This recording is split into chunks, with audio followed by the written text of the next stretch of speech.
Hello, is this thing on? Hello? How do I sound? Not silent. Echo, but good. I think that it's an echo because of the room not having any furniture. Just give me a second. That's the right microphone. I know, yeah, I tested it myself here. By the way, someone said, why are you entering your Gorbachev era? Did you get a spot on your head? What are you, a political science major? Yes, I did. On Saturday, I was moving some stuff and I smashed the shit out of my head on like a low hanging part of some furniture because everything in our house is like in a different location because we moved houses. So my Roomba mental mapping was like off. The thing is, I was like wearing a hat, so it hurt. Like it got me. Like when it hit me on the head, I crumpled. I turned into Big Ed. I went like, and then it hit me so hard it knocked one of my earbuds out. But I didn't even notice it for like 10 minutes. So then I had to go back into the room with like the volume cranked and going like, where is it? Where? And it was like 10 feet away from where I hit my head, but I didn't notice how bad it was until I got inside like a couple hours later and I took my hat off and I was like bleeding. I had like a drop of blood that was going straight down my forehead. But it's okay. It's just superficial. But it got me kind of fucked up because like just by coincidence later that night, I was reading about like Liam Neeson and how ever since the death of his wife, he's mostly just been taking film roles for fun. And I was like, how did she die again? She had like a skiing accident, but she thought she was okay. She hit her head on a tree, thought she was okay, went home and then died like 2 days later after feeling normal. And I was like, oh shit. Then I woke up the next day and it was like, I guess I don't have a headache, so I think I'm okay. Otherwise, like, pretty okay. Can't really complain. No, it's been like 4 days now, so I think I'm all right. I think it was just superficial. Like, it didn't really crack my head. It just sort of scraped my scalp. Yesterday, I was walking around with a side duck bandage just draped over this right here. I was going Nelly mode. Would you describe yourself as a hypochondriac? No, like the opposite, actually. I basically only go to the doctor if I think that I'm dying or I will die without medicine. Which is why I get pissed off when I go to the doctor and they're like, we can't see you right now. And I'm like, bitch, I'm dying. Relax. I'm tiny again. I'm tiny. I don't really have that many anecdotes from this weekend, but I did have one crazy moment. I took the baby out for a walk in the stroller, and we fucking went, man. We went. Like, hour one way, knowing that I'm going to have to take an hour back, okay? So I got to the halfway point where I like turned around and I started freaking out a little bit. You know how you do the 3 tap? Like I got my keys, I got my phone, I got my wallet.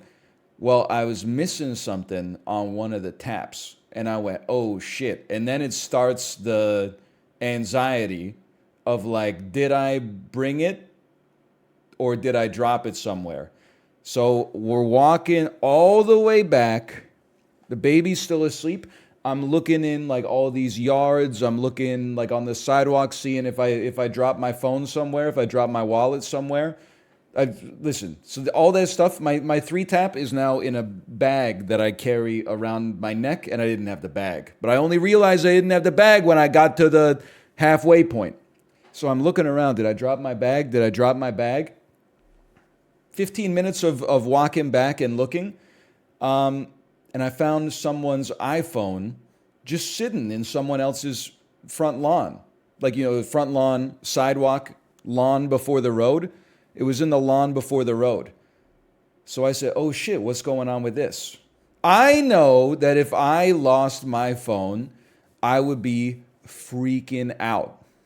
It's not just, the money from losing the phone. It's all your personal details, sensitive information, multi-factor authentication, stuff like that. Like it's a big hassle, right? So the baby was still asleep. I pulled her stroller off to the side. I put it in park, and then I pushed on the screen, and it's in Chinese. It's default iOS, but it's in Chinese. So I'm racking my brain. I'm like, how the hell am I gonna get this phone back to the person who dropped it? Okay. So first things first, I look through the case. I'm like, maybe there's a business card in here. Maybe there's a piece of ID, and I could at least get their address and I could go deliver it to them. Nothing. Just a bunch of miscellaneous, parking receipts and stuff like that. So I guess I knew their license plate. Then I thought, okay, well, I'm not cut out for this. So I Googled how to return somebody's iPhone to them. And then they were like, well, you can sometimes activate Siri and say something like, hello. I'm not going to do it because I don't want to trigger your Siri. But you can say hello, name. What's my name? Hello, blank. What's my phone number? And then you can or hello, blank. What's my email address? And by doing that, you can get data to then give the phone, identify and then give the phone back to the person.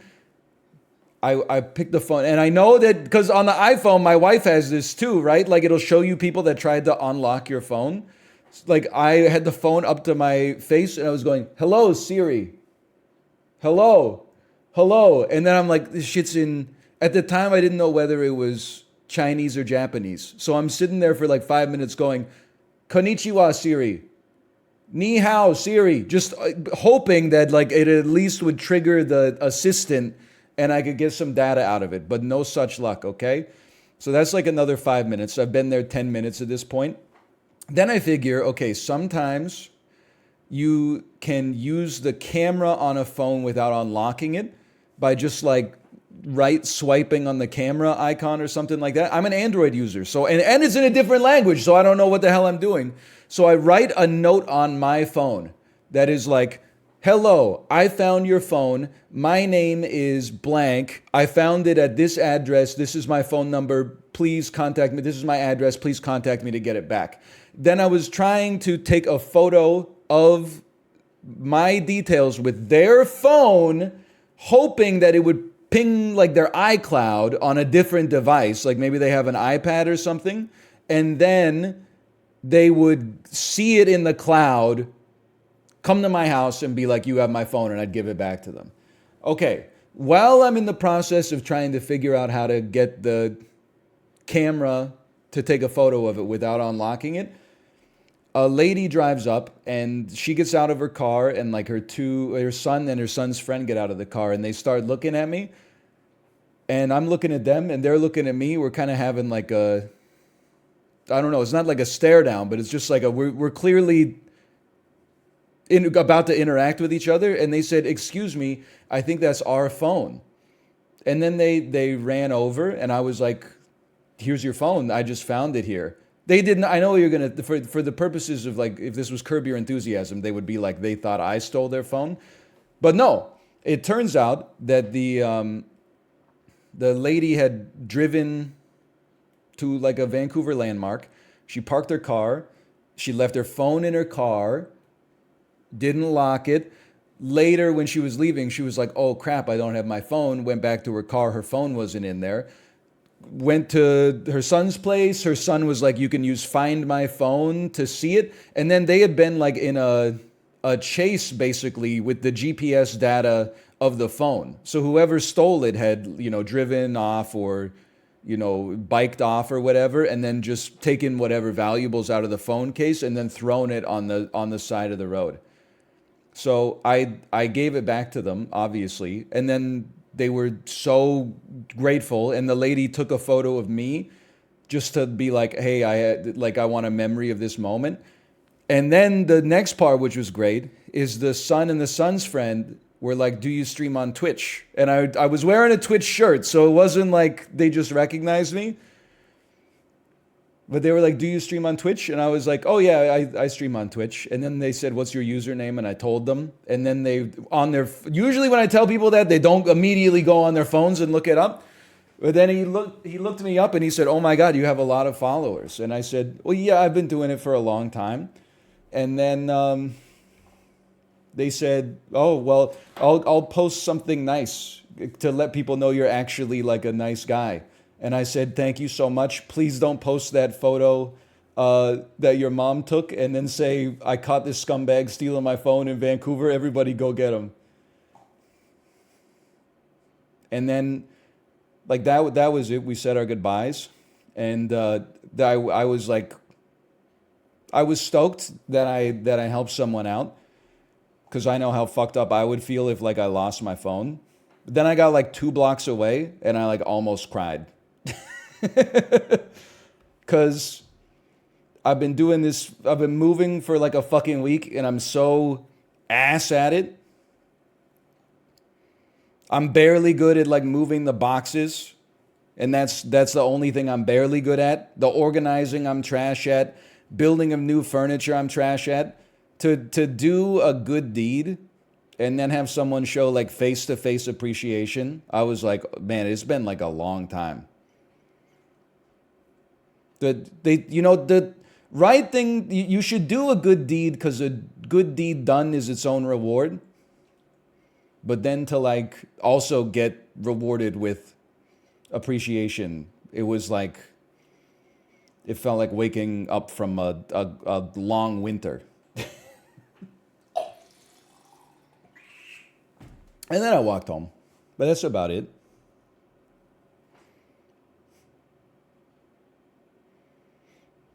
I didn't do it for the endorphins. There was 2 reasons I did it. At first I was like, it would be nice like to stay here and give someone their phone back, because I mean it would fuck you up to lose your phone.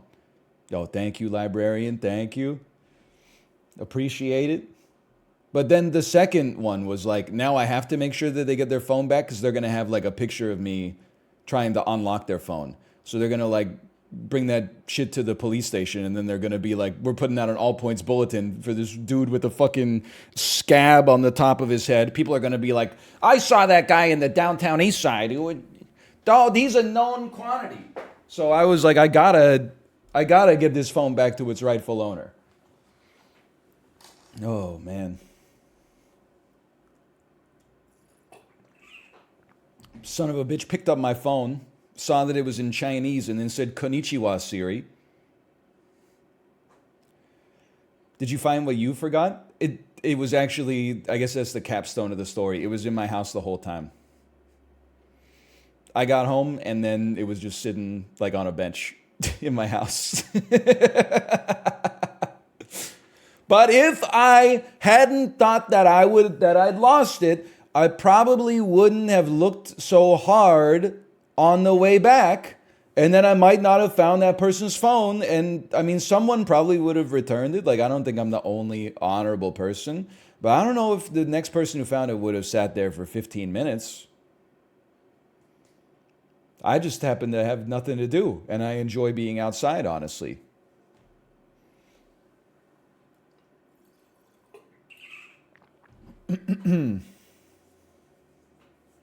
Hey, 2 kids, can you DM me the picture?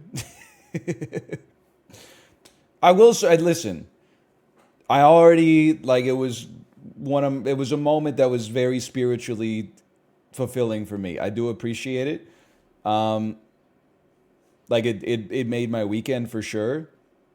But then also, I was kind of waiting for like a tweet I figured like, they got time to get home, decompress, eat lunch, eat dinner, whatever. Then later that night, I thought I would see a tweet that's like, you wouldn't believe what happened to us today. My mom lost her phone, and then blah, blah, blah. It turns out the streamer's actually the nicest guy in the whole city. And then the picture. But but maybe they don't have Twitter.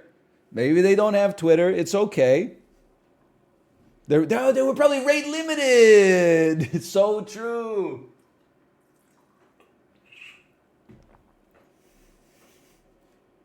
It's okay either way. Didn't you say not to post it? No, I said don't post it and say that I stole your mom's phone. You could post it and say this guy was our hero.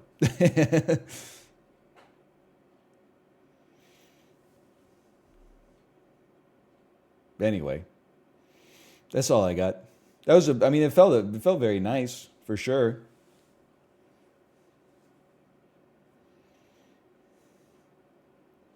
The only other thing is like I saw a thread on Reddit of like dad pro tips.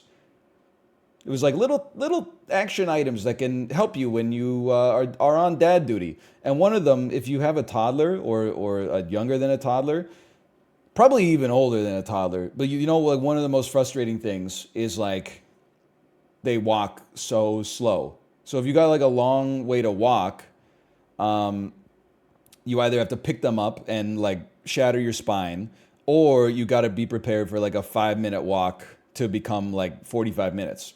So one of the tips was like, if you're tired of your toddler walking slow, just turn everything into a race. Say like, I bet daddy can get to the tree faster than you can get to the tree.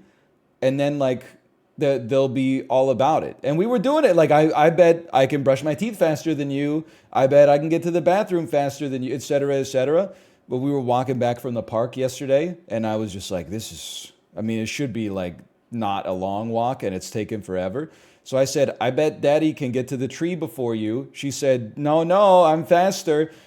Ran 4 steps, tripped over an uneven sidewalk tile, fell down on both of her shins and scraped the shit out of her legs, and then was like, ah! I was like, oh no, this is actually like the worst piece of advice of all time. Now not only are her knees scraped up, but I gotta carry her home. And that's when I put the Band-Aids on her. And then she put the Band-Aid on my head. Hello, Sinvicta. Hello. It's true. It's a good lesson in not taking shortcuts. You have a dent in your head? It's not. Well, actually, it is kind of a dent. Yeah, I scraped my head on a fixture in my house. This is as good as it's been for a while, quite frankly. Like, I mean, probably like a second before I scraped it, it looked better, but this is the best it's looked since then.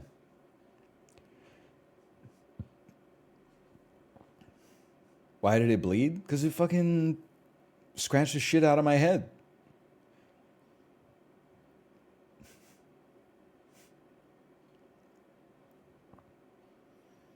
You doing okay? Yeah, I'm fine. Anyone will tell you, by the way, like, if you have to shave your head, if you're bald or balding, if you cut yourself shaving your head, you will bleed for like 3 hours. Like, you got a lot of blood up there. Even if you don't think that you do, it's suffused. If you cut yourself shaving on like your face or whatever, you'll bleed for a bit. On your neck, you'll bleed for a bit. On your head, you will bleed fucking... You're not going to bleed out, but you'll bleed for a while.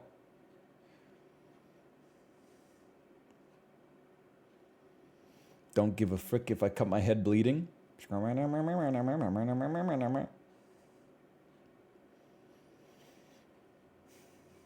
That's it. That's all I got. I forgot what I was talking about. Oh, no. How are the cats adjusting to the new house? They're being very irritating.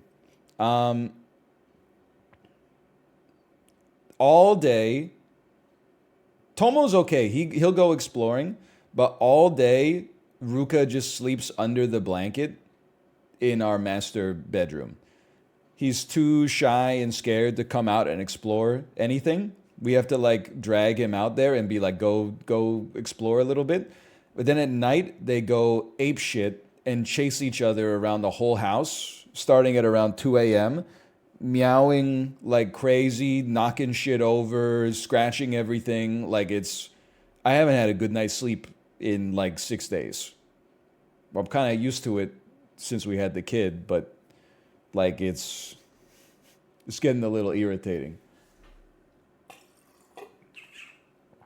Why do cats do that? I don't know, man. I don't know. Hang on. Let me see. What did I miss? Did I miss any good games? This week's top 30. This week's weekly top 30. Oh, you know what? I think I was going to start with the dulls today, actually, because it had been a while. I was looking for a little bit of variety.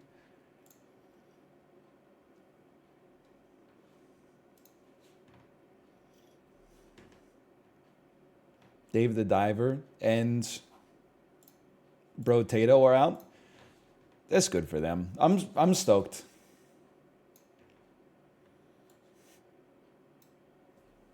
I'm not anti Dave the Diver. I was very pro Dave the Diver until it sort of exhausted me. All I say, I forget who made the tweet. But someone tweeted, my favorite part of Dave the Diver is that they keep introducing new mechanics. I'm like 21 hours in and I just got introduced to a whole brand new game inside of it. And I was like, yeah, that's why I'm sick of that shit. You never get to do anything. You just, as soon as they introduce something, they're like, here's another thing for you. Here's another thing for you. Here's another thing for you.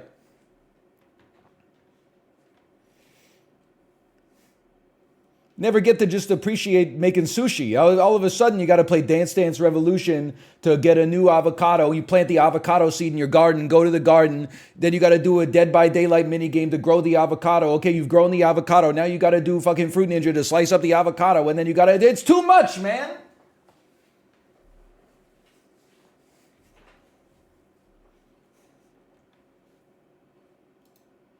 How the hell do you play the dulls? It's been so long.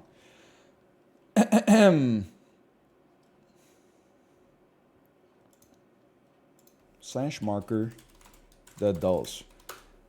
You know, they call them the dulls, but they're anything but, and they are back for today. I'm feeling very worldly here, by the way. People keep asking, what does it mean when you say you're going Gorbachev mode? I mean, it should be pretty self-explanatory. You see this son of a gun right here? Scraped my damn scalp this weekend, leaving me with something that superficially resembles a port wine stain.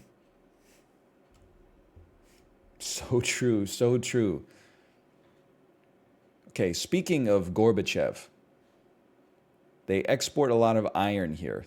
They export gas turbines, rubber tires, cars. How many cars? $700 million worth of cars.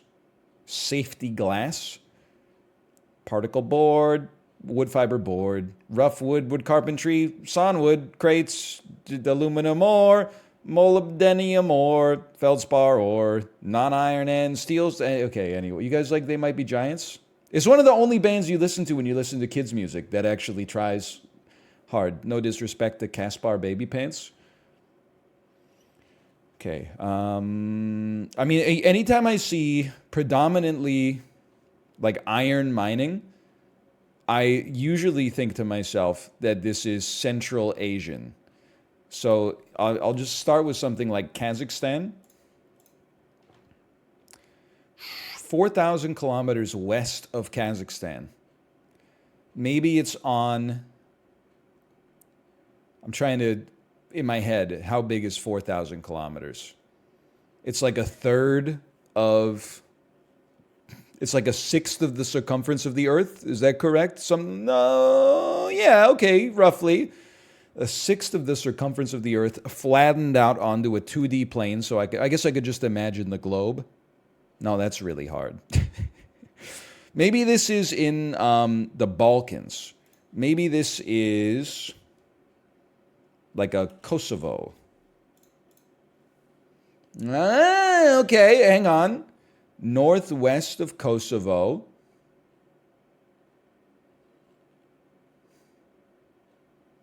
Just let me think about it for a damn second. It's like Romania. Oh, it's like they're in the same location. I iron blocks. Iron blocks. I feel like it's not Croatia. Croatia is closer, and also they would have definitely some kind of like seafood or nautical related stuff because they have so much coastline. North of Kosovo could be like Bulgaria, Hungary, Hungary. Oh, I'm not going far enough. Hungary, Slovakia. It's not Slovakia. I'm not sure, Dad. I knew your dad. It's west of Slovakia. This is throwing me, man. It's west of Slovakia by 1,000 kilometers. So it's in Central Europe.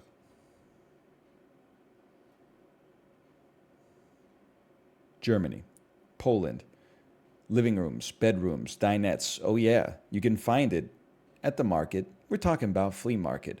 Belgium, no. The Netherlands, absolutely not. I don't see sprinkle sandwiches here. I guess based on capitals, it could be Czechia, although I don't think it's 1,000 kilometers from Bratislava to Czechia. But then you go like west of that, your ass is in Germany. Germany's definitely not exporting 7% fucking iron blocks, $700 million worth of cars, exporting like, tens of billions of dollars worth of cars. So where's your ass going? Luxembourg? I don't think. Switzerland? Austria? I don't think it's going to be Austria. 20 billion? Austria? 20 billion? 20 billion? You sure about that? You sure about that? Iron blocks? I know Tyrol is a province that's known for its mining in Europa Universalis 4, but still, I got to imagine like Mozart postcards would be up here or something. He's spiraling. He's spiraling. How much? $1 billion of iron blocks? That ain't shit, dude. That's nothing. I have no idea. I feel like I've lost my mind. I'm going to say Poland, and I'm going to hope. It's the only thing that makes sense here. It's not Poland. It is Luxembourg! Really? They're doing a lot of mining in Luxembourg? Isn't it like this big?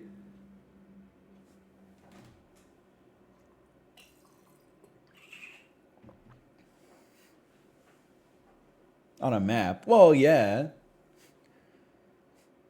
Poland is north of Slovakia? That's true, but like... I mean, obviously, this is the worst part of the dulls, is when you get it wrong, and they're like, it's not the thing that you guessed. And you're like, no shit, idiot, I know that. Obviously. I'm still flabbergasted that it's Luxembourg. I would have thought that Luxembourg would be exporting... like, I'm going to make myself look ignorant here. I was going to say processed goods, but I guess these are processed goods. But I honestly thought that it would be a lot of like snacks. I get that there's cheese, but it's like, that's 1%, man. That's 1%.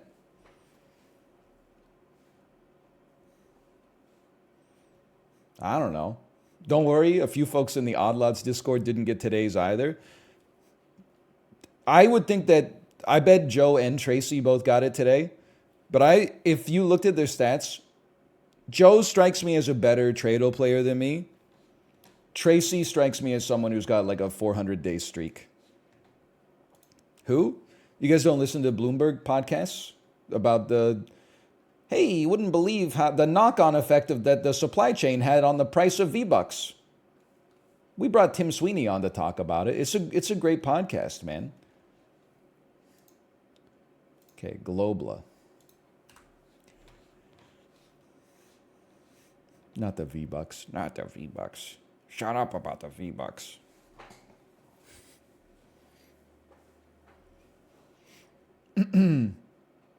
Anyway, what was I doing? Oh, Globla.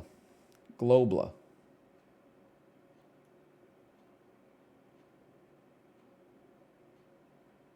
It's right here.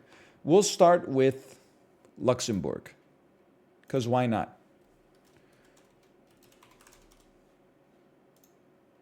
It's very close to Luxembourg, but it's not 900 kilometers away, so it's not Slovakia.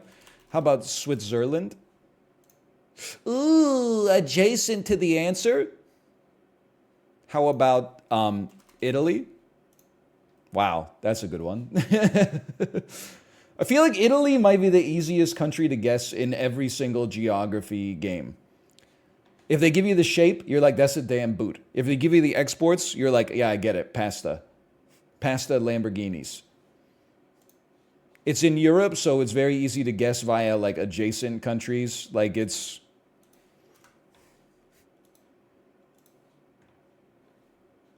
Like, for example, this is not Italy. Hang on, I have to find what ad I should have here. I forgot that this site has advertisements. Enjoy a hilarious and alluring Star Wars burlesque parody show, The Empire Strips Back. It's not my tempo, no disrespect. Okay, how about this one? UFC 290, 2 title fights. Volkanovski versus Rodriguez. I've got Rodriguez in that one, full stop. Moreno versus Pantoja 2. I've got to go with Pantoja 2. He's, they rebuilt him. He's even stronger now. This, to me, looks like, it looks like fucking Brazil, bro. It looks like Brazil. It is not Brazil. It is 9,000 kilometers away. It is... That's fucking... Algeria.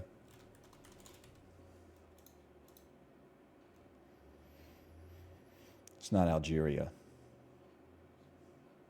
Is your ass Egypt? South of Egypt. Really? On the coast, south of Egypt? The Horn of Africa is like Somalia. This could be Sudan. South Sudan. Wait, how many? It's 3,000 kilometers away from Egypt. That's not that far. In the scope of Africa as a continent. South Sudan. It's south of South Sudan. Djibouti. And his dubs. Nope, that's the wrong way. You're probably Lesotho if I had to guess. Or Eswatini. The correct answer is Tanzania! Tanzania! Oh. 1 for 3 so far. I'm not washed. Did you see how fast I got Italy? Oh, wait. Box office game 2003. So true. I don't practice Tanzania. I don't got no crystal maps. Daddy's got a new 45. I got to be careful with the acoustics in here. I feel like the whole neighborhood can hear me now. There's no dampening. Box office game 2003. A new Sony Pictures film that came out when I was in the 9th grade. Opened to 37 milli in August. It's not that bad. Walt Disney movie pre-Marvel, $232 million in 5 weeks. It's a little light for something like Finding Nemo, but it could be. Another Disney. Okay, let's just get, this is not going to be Spider-Man 2. That came out 2004. It's not going to be Spider-Man 1. That came out 2002. This is not going to be Daredevil. That was like a February release. Can I get a genre? It's a crime action thriller. Could you be Triple X, Xander Cage? Guesses are free. Oh. Okay. Actor 1. Samuel L. Jackson. Changing Lanes. Great movie. It's not Changing Lanes.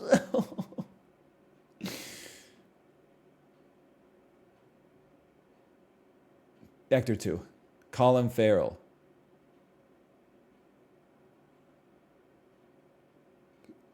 Phone booth? You'd think Kiefer Sutherland would be on the... Well, Colin Farrell would be first billing. Dummy. Give me a tagline. Even cops dial 911.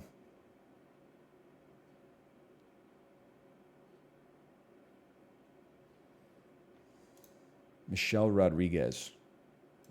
Is it girl fight? I don't know this one. Hondo Harrelson recruits Jim Street to join... Hondo Harrelson recruits Jim Street to join an elite unit of the Los Angeles Police Department. Together, they seek out more members, including tough Deke K and single mom Chris Sanchez. The team's first big assignment is to escort crime boss Alex Montel to prison. It seems routine, but when Montel offers a huge reward to anyone who can break him free, criminals of various stripes step up for the prize. SWAT. Does this have LL Cool J in it? I feel like I only know this movie because LL Cool J is in it. I had no idea that Samuel L. Jackson was in it at all.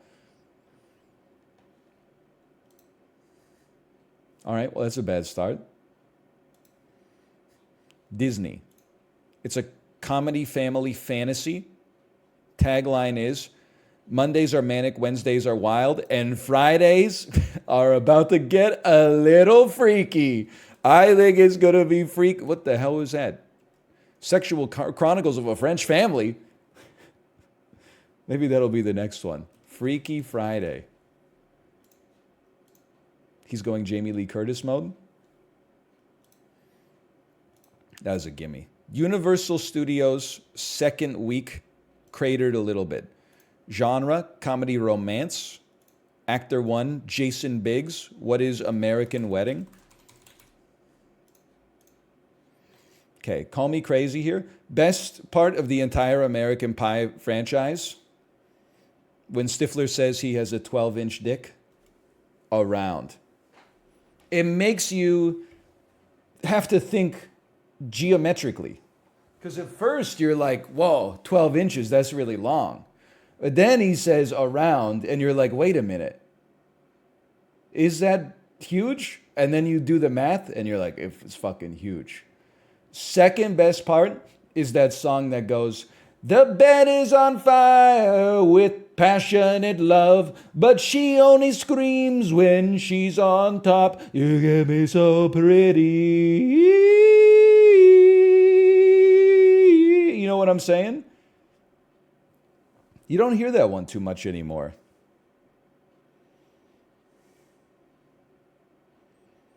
No, not the flute scene, okay? Listen. By the way, I fucking nailed it, okay? Walt Disney. It's an adventure fantasy action movie. It's Sky High. No, okay. Tagline. Prepare to be blown out of the water. It's fucking Pirates of the Caribbean 2, which is on Stranger Tides, which is... No, it's just Pirates of the Caribbean 1. It's 2003. The Dead Man's Chest. What? Pirates of the Caribbean...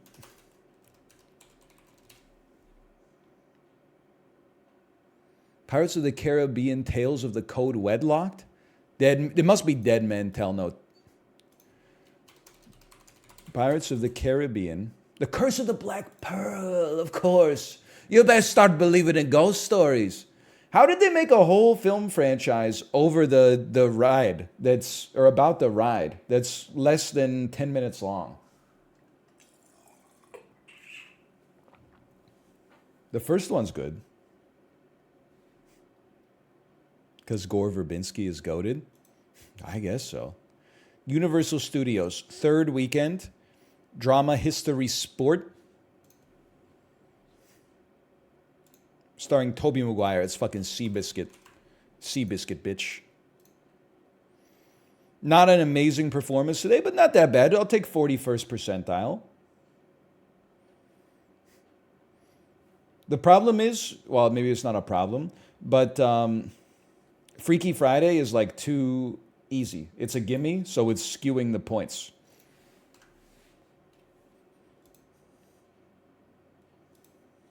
I mean, the tagline is basically the name of the film. Cine 2 Nerdle. The hell? Logical, beta, original, reversal? There's another Cine 2 Nerdle now?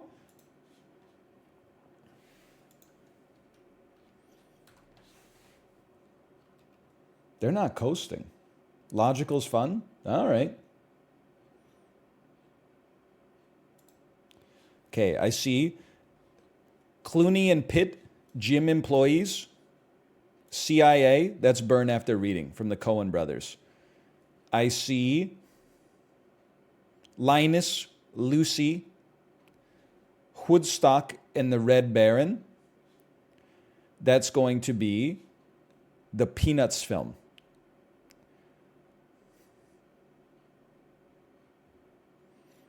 I see Channing Tatum NASCAR Heist. This is Logan Lucky. And then I see Jennifer Garner Grown Up Wish. It's 13 going on 30. Okay. So it's like, I got 11 swaps left. We got plenty of time. Give me this. Ooh. Give me this. Give me this. Okay. Now, 8 swaps remain. Coen brothers. I'm going to say not likely. I'm thinking. Heist. Ocean's 13. It's Ocean's 13. Is there a Linus? Linus is a guy in the movie. Linus is Don Cheadle in Ocean's 13. Is that correct? Linus is Brad Pitt. Linus is Matt Damon. Linus is such a British name, though. I thought it would be Don Cheadle. Don Cheadle's not British? Yeah, I know, but he plays a British guy in the movies. Hey, you can't be afraid of a little explosion, mate.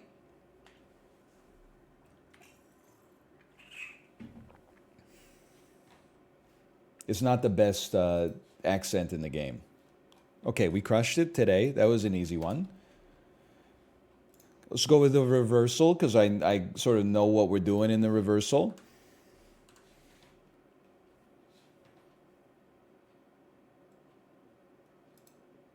His name is Basher. That's right. I forgot.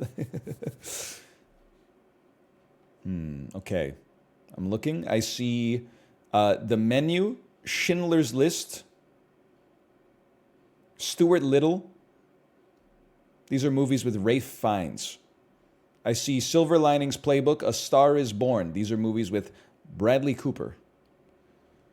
I see Chef. I see The Menu. I see Ratatouille. These are all movies about cooking. So we might have our second connection there with Ralph Fiennes. I see G-Force, The Lion King, Alvin and the Chipmunks. What are Stuart Little? What are movies with? Or maybe there's a movies with fucking rats here, bro. Ratatouille, Stuart Little, G-Force, movies with rodents. Holy fuck.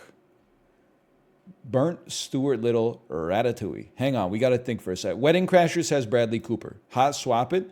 Ralph Fiennes. This is Ralph Fiennes' shit right here. We got to figure that one out. I don't know what to do about that. This shit's all got rats in it. I personally guarantee it. We're in a bit of a weird spot, though. We can get there. We can fucking get there, okay? I'm scared. I'm scared.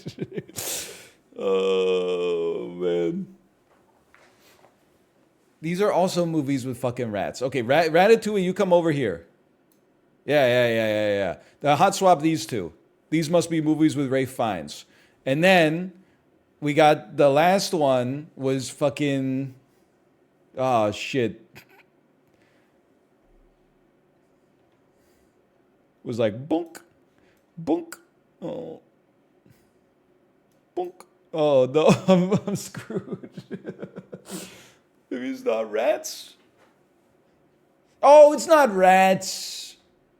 It's Rafe Fiennes. No, this is Rafe. This is Rats, brother. This is Rats. Okay. This is Rafe Fiennes. It's cooking. The menu chef burnt. I'm assuming a movie about me making a grilled cheese and Ratatouille. Okay, movies about cooking. We got there. Whoo. Rodents, Bradley Cooper, director Jon Favreau. Oh. Rafe Fiennes, I told you. His name is not Ralph, by the way.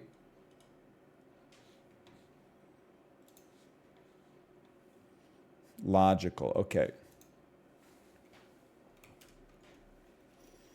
It's also not Fiennes. It's Fiennes. I don't know how to organize this. These are all things to do with Harry Potter.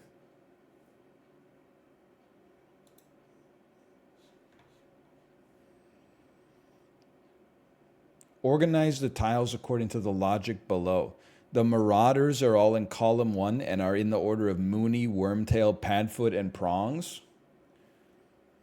Characters who have died are adjacent. This can include diagonally to the characters who killed them film events only. I have no idea, man. I have no fucking clue. I never see this shit, man. That's too much. You lost your mind. Try last week's? Okay, hang on. Try last week's. Oh, how about this? Let's start with 2 weeks ago. Apparently it was the first one they ever did. And it's Pixar related, okay? I've seen some Pixar films. Characters in each row are organized by the release date of the first film they appeared in, not including minor cameos. Characters whose names have been used in movie titles occupy the corners of the grid. All predominantly blue characters are in row 4. All antagonists are in row 2. No two characters from the same row or column have appeared in a movie together. Okay, well, Wally and Luca are on the damn corners. And Dory. And fucking...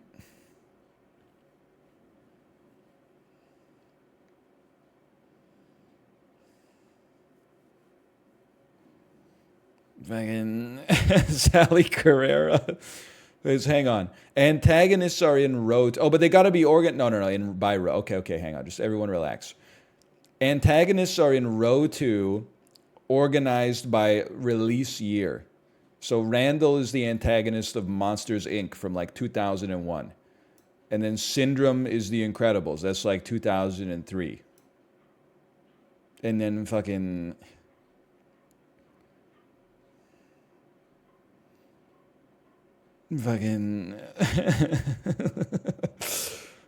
No characters from the same franchise occupy the same row. Okay, these guys, except for Miguel, they're all from the same franchise. Wait, Miguel is the main character from Coco, not the bad guy. Dory. This shit is hard. You only have five moves? 5 more moves? All predominantly blue characters are in row 4. Sadness is fucking blue, dog.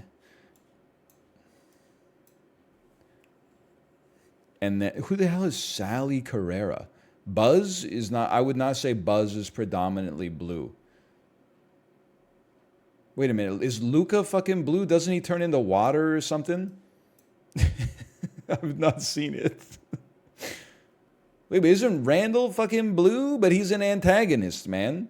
What? Oh, fuck. Yeah, I'm not sure I'm cut out for this, man. Characters whose names have been used in movie titles. Wally, Dory, Luca, Sadness, Miguel, Toy Story Forky, Randall, Syndrome, The Incredibles 2, Syndrome Story, Finding Marlin, Carl, the story about Carl, Hopper, Jack. I'm just reading words, man. No two characters from the same row or column have appeared in a movie together. Well, then you gotta fucking get out of here. obviously. And then fucking... Who the hell's Hopper, man? Stranger Things? Forky, get out of here. Forky, go fucking sit. Go there. I don't know who the hell Sally Carrera is. Give me a Jesse. Give me a Jesse, Sally Carrera, Eve Miguel. Check me. How's my logic? Guys, I'm in a lot of trouble. These are right, though. Jack, and Sadness are right. Okay. Which means my corners are all fricked up. Predominantly blue characters are in row 4. I refuse to believe... Dory's fucking blue, dude. So Dory must go here. Unless she's fucking purple? Is she fucking purple? What? Can I get a check here? She's blue. Okay, thank you. Then Dory must go here, because Finding Dory is the name of a movie. It was on the damn corners. Wally must go fucking here, and give me a fucking check.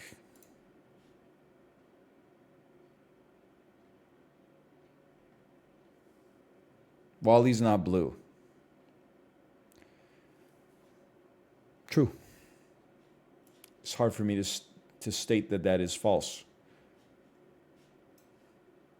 But fucking Luca must be... Is the movie not called Luca? I give up on this shit. Fuck you.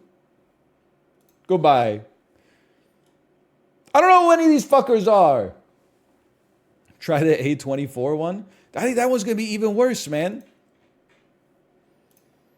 I've only seen like 5 A24 films. Movies from the same director are in the same row. 4 Best Picture nominations are on the same diagonal. All movies directed by Ari Aster are in row 3. All movies featuring stories of East Asian American characters are in column 4. All movies in row 1 feature a male lead. All movies in row 2 feature a female lead. One of us always lies, one of us always tells the fucking truth. The 2 earliest releases in the grid are both in column 2. Okay. All Ari Aster movies are in row 2. Row 3. It's going to be Midsummer, Beau is Afraid, Hereditary, and another one. Or maybe that's it. There's just gonna, maybe there's yes, it was non-exclusive logic. Hang on. 4 Best Picture nominees are on the same diagonal with 2 winners in opposite corners. Moonlight, of course, and Lady Bird. Good move. All movies movies from the same director are in the same row, and they appear in order of release from left to right. Same director. So there's going to be like a Good Time. Well, hang on. All movies featuring stories of East Asian American characters are in column 4. That's The Farewell, Minari, Everything Everywhere All at Once,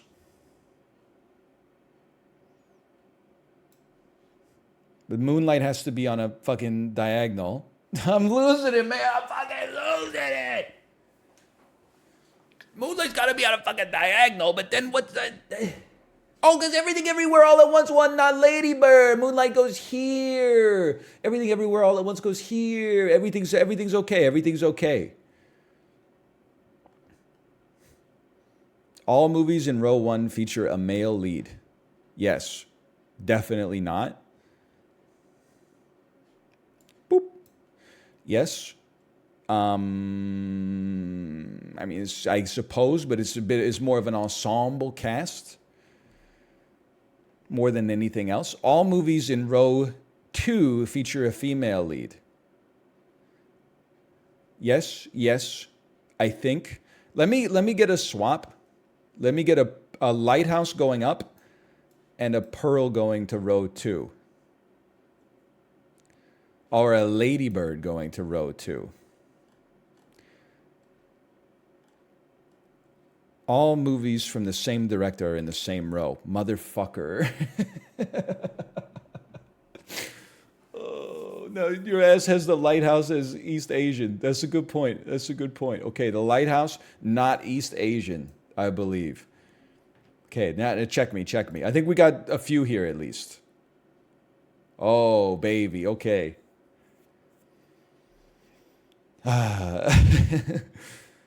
These do not have male leads. Common misconception. The Lighthouse has a male lead. That dude also did The Witch, but The Witch does not have a male lead. You see my confusion here. I was like, what the fuck?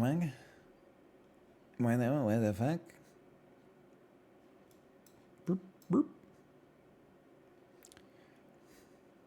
So Good Time and Uncut Gems need to be placed together. Yes. Like this. And then maybe a quick check my logic. Oh, he's cooking. Pearl. Oh, wait, The Witch has a female lead. But fucking Pearl doesn't. Fucking. Let me think about it, okay? The Witch will come before the Lighthouse wherever they go. So it's got to be like that. And then you got to get hot swapped for something with a woman in it. Which is that. But then where the fuck does the Swiss Army Man go? Fucking check me. Get shit on. I rule. Hot swap me. The end. I'm the best of all time. Why didn't anybody tell me it's math? Now that I know it's math, it's no problem whatsoever. It's just with Jack, Miguel, Sarah Bareilles. Like, I don't know who the hell the Pixar characters are. That took forever, man. Now go back to Pixar? I will not. I will go to movie, okay? And we'll do Pearl Harbor to Big Fish, which means we're trying to get to Helena Bonham Carter. We're trying to get to Ewan McGregor. We're trying to get to Billy Crudup. We're trying to get to Marianne Cotillard. We're trying to get to Albert Finney. We're trying to get to Danny DeVito. And what do we have to work with? You got your Ben Afflecks, of course. You got your Kate Beckinsales. You got your Josh Hartnett's. I think I have something. Just let me cook for a second. Give me Josh Hartnett to Lucky Number 11. Give me Bruce Willis. Was he not in a movie with Danny DeVito? I'm losing it. I think I'm thinking of John Travolta, who is thankfully right here, and then is in a movie called Get Shorty. Please tell me Danny DeVito's in Get Shorty. He is. Okay, I'm crazy. Big Fish. I'll take it. It turns out that Bruce Willis was not in Get Shorty, but luckily he's done movies with John Travolta. Movies are back. Shortest Possible was 2. Pearl Harbor, Ben Affleck, Gone Girl, Missy Pyle, Big Fish. You know what? That's gettable. But I do want to say that Missy Pyle in Big Fish, I'm pretty sure she's a woman in the idealized town that gives Ewan McGregor a pie. Like, I don't think she if you know who she is, when you see the movie, you'll be like, that's Missy Pyle.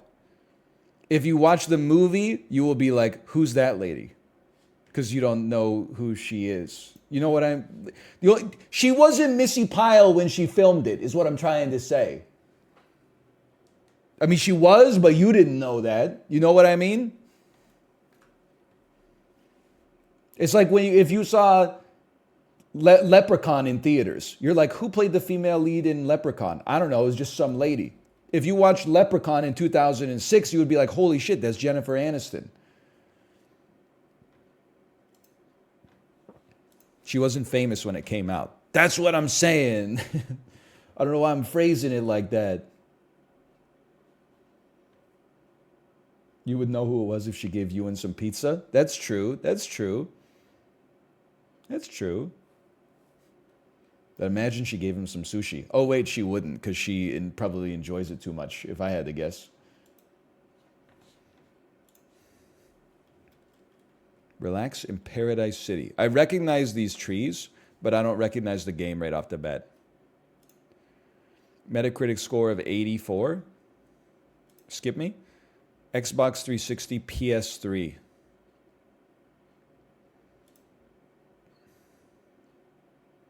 I have no idea, actually. Genre sports? This is fucking EA Sports big ass fucking Skate? Skate 2? Skate. Imagine figure skater. Skate. Skate. Original release 2009. Skate 3. Skate 2. Okay, I nailed it. They said it. I didn't say it. They said it. Now listen to me, okay? I'm not anti-skate. I'm simply a product of my time. By the time Skate came out, I had already burned myself out on skateboarding video games by playing every single Tony Hawk's Pro Skater game from 1 to like 7. So I was just like, Skate came out and people were like, it's really good. And I was like, I couldn't care less. I was born in the 80s. I went through Tony Hawk's Pro Skater 1. Then in 2, I was like, oh shit, they added a manual. They literally can't get any better than this. Then in 3, they added a revert. And you're like, okay, now I can string together my vert tricks. But it's still not. Then in 4, they took away the 2-minute time limit. And then they gave you like the open world sort of setup. And you were like, ooh. And then Tony Hawk's Underground added like the story mode. And anyway. And then I bought American Wasteland, and I was like, what the fuck am I doing in American Wasteland, man? Fucking, why did I buy American Wasteland? Shit was like, advertised itself. It was like, there's no loading times. Put the game in your Xbox. Hang on. Please don't turn off the Xbox while this icon is on the screen. What the fuck? They lied to me?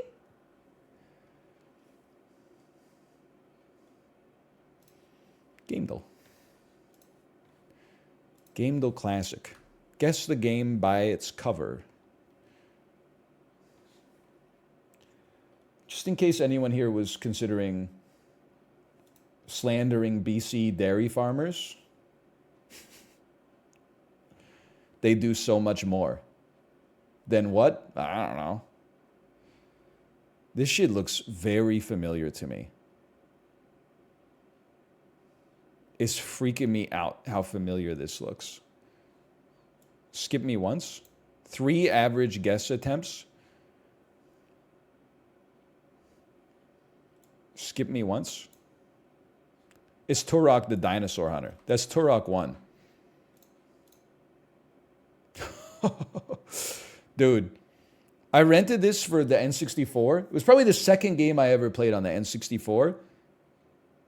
I feel like in the first level, which is as far as I got as a kid, I never hunted any dinosaurs. I feel like my ass was getting killed by just like birds and stuff.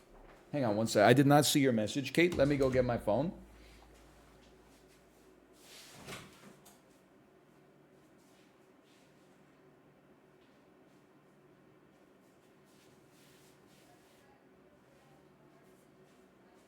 Oh, you threw it all out? Oh, thank you.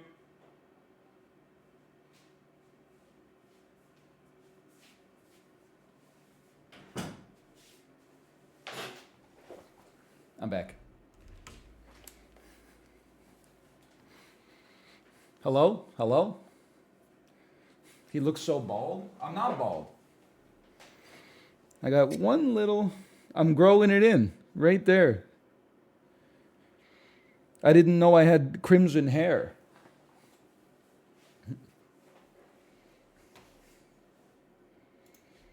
It's a start. Stop touching it. I've been showering, like it's sanitized. Does anyone know if Dove for Men Cool Mint body wash and shampoo slash energy drink is antiseptic.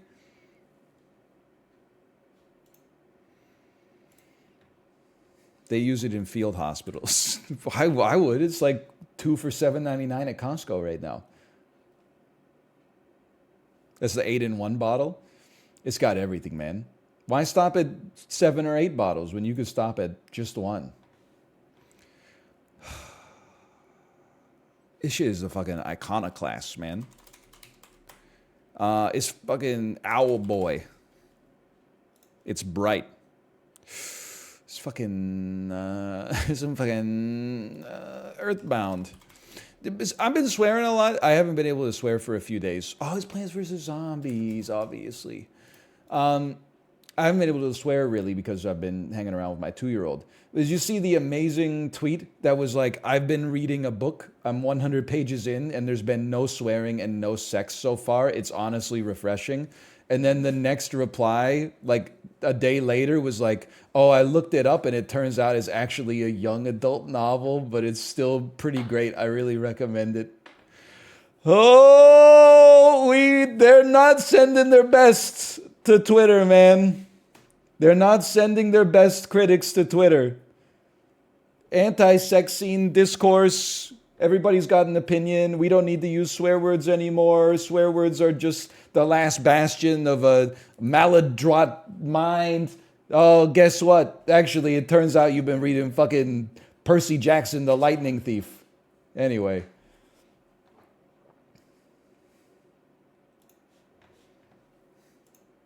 How about Game Deal Guess?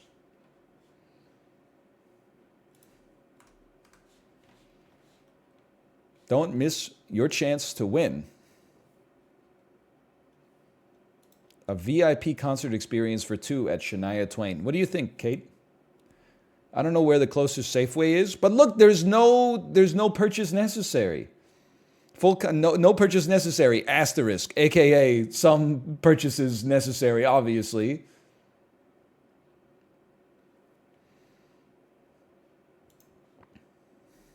Dark Souls 2. That's not a good start.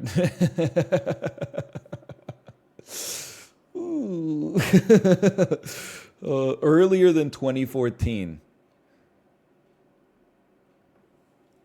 The Sims 2. Oh! 2004. EA was involved in some way. Okay, I'm going to have to give that an NHL 04. I'm going to have to give that a Madden NFL. I have to give that a FIFA. Oh, and I have to, oh, fuck. Oh, fuck. I'm going to have to give that a fucking Command and Conquer. What's the weird one? Command and Conquer Commandos or something? The first person, General Renegade. Oh, Yuri's a little renegade. Daddy's guy went fast, almost like he couldn't stay. Rare Bon Jovi reference. 2004. Need for Speed. The problem with Need for Speed is this shit is all named the same. Need for Speed 2, Need for Speed 3, Hot Pursuit, Need for Speed, Hot Pursuit, Need for Speed, Hot Pursuit 2. Need for Speed Undercover, Need for Speed Underground, Need for Speed Underground 2. I think Need for Speed Underground is the one that I played in like 04 with drag racing. Oh! It's a driving game. It's from 2003, dumbass! Correct saga, correct developer. But now it's gotta be Need for Speed Underground 2, right? It is Need for Speed Underground 2. Okay, look at that. I've only played Hot Pursuit 2. I've played some Need for Speed in my life. Hot Pursuit 2 is the one that introduced me to the song Fever for the Flava by Hot Action Cop. She got the power of the coochie. She got the fever for the flavor. And did I mention, hey, pay attention, gonna take your booty to the nudie dimension. I got the green glow under my car. I got the boom boom system you could hear if I, you know that one? What a soundtrack. Other than that, I'm a Burnout stan.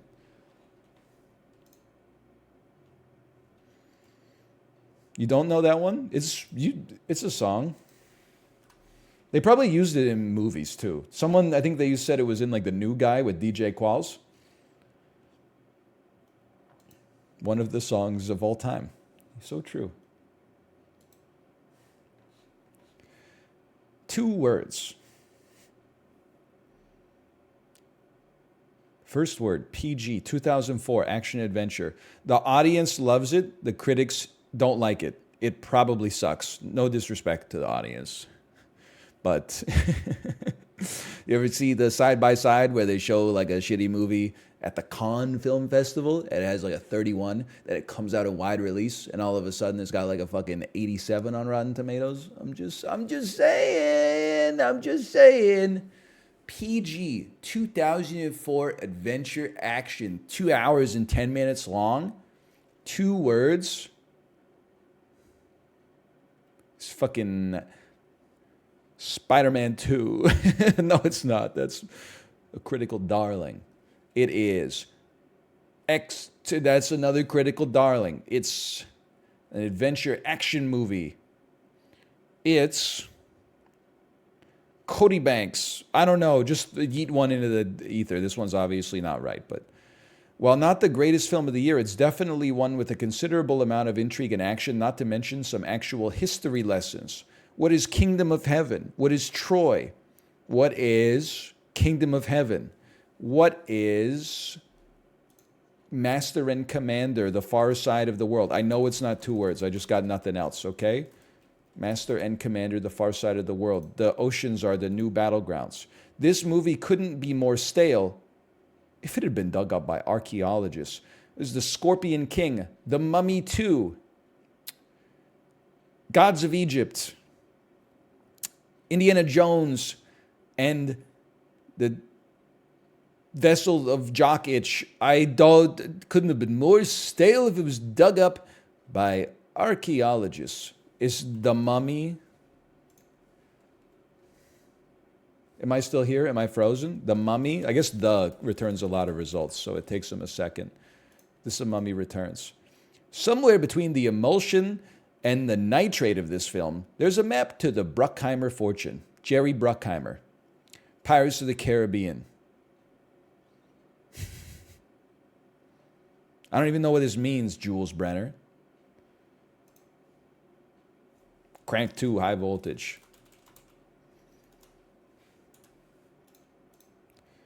Oh, it's National Treasure! I got it. Historian and codebreaker Ben Gates has been searching his whole life for a rumored treasure dating back to review movie details. It's not that tough.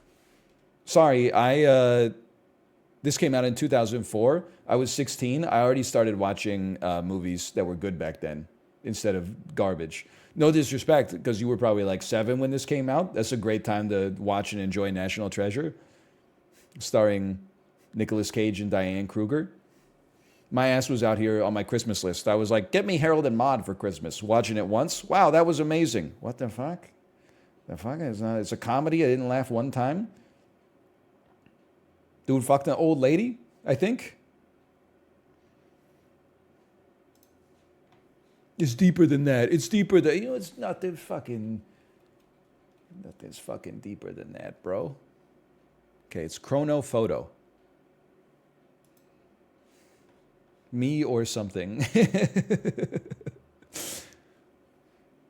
Chrono Photo. This is late 1970s. 1979. Ooh. Fair enough. 1970. What the hell? We've had this one before, man. I remember this is the one where we were like, this looks like 2006 in America, which means it's probably 2009 in Belarus. Okay, never mind. Oh, look at this. Holy This is Sigmund Freud. No, wait, this is Sigmund Freud. Wait, is this fucking, that's Trotsky, dude. What's Trotsky doing there? This is crazy. That's Charlie Chaplin. That's Charlie Chaplin. That's fucking, everybody who's everybody is here, dude. That's Mark Twain. I mean, Thomas Edison.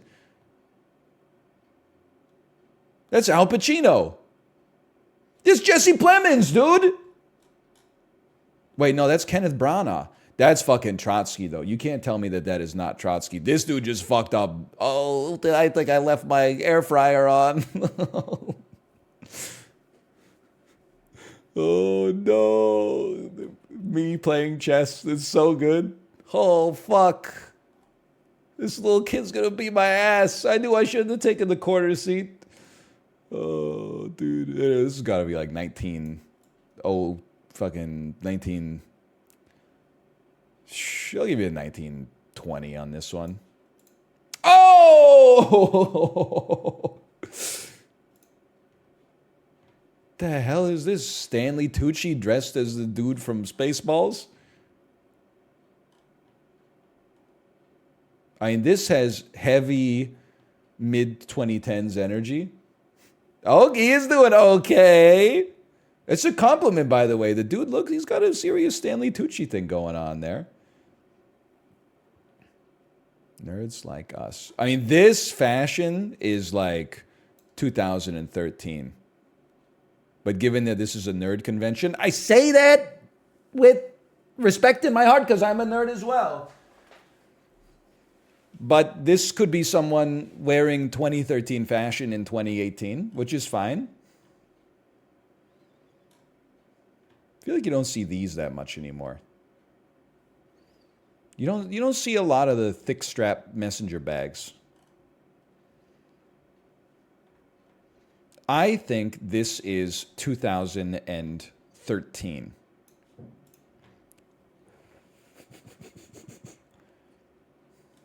Talk about the cargo shorts. Brother, I mean, here's the thing. I think we're actually like in an era now where like, I haven't been to a PAX in like 4 years. You know, we went to 2019 and then didn't go to 20, COVID. And Kate was pregnant, but she wanted to go, but COVID fucked it up. 21, COVID, had a kid. 22, we have a kid, right? 23, it's probably the first year we could have gone back, but we're like, maybe we'll simmer for a year. We got other stuff to do. Maybe 2024. There's been like by the way, it's me, Brian. Thank you for the gifted subscriptions. Thank you. There's been a nerd evolution. 2013 was before nerds were hotties. Nowadays, nerds are hotties. They're showing up at conventions with like a unified sense of style. They're dressing to impress. You know, they're doing something. Not me. I'm wearing my lavender shirt. Everyone's going, "Why are you wearing a purple shirt?" But back in the early 2010s, there's a lot of graphic tees, cargo pants, utila kilts. You get the idea. Me wearing a Green Lantern shirt. Exactly. Me showing up at PAX with 2 t-shirts and then on the last 2 days wearing shirts that I got for free from some of the booths. Like, it's just, things have changed now. That was a sign from the past.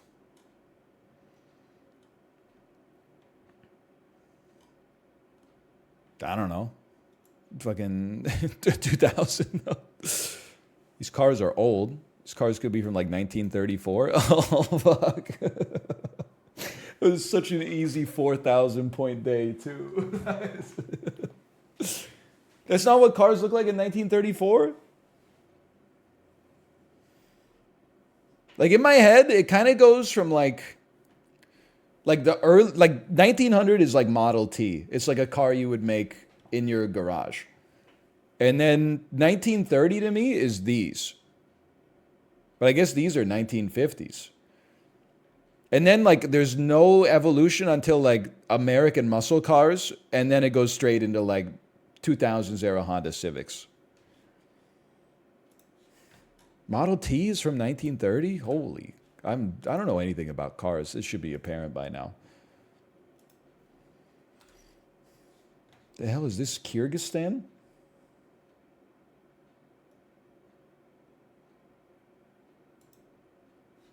Listed by Kimberly K. McGowan. Okay, just level with me. What the fuck is this? Like, normal garage, what the hell is that? It has to be for parking your yacht, right? Or a tractor, I guess? It's for RVs. Oh. Airplane hangar. I'd say it's a $1.5 million house in Montana. That's too high. It's in Palmer, Alaska.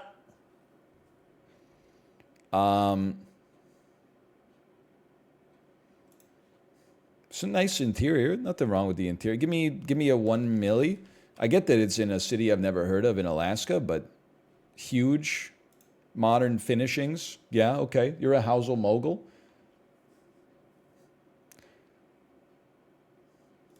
What can I say? Hey, but by living in Alaska, don't you get paid like $1,200 a year just from the state's sale of petroleum? Yes? So it will only take like 1,000 years to pay for itself, right? You got to look at the future value of capital. Yes, I saw it in the Simpsons movie. Really? I've only seen it. I've only seen the Simpsons movie one time. I don't remember the Alaska part.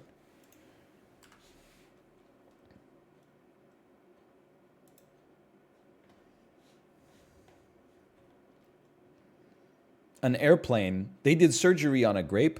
An airplane has landed in downtown New York City. It's freaking me out because like this looks old as shit, but then like a wood paneled station wagon screams like 1970s to me. But then what is this dude? What the hell is this? This is a police officer. He's got a fucking pickaxe. He's got a Minecraft pickaxe on his back. What's going on with this? They are cool ass jackets. There's no doubt about that. Is this guy even part of the same force? Like he's just wearing a shirt. Like it's not. I get that a uniform is like a shirt, but he's just wearing a shirt. That's not like a uniform. It's just a shirt, dude. Anyway, this is New York City, baby. I'm gonna say that this is 1951. Lady Luck. 1956. After losing a bet, Thomas Fitzpatrick stole a plane from a New Jersey airport and landed it at the bar where the bet was made. 2 years later, Fitzpatrick repeated his stunt. Both times he was charged with wrongdoing. He did it 2 times, man. That's so good. 2 counts of wrongdoing. All right, this is there's a guy here you can't really see, but there's a matador under my face. There's not just they're not just watching a bull. That would be like a zoo or something. So this is in Spain, which is not France. And then I feel like the running of the bulls is in Pamplona, but it wouldn't surprise me if the fighting of the bulls takes place somewhere in Madrid. Probably right off the M-30. Look, this to me looks like a photo from the mid-1990s. I'm going to say 1994 in Madrid. It's 1954.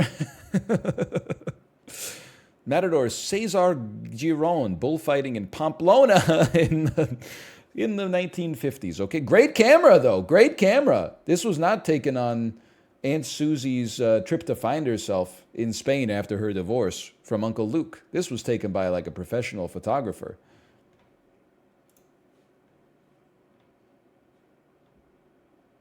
What is this composition, man?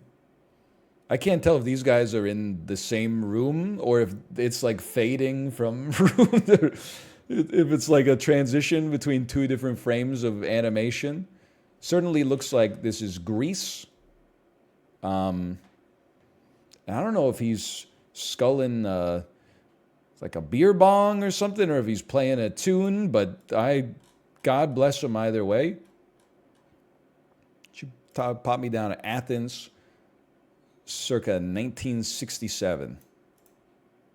1988. You got me. A Christian celebration to celebrate the Virgin Mary's bodily ascent to heaven. Honestly, not really my area of expertise. Elvis Presley in Washington, D.C. after returning from the Vietnam War. This is definitely Elvis. If this was Person Guesser, we would be cruising right now. Why does he look fake? He does look touched up, man. That's probably why everyone was going crazy for Elvis. They were like, holy shit, this guy looks like, he looks so, I don't even know what to say. Like, his features are popping, man. Vietnam, huh? Korea, okay, I got my decades mixed up, okay? It's fucking right around, where's the, yeah, that looks like it looks more like the fucking, I don't fucking care. It was, where's the fucking, maybe the Lincoln Memorial? I don't know, it's somewhere around. You know, you're in you're somewhere in this general area. In 1950, well, the war ended in 1955. Let's say it's 1955. 1960. It's in Graceland. What the hell? This dude built Washington, D.C. in Graceland?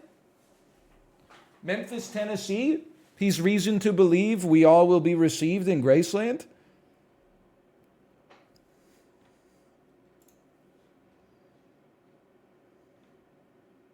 Okay. This is France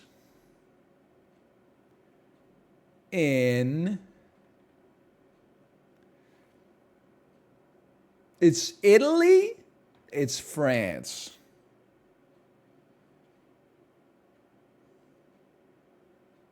It's New York. It's France. It's London.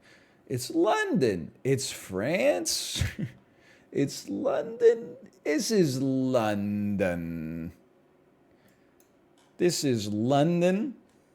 Even though the language is French, and this is, I don't even know what that is.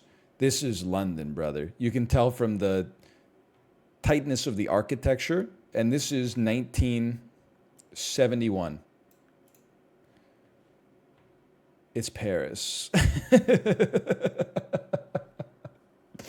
So you could tell because of the way it is. 1959? Holy. It's crazy because they're dressed like in a 60s style, but it's not even the 60s yet. You want to talk about, they're not the cutting edge. Like, they're not on the cutting edge. They're cutting the edge right now.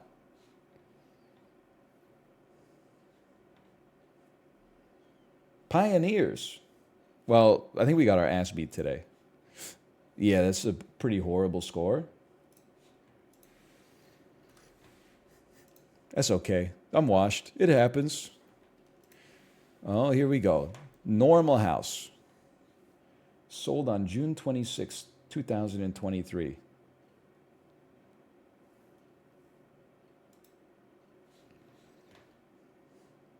Perfectly cromulent house. If there's one thing I don't like about it, I'm just wondering what's going on with this. That's it. Like, you got, what is this half pillar here? Did somebody come in and like smash it out? Like, what? The tree is a liability? It's just got to be like 100 years old, right? It's a shelf for your morning coffee? Okay. I never thought about it. As we always say, it just depends where it is. But like, I had no reason to believe this is less than a $400,000 house, no matter where it is. It also looks like it's got a LA face with an Oakland booty, so you never know what's going on back there. It's lower than that. It's in Atlantic, Iowa. It's a $200,000 house. It's a $275,000 house. It's a $243,000 house. Built in 1917. If a house is 100 years old, is it more expensive or less expensive? It's like if a house is 50 years old, you're like, oh. If a house is like 100 years old, aren't you like, oh. 229,000.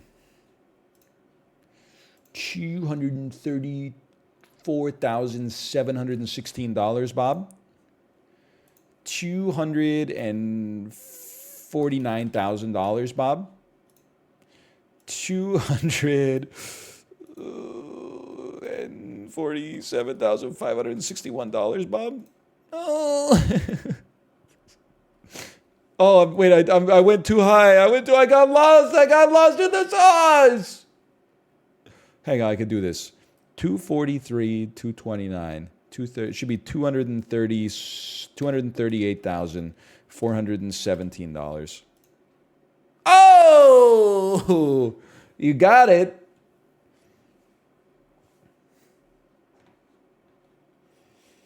Oh, man. You thought I was going to lose that one. All right, now please, just an easy travel to send us. Oh, this is an easy one. Today I'd like to go from Togo to Equatorial Guinea. Well, I don't know any of the fucking countries in the middle, so okay. Let's start by figuring out where Togo is. I'm pretty sure that it's in Western Africa, close to Nigeria. That's on the critical path. I'm going to say that Guinea-Bissau is also on the... I'm going to say that non-Equatorial Guinea. Oh. Really? Why are they so far apart? That's like if Virginia was on the Atlantic Ocean and then like West Virginia was where Colorado is. It doesn't even make any sense. How about Chad? Oh. Congo? And then the other Congo. Oh, no.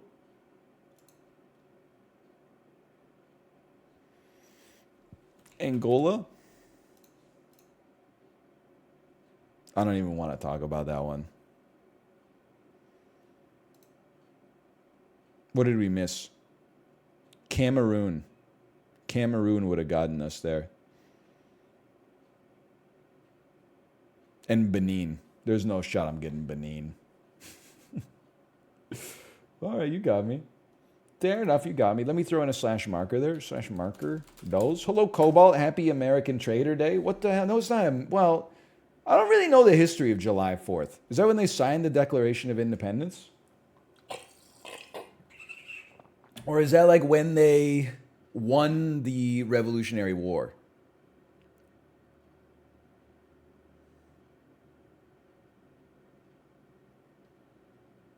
It's when it was signed. The Declaration of Independence was signed after the Revolutionary War was won.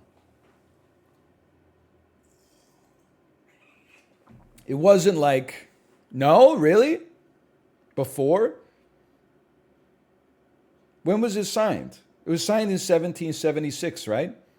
The war ended 1783. Oh, that makes, I was going to say, so it makes more sense to be like, we're independent. And then England is like, what?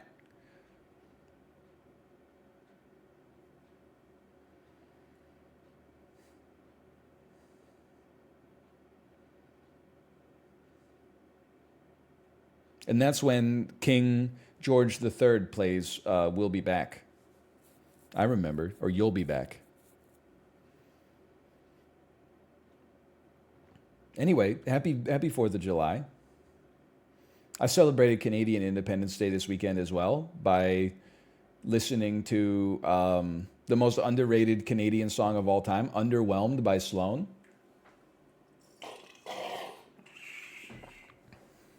People they think Sloan only makes songs to play, in arenas when you're playing hockey in junior high school. None. They got one banger. They got one banger, dude.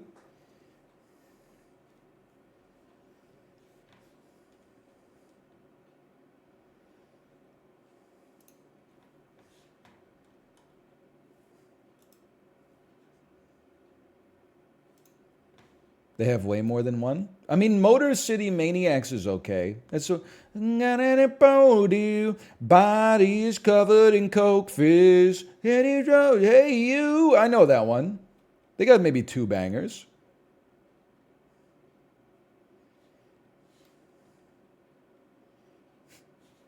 Hang on, I'm checking my docket here. Dan's asking me questions about my mortgage in the Discord. It's throwing me for a loop.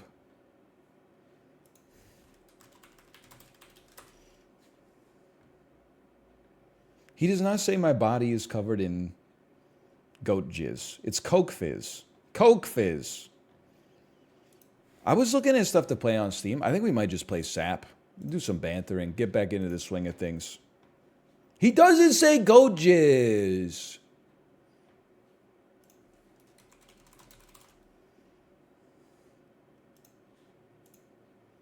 He says Coke fizz. He totally does. Rap Genius, Sloan, Motor City Maniacs. The quintessential rock and roll anthem, primarily focusing on the tale of a band locked into their life on the road. Okay, hang on. And the joke is, when he awoke, his body was covered in Coke fizz. Okay, listen, motherfucker. No, that's the radio edit, man. That's the radio edit. If you listen to the uncensored version,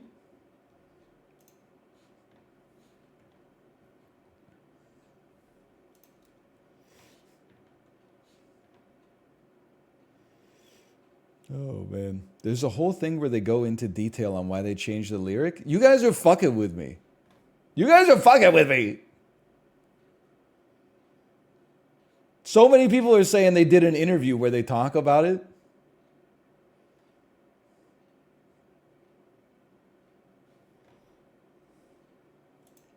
You're freaking me out. Oh, you can't hear that.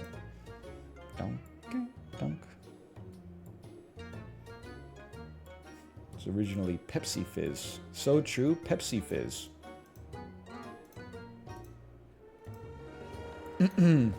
Slash marker SAP. You know what goes hard? One Coca-Cola.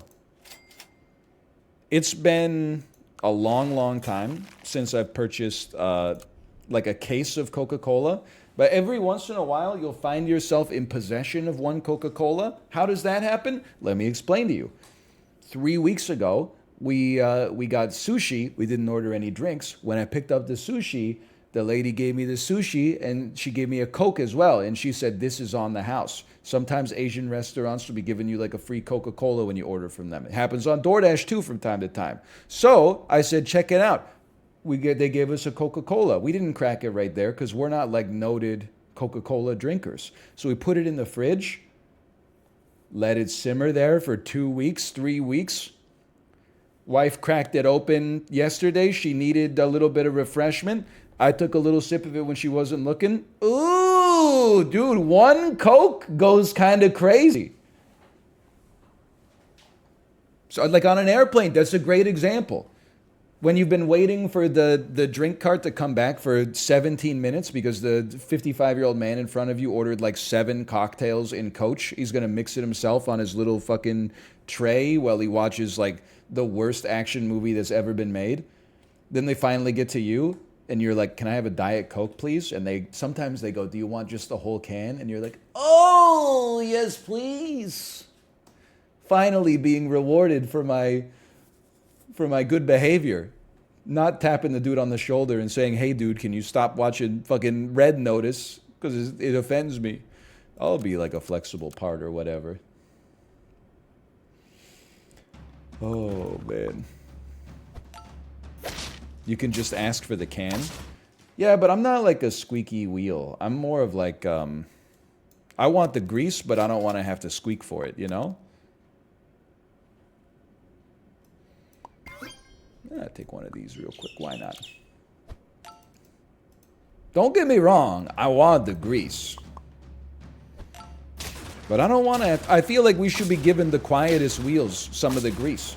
The squeaky wheels are getting too rewarded, man. It's a problem in today's society. Do you see the video of the lady getting off the airplane? And she was freaking out and she said, you guys can stay here and die if you want, but that motherfucker isn't real. She was pointing at something on the back of the airplane. She said, that motherfucker isn't real. It's the scariest thing of all time. And I was reading the replies on Twitter. People were like, I don't understand how nobody else got off the airplane. If that happened when I was on the airplane, I definitely would have gotten off. Look at, you can't fake that. Look at how scared she is. Really? You would have, this insane person said she saw like a ghost or a ghoul or something on the airplane? Your ass would be like, I'm out of here too?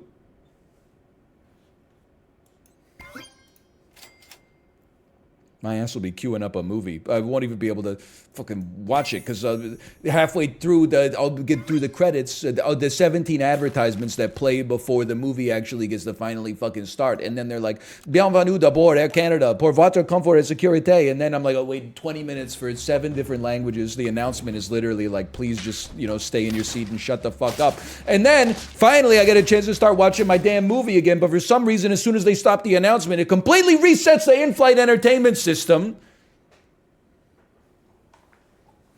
Now I gotta go fast forward on a shitty ass 1-inch wide screen touchpad. What you press fast forward once, it goes times 1.1. You press fast forward twice, it's like times 128. You're like, I just spoiled the whole movie for me. The shit is, we haven't even started taxiing yet. Kind of feels like a great time to get a jellyfish and go all in. Oh. I mean, let me just be real with you. I'm a pretty big believer in the toad, but I also feel like we got something kind of special going on here. Because there's pills this week. Which is worse, the shitty screen buttons or the shitty in armrest buttons? I would definitely say that the armrest buttons are markedly worse most of the time. That's absolutely true. I'm trying to think. You know what bothers me on an airplane is when they don't have standardized locations for headphone jacks. Sometimes your ass is trying to plug it into your armrest. It's not there. You try to plug it into your neighbor's armrest. They don't have one. They look at you like, you just fucking tried to eat their complimentary baguette or something like that. You realize it's under the screen. And then some of them are like, no, it's not under the screen. We don't even have a screen. You got to download an app for your phone, and then you can stream Red Notice to your phone. Oh, but only if the in-flight Wi-Fi works. It never fucking works. And then you got to, even if it does have a headphone jack, you plug it in all the way. You're getting like, the volume's cranked up to full. You're getting 1 decibel echoey Gal Gadot in your right ear. And then you're like, what's going on? What's going on with this? What's going on with this? Subtitles? Oh, they only have Mandarin subtitles on this movie for some reason. Then you pull it out 1 micrometer out of the headphone jack, and all of a sudden it's boom, boom. Anyway, I have not taken a flight in a while, but it do kind of be like that. Sometimes I think, oh, another pill for me. Thank you so much. I mean, blobfish is pretty swell. I also like one of you. I think we're going this week, man. No spicy. Cathartic moment for me because I'm stuck in the Montreal airport getting ready to go to Ottawa. Probably, listen, I love my country in many ways, such as, but one thing about Canadians, they do love lining up 2 hours early for boarding. And it drives me fucking crazy. Ottawa was like one of the worst I'd ever seen. I was like, there's 17 people on this flight. Surely we're not going to all, line up for no reason an hour and a half before they even make the announcement that the plane is boarding. No, they were like, I don't know, they're so paranoid that it's going to like leave without them or something. I'm going yard, man. I'm going the damn distance here. Give me one of those. Yeah, why don't you just like have a child and then bring a stroller, even though they don't need a stroller anymore? And then they always like move you to the front of the line because you got a stroller. This shit is so cash. Sometimes you can't hear the announcement. Listen, motherfucker. You can, even if you can't hear the announcement, if you're sitting close enough to the gate, you can infer the announcement because it's when everybody starts standing up. Okay? When everybody starts standing up and lining up in the little partitions that they set up. That's when you don't have to hear the announcement. They only make like 2 different announcements at the airplane. Or at the gate, I should say. I'll take another blobfish. I don't even care. Take a pair.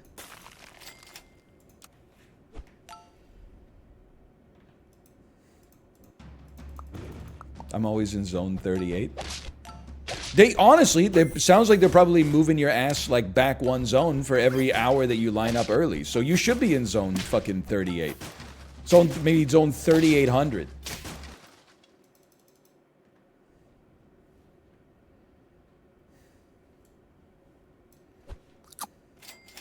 Not interested.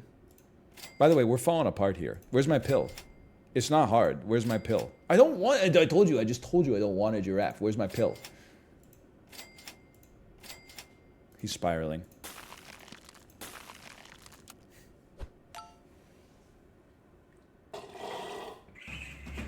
Why do people want to board first? It's all about the currency of the overhead bin these days. I don't want to board first, but I've got shit that has to go in the overhead bin. But because they started charging for checked bags a few years ago, like even 1 checked bag costs you like 50 bucks, everybody stopped taking checked bags because they want to save 50 bucks on their $1,400 plane ticket. So now, instead, they used to just get on with like a purse or a backpack, and then all of the heavy, like, voluminous shit was in a suitcase. Now everybody gets on with a roller bag that's like almost as big as a suitcase, and they all try to jam it into the overhead compartment. So if your ass doesn't get on relatively early, then they always come around and they're like, hey, what do you got in that bag? And you're like, oh, digital cameras and Fabergé eggs. And they're like, it's no problem, we'll check it for you. And you're like, motherfucker.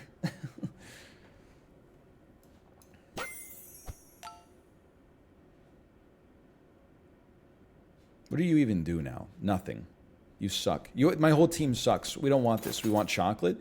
Your ass, get out of here. You're important. You should get pilled if possible. But if you refuse to get pilled, then that's your personal problem, and I'm not going to touch upon that one. Hey, why don't you take one of these then? And we have a blobfish not doing much, I'll admit, but okay. If you're not going to get pilled, you're not going to get pilled. So be it. By the way, I'm struggling to to view the screen because I don't have a computer at our new place. Like I need a desk first, and the desk isn't coming for like another week or something like that. So all I've been doing is like occasionally looking at my phone, but largely like just being outside. So this is very strange for me to be looking at like a monitor that's so big. It's like when you first get a new pair of glasses. Go ahead. We're on 4 wins. I thought we were goated with it. I am a grass toucher. There's no doubt. I love touching grass. These days.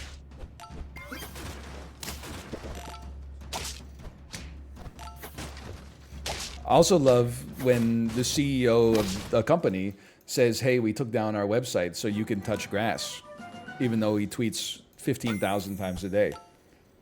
I also love when everybody's like, wow, look at the changes he's making on Twitter. He's so smart. Look at how much activity on Twitter has gone up. And then like the activity on Twitter is making it unprofitable. And they're like, look at how smart he is. He did something to reduce the activity on Twitter to make the website fucking not as unprofitable. It's just more episodes of no matter what happens, it's always genius, man. Yeah, he completely ruined it, but it was losing a lot of money. So actually, it was like 4D chess. Okay, you are cruising now. You freaking suck. We don't really need you anymore. Warthog, I feel like Warthog goes crazy this week. Give me a Warthog. I would love to get the Pteranodon that we couldn't get there now. If we could just get that in the future, that'd be great. And then give you a small buff while we're here. I'm going to get ready to sell you. We got 2 lives left. Buy a blue ringed octopus, maybe. I got to get rid of this giraffe, man. I couldn't believe... So, like, on... It must have been Saturday, I guess. But on Saturday, my Twitter kind of broke. And I was like, it's not that unusual these days. Then I came back to my phone like 7 hours later, and the first tweet that I saw was one of those like content aggregator piece of shit fake news outlets. Those like, you know, pop base or something like that. And the tweet was like, Elon has raised the amount of tweets you can see as a free viewer up to 800. And I was like, wait a minute. I thought this outlet just sucked. I didn't realize it's actually The Onion. Like they're making satire now. And I thought it was kind of funny. And then I looked at it closer and I was like, oh shit, that's real? I was just out for like running some errands or something like that. I came back. It was like, you can't, free users can no longer read the website. If you say so. Anyway, get out of here. I know I'm behind on all this stuff, but like, you know, cut me some slack. It's been like 4 days or something like that. 5 days? Ooh. Yeah. I hit the limit in 5 minutes of scrolling past garbage. Well, my favorite is the idiots who tweet like 1,000 times a day. They're like, 600's kind of a lot. I'm like, no, it fucking isn't. You read a tweet in like 2 seconds. It's not like reading 600 pages of a book, you know, where it would take you hours. It's like the average tweet is like 2 emojis and a gif of like a guy dunking a basketball. Like it's, you do 100 every time you do this. Like,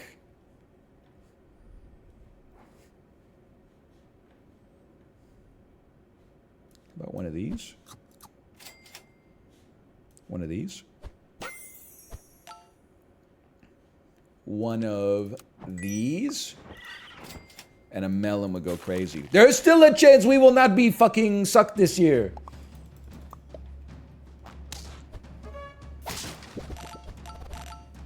We might be slightly fucking sucked this year. We will not be fucking sucked this year. That was crazy. I'm not going grimace mode. I just have a lavender shirt. Don't get sniped. Sure, I mean, I don't think that's going to keep you safe, but I could be wrong. It's not a purple shirt, it's lavender. It's 2 very different shades, okay? Oh, my green pepper, it didn't do anything. Hang on. I'm not cooked. I'm not cooked. I'm not cooked, we drew.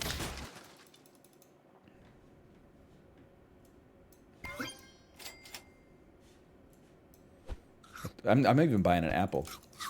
An apple for my warthog, because I knew I'd get a kiss. Always got mad when the class was dismissed. It's a white t-shirt that got washed with some purple clothes. No, it's not. But it's, you're freaking me out a little bit, because I was thinking while I was doing laundry this weekend. I was like, you know what I haven't seen in media a long time? Is like a dad's white dress shirts getting ruined because their son threw like a red hat into the washing machine. And then the dad has to wear pink shirts. And he's like, oh my God, it's the 1990s. What are the other people at the office going to think if I wear a pink dress shirt to the office? But like, I wouldn't call it a conspiracy. Yeah, why not? But I do think it's kind of crazy. Back when I was a kid, my parents, well, my dad is like a pretty stereotypical.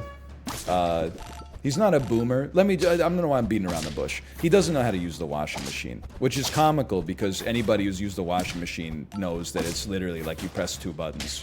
Holy cow, you got me because of that one up on the Triceratops. How dare you?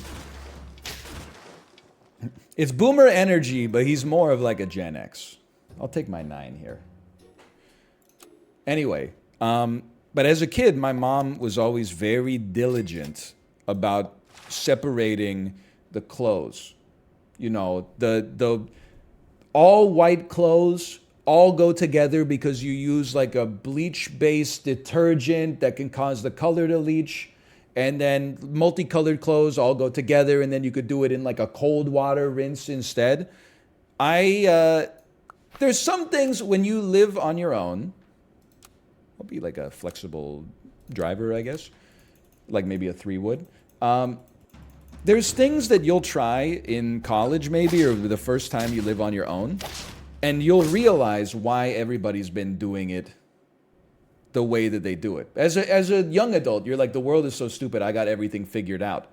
You know, why don't I just eat food out of my pot that I cooked it in? And then, you know, you do that for like 2 years and you're like, I'm a genius. I saved 4 seconds on doing the dishes per night times 30,000 days on Earth. And it's like, I got a free year. Then you read an article that's like, have you been using a spoon to eat out of nonstick pans? You have eaten so much Teflon, you're going to die in 5 years, right? And you're like, oh, I see why people plated stuff. Now, anyway, but when I was in that phase, I said, it was ironic because I had nothing but time.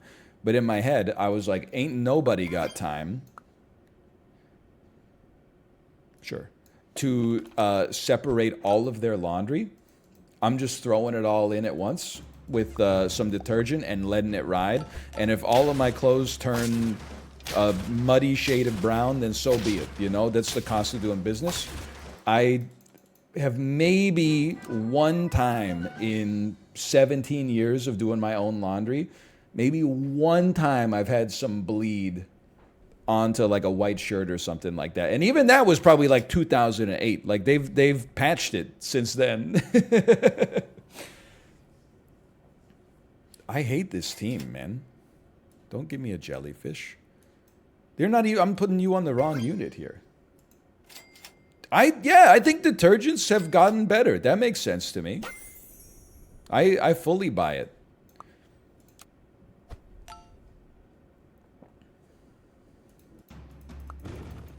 Patch notes for laundry. I know.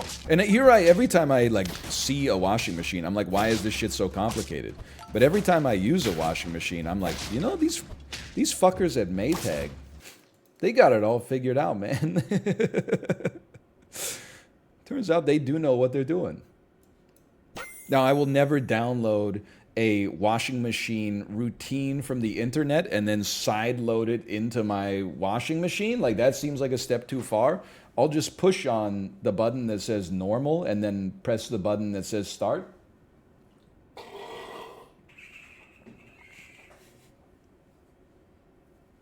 Sometimes there's just 90% of my washing is done on the normal setting. And then 10% of my washing is like, I don't know if this shit can go into the washing machine. So what do? I put it in the washing machine and then I hit the button that says delicates. And I have never suffered the consequences. If I ever, or there's a third one.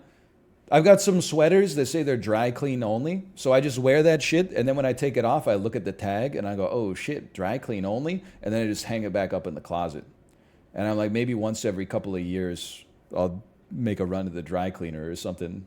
But I figure like if it's dirty in February, I might not wear that shit again until next December. Surely like all the dirt is dead by then, right?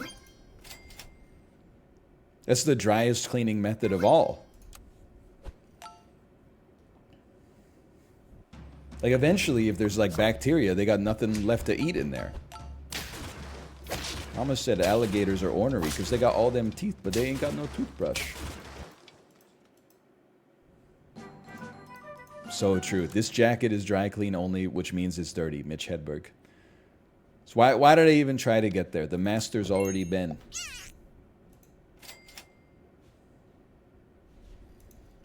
This team has no business being here, man. Because this team, Al Pacino voice, this team is bad.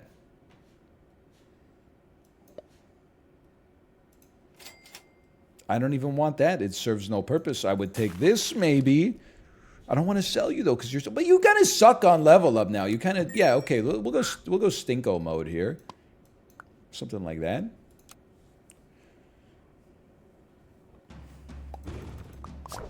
It's not Al anymore. True. I'm winning. This is crazy. You can buy a dry cleaning thing that you can put in your dryer with your dry clean only clothes. Really? I thought dry cleaning was like... Don't they use like insanely toxic chemicals to kill all life on your shirt? Like all the zooplankton and shit?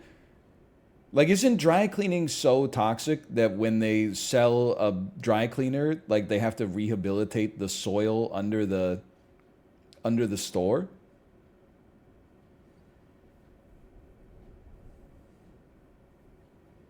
I don't think it's that bad. I thought it was pretty bad.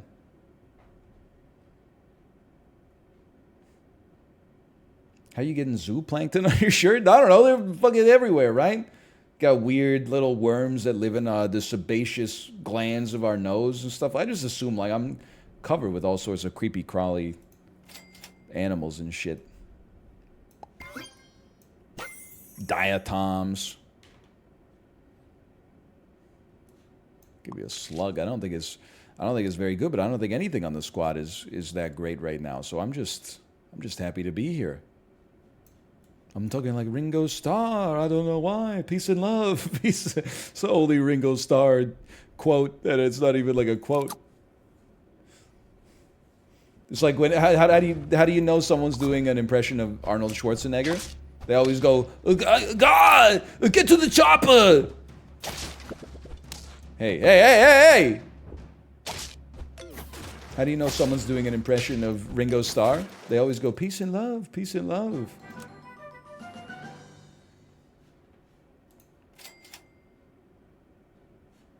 We're cooked. Yeah, little cooked. I'm buffing a damn dolphin. What am I thinking? It is true. Like I wish like when you bought. I mean, this is mostly just me complaining about being stupid. Because what I was gonna say is I wish when you bought clothes they told you if it was like dry clean only. But they definitely do. It's on the tag. But like I wish that. You know how, like, when you try to buy rat poison at Home Depot, it forces someone who's worked there for 12 minutes to come over and look at your ID? Like, they should have the same thing at clothing stores. Like, when they scan it, it should be like, beep, beep, this is dry clean only. And I'd be like, oh, shit, thank you. Put it back. I don't want that.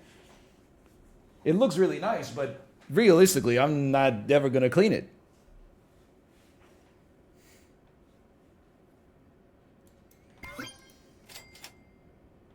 Okay. Maybe Big Dolphin can work. Ooh, larger toad. Do the Corey, just put him in the freezer. It's true. Gets me every time, man. I remember when he... Oh, he got me. How many people are running a damn iguana this day and age, man? I remember when Corey told me for the first time he put his jeans in the freezer. Got me good. Give all tier 5 friends or higher. Okay, I think we have enough life left that we could possibly make a T-Rex work. You gotta go because you're not doing anything. And the T-Rex is gonna be horrendous to start with. Whoops, oh no, you're supposed to be frozen. And then you should go, and you can come out. Friend gain perk, give it a +1/+1 Kaiser Permanente. Okay. He'll be like, woo.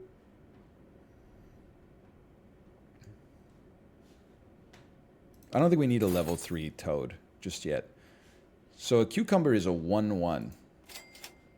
I'm not that interested in that. But if we can get you to level 2, then we might be talking a little bit. You ain't got the runway for this? What? Oh, I think I've got the runway. Daddy SAP went fast. Know what I'm talking about? John Bon Jovi. We should really just buff you twice.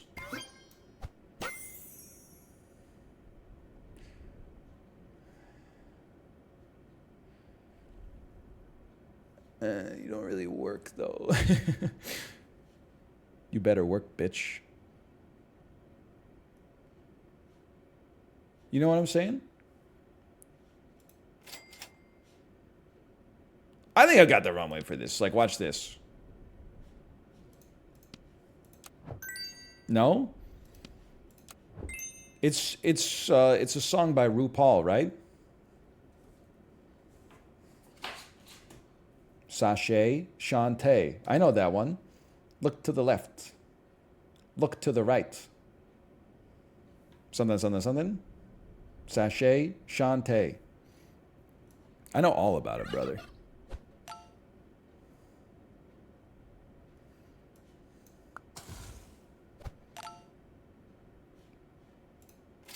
Why does my team look so bad? Why is my team look so bad? Oh no. Who's putting all his hopes on the damn fire ant? What is he thinking? I lost to a damn lobster team. That's not a good start. Oh, I didn't even do anything with you, but maybe one day. Sure, dude. There you go. And then we'll get one of you out here next time. No doubt about it. Do you ever try to win, or do you just troll for content? Sometimes it's like fun to just be like, oh, I've never seen this before, and then give it a chance. And then most of the time, you piece of shit. Most of the time, like, it doesn't work, but sometimes it does. And then you go pog. And then the YouTube title is called, like, they said it couldn't work. Be like a Danish husband. Wouldn't that be weird?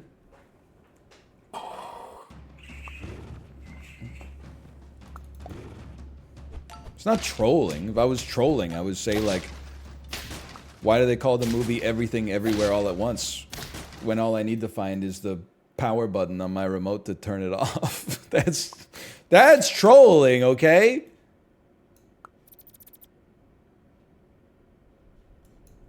-2, -2. I made you mad, ergo I won the troll, okay? I've never seen it. I know it's. I mean, even if I watched it and I didn't like it, I would just lie to you and say that it was like my favorite movie of all time because you know, I know people love it.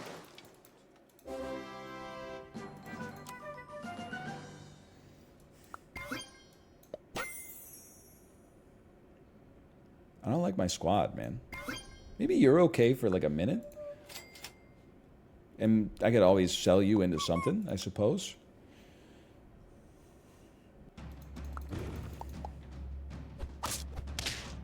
My mom is cooler than me, by the way. You probably already knew this. Maybe I did this. It's not a bit. It's like a real story. My mom and dad saw Asteroid City at the indie movie theater in my hometown, like, on Wednesday. That's crazy. I didn't even know it was in theaters yet. They saw that shit like opening day. I don't even... It might have even been like a staggered release or something like that. It's so boring. It's kind of mid. I asked my mom, I said, how did you like it? She said, it was pretty good, pretty typical Wes Craven. And I said, and then I said, to which I replied, I think you mean Wes Anderson, unless there's vampires in it. And she said, oh yes, Wes Anderson, haha. It got me pretty good though.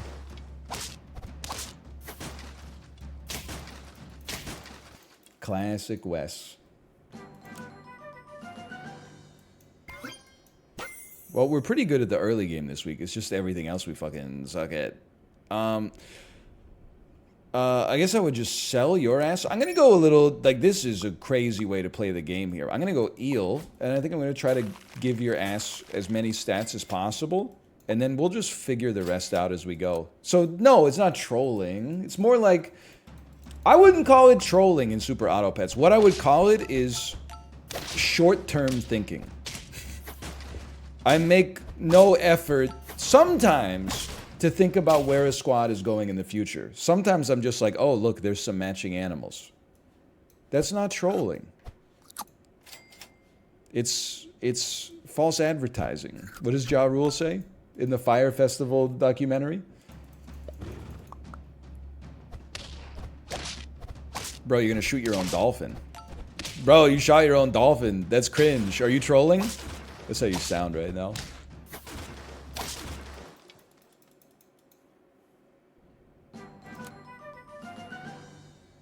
Go ahead. No apples, though. That's a waste. I would take you. And then, honestly, I think it would just...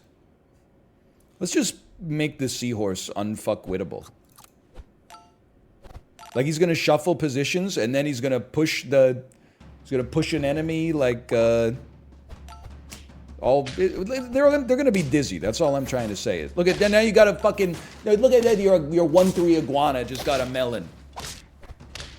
Ooh. Get scrambled. How do you... Can I tell you something? Evolution of me cooking scrambled eggs. 15, 16 years old, start cooking eggs for myself. I know I was a bit of a late bloomer, okay? When I was in first year of university, no joke, I called my mom and asked her how to make canned soup. If for anybody that maybe is too anxious to ask the question to their own parents, you open the can, you put it in a pot, and then you put it on the stove until it's warm. You basically can't fuck it up. It's the easiest food. It's already cooked. You just have to apply energy to it. Anyway, as a teenager, scrambled them in a bowl, poured the bowl into the pan, continued to scramble them in the pan. Enjoyed it. University, got a little bit more into cooking. Said, you know what? Gordon Ramsay says you don't do that. You never scramble them in the bowl, because if you scramble them in the bowl, then it denatures and you never salt them early, because if you salt them early, it denatures the protein, and then the eggs will get all gummy. Takes me 15 minutes to make the fucking Gordon Ramsay perfect scrambled egg. Shit. 24, I just said, fuck that. I'm scrambling them in the bowl again. I've gotten so... And what's most fucked up about it is that, like, I feel like my lifestyle in university was like a rejection of, like, my high school life. And then my lifestyle, like, right after university, was like a re-embracing of my high school life, a rejection of my university life. And it's just like, you ever stop and think? Like, if you ask the person, like, when were you at your dumbest? The answer is always going to be, like, 7 years ago. I feel like if you asked, like, a 58-year-old man, when were you at your dumbest? They would say, in my mid-40s or something like that. You ever think about that? I mean, when were you, like, logically the dumbest? Probably, like, well, like, teenager or early 20s. Because early 20s is, like, it's easier to be dumb because you have actual responsibilities. Like, as a teenager, you could be dumb, but, like, unless you get into some criminal shit, like, you don't face any consequences. But if you're, like, 20, 25, and you're like, check it out, I'm going to, like, you know, publicly urinate next to the Dollarama or something like that, you could get arrested. If you're, like, 14, they'll be like, what are you doing, kid? Go home and play Roblox hide and seek. Anyway, what was I talking about? The craziest part is we got 5 wins. We're doing okay. Hey, we're looking for loot. You know what would be crazy? What if we just said, fuck you? We just put eggplants on everybody. I would take a pear for sure.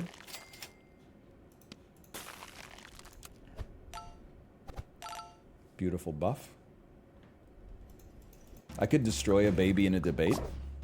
Well, in the eyes of, like, Plato, I completely believe you. In the eyes of, like, observers, I think the baby could do better than you think. I'm not saying win.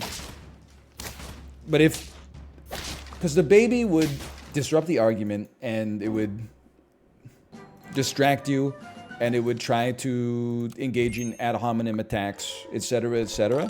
So according to Plato, you would be the winner of the debate. But like, if it was based on a plebiscite, if it was based on a popular vote, I think there might be 50 plus 1% of the people out there watching would be like, the baby kind of owned you. No, it didn't own me. When it started to lose the debate, it just started to cry. Yeah, and then you went, so it seemed like the baby had a pretty good point, honestly.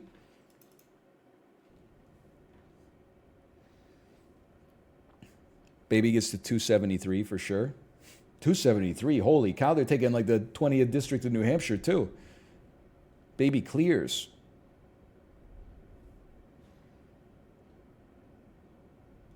Combine me, buy me. Baby Gronk. I heard something about Baby Gronk recently. I don't know if people are ready for this one. But I heard that he got rizzed up by Livy? Question mark?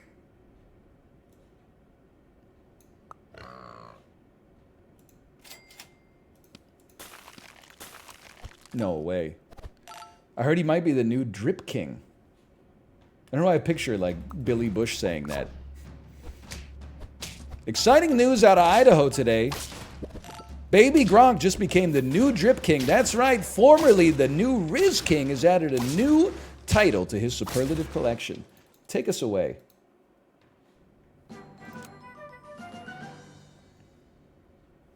What is a Gronk? A Gronk is a good football player.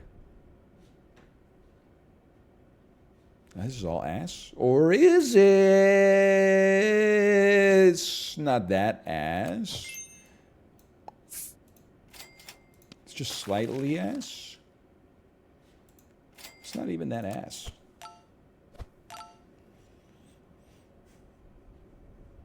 I don't know enough about football. Where, on the list of, and I understand the joke here, ha ha ha ha. If you were to rank every tight end in NFL history, where does Gronk show up on the list? Is he a top 5 tight end of all time? He's first. He's a top 1 tight end of all time. He's certifiably top 3. Top 3 at worst. So it's Tony Gonzalez, Shannon Sharp, and Gronk.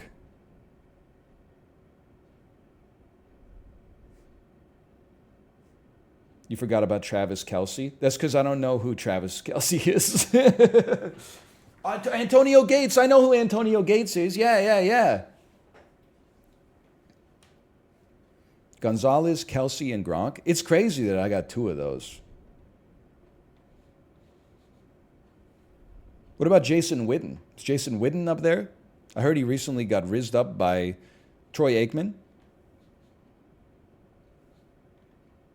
No, LOL. Okay. Whoops. I don't actually think we need a snake. I think we need another one of these guys. What about Baby Witten? Yeah! Did you hear about this one? Did you hear about this one, Kevin? If you think Baby Gronk is good, just wait until Baby Tony Gonzalez. Just wait until Baby Tony Gonzalez hits the scene. I bet if you asked me, I don't know, there's like 30 positions in football, which is nuts, but oh, you piece of shit. I bet I could name the greatest of all time for 50% of the positions in football where you actually notice people doing their job well. For example, I could not tell you who the best tackle of all time is, or the best guard, or the best fucking center, okay? But I could tell you, best running back of all time? Easy, Brian Westbrook. Barry Sanders, right? Barry's probably Barry Sanders. People talk about Barry Sanders all the time.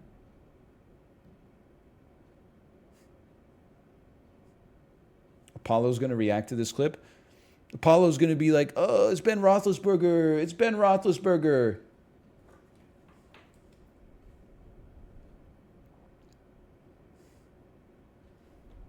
Terrell Davis. Now you're speaking my language.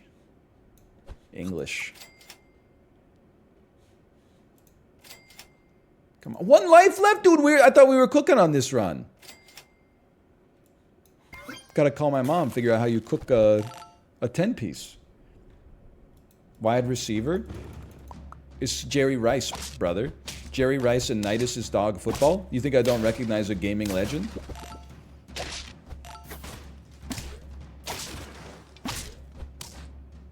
We can still win this.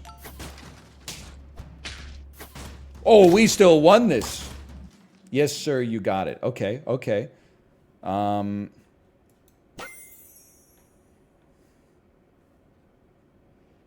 I know a quarterback. A quarterback has got to be Tom Brady, man. Even if it's not raw skill, his longevity combined with his clutch moments have to take him to the top.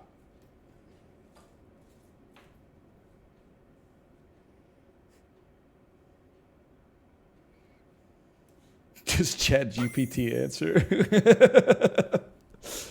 You see that clutchness? Cornerback? Fucking Dante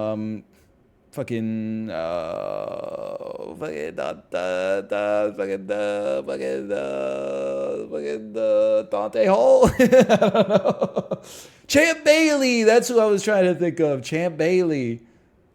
Fucking Chad Kroger. Skip. I skipped that one.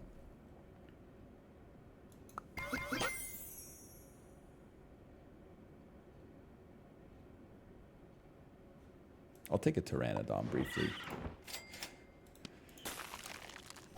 Best linebacker? Ooh, that's tough. Probably Brian Urlacher, I'd have to say. Twitch streamers are a blight on society? Well, what the hell? Just because I don't know the best cornerback of all time? What the hell? I'm not even from America. What do you say fuck me for?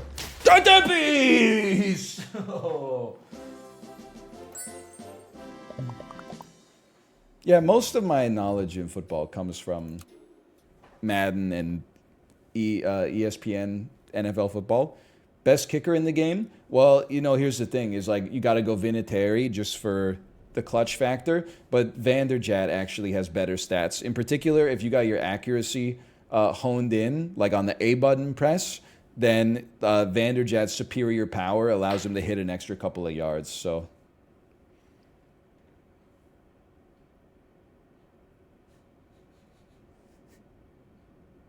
Best coach? Probably the dude with the hat, Tom Landry. That guy with the glasses.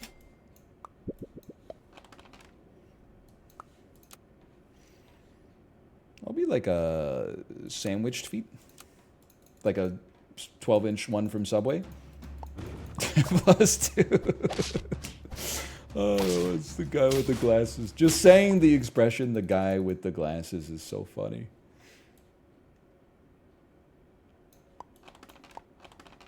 These 3 Bs of Super Auto Pets. You remember Doug Flutie? Yeah, I remember the Doug Flutie Wheaties box.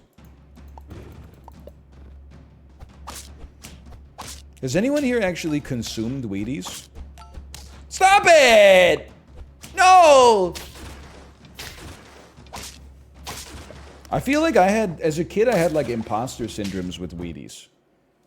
Like, I felt like I can't buy Wheaties because I wasn't, like, a student athlete. But it's got to all be marketing. Like, weren't they just wheat? It wasn't even, like, infused with gorilla mindset or nothing?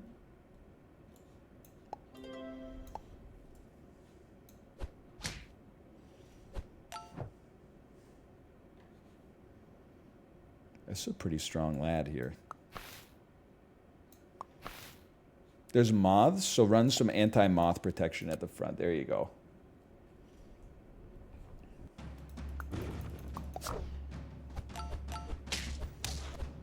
They turned a week-old cardboard after like 1 week in the pantry.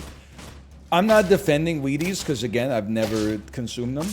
No cereal lasts a week in my cupboard.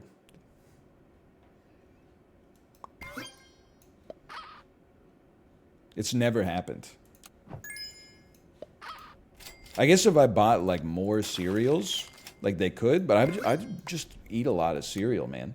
I'm like a 2 big bowls a day cereal guy. I was maybe not every day is a two a day, but most days are a 2 a day. Why? I usually eat a big one. Just phrasing could use some work. I usually eat a big bowl after I work out in the morning. It just hits the spot, probably because there's like 40 grams of sugar in it. And then before bed, I'm like, oh, I'm a little peckish. What could I go for? And of course, I'm getting a bowl of cereal. And then you know if it's my second bowl of the day, my ass is not eating a half-size bowl of my first one. That means like, I'm not even rewarding myself for a job well done. So I got to pour that shit to like the same level as the first one. Otherwise, the whole time I ate it, I would just be like, oh, I'm not even having as much cereal as I had the first time.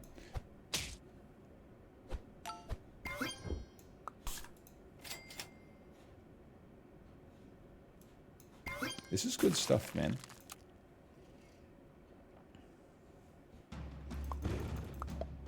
Have you spoken to a therapist about your issues with food? No, they don't want to talk to me. I told you.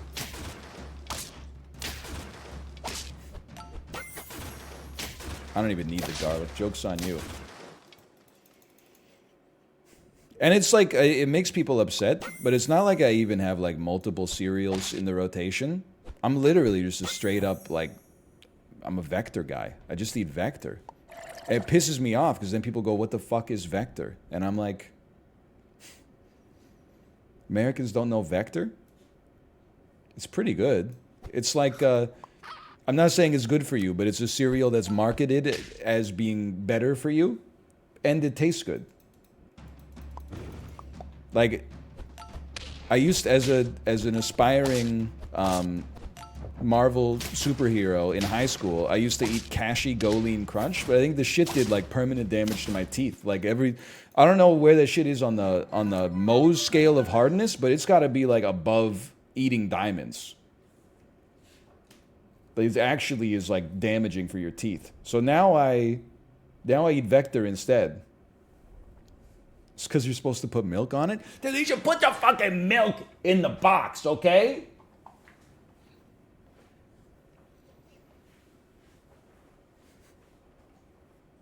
Get a Magic Spoon sponsorship? No, I don't think it tastes very good. Sorry. If anyone from Magic Spoon is watching, send me your best offer.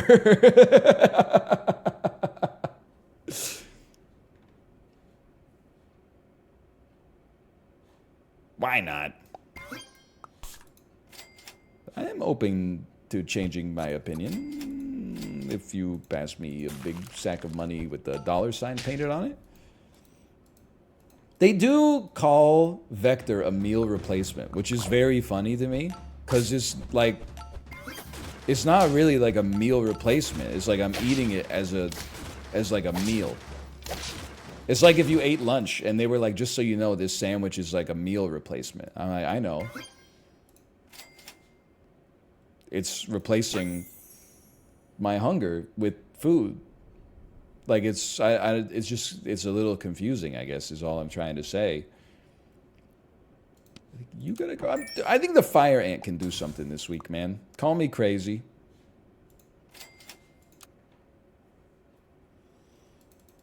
Yeah, it's not a meal replacement. It's like it's a meal. So I don't know why they call it a meal replacement. It just, like, it makes me feel like I'm eating something I shouldn't be eating.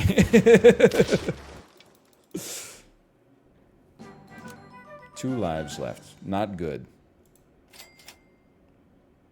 Help me. It's all bad.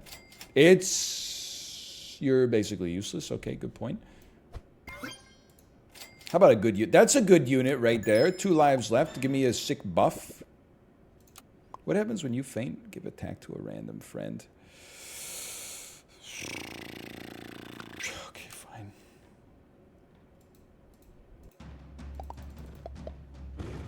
Why are you entering your Gorbachev era on July 4th? Because I fucking hit my head, man. I got this thing right here. It's not an anti-American bit. Also, Gorbachev was the USSR leader that was like most amenable to the Western interests. So if anything, that's it. It's relatively complementary. If I wanted to make today about beating a traitor to America, I would have chosen a recent president. Oh, man. You should have seen your fucking face, dude. Did I lose that last round? I thought I was cooking.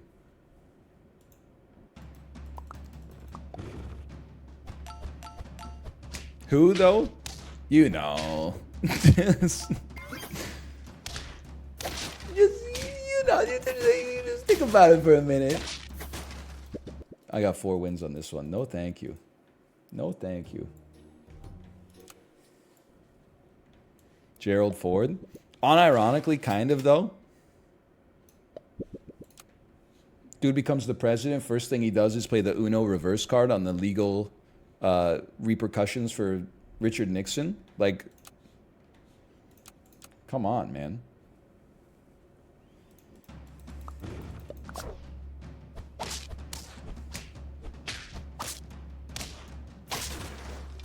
We draw these.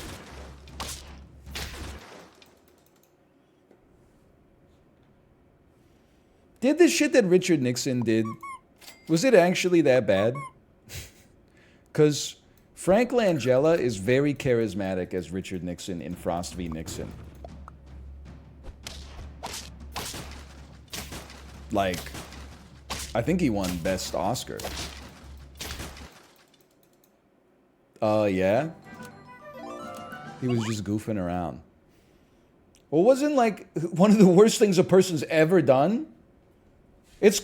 Watergate can't even be like in the top 10 worst things that Richard Nixon did, right? Like, he was in the Vietnam, he was the leader on the American side of the Vietnam War for like 7 years or something like that. And that's just the first thing that comes to mind. Didn't he wiretap his opponents? Like, okay, listen, I'm not trying to say it's okay, but like, didn't he fucking, like, it's the World Chess Championship, and he put like a surveillance device in the hotel room of his opponent, and as a result, he got a little bit of a jump on their opening prep. So when they came in and they're like, check this out, boom, Dutch opening, he was like, he had done extensive prep for the Dutch opening.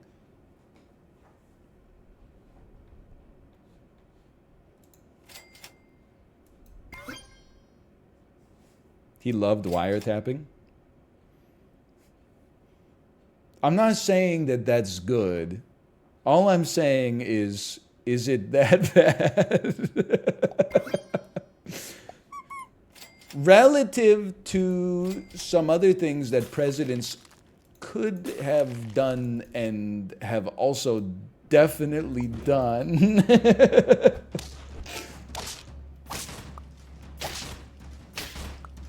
I guess what I'm trying to say is not why is Watergate so notorious, but rather why does it seem like there's like a new Watergate like once every couple of months, but then it's just like nothing happens.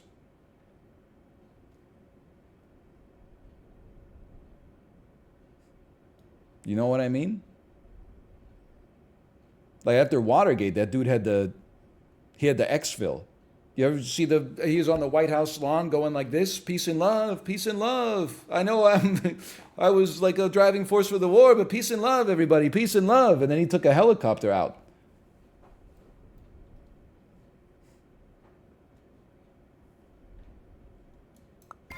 Give me jellyfish? I don't know how we ended up on this topic of conversation. It just, just makes you think in many ways, such as...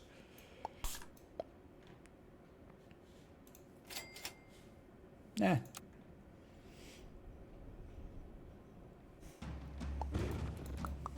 I can't believe Bill Clinton got his dick sucked in the Oval Office. Listen, you fucker.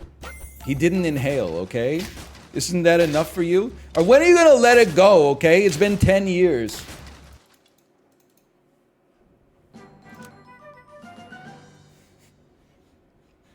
See, I was trying to... I was adding multiple layers to the joke. That's what I was trying to do. We don't want your ass. Get out of here. I kind of want your something like this. A little crazy with it. No. We gotta invest now. This is the right time to. Oh, fuck you.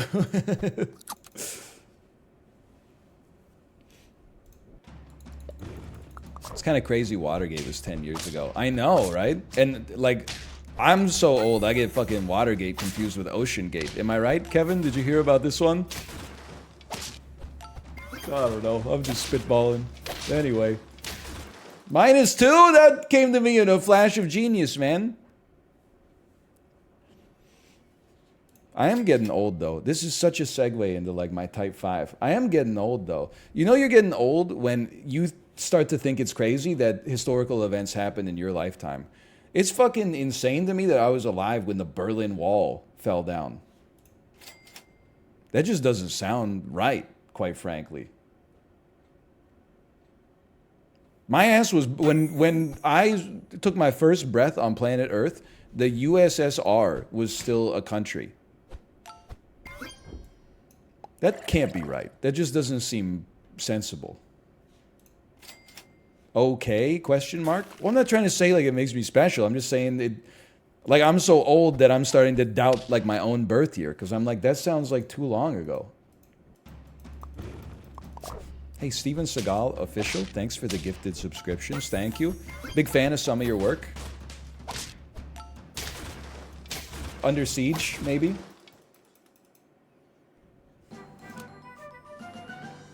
Out for Blood. That one's not so bad, I think. Name 3 Steven Seagal movies. Machete. Fucking... Rush Hour. Oh, fuck, that's Jackie Chan. Son of a bitch. I will take the flashlight. I will sell you and take a blobfish. We'll find something to do with this, lad. Don't even worry about it. Ooh, help me get away from myself. I want to buy you like an animal.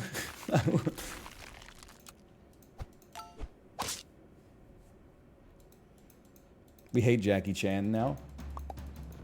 Yeah, dude, I got grifted by it. I knew Jackie Chan had some skeletons in his closet, but when I saw the viral tweet that was like, here's him and his daughter reacting to like his old movies, and she says like, "Wow, Dad, you're amazing."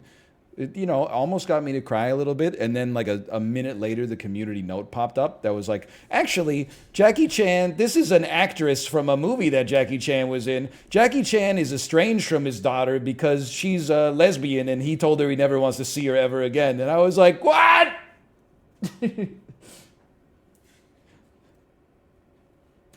So I got fucking gaslit into weeping because of like a heartfelt Huawei commercial or something.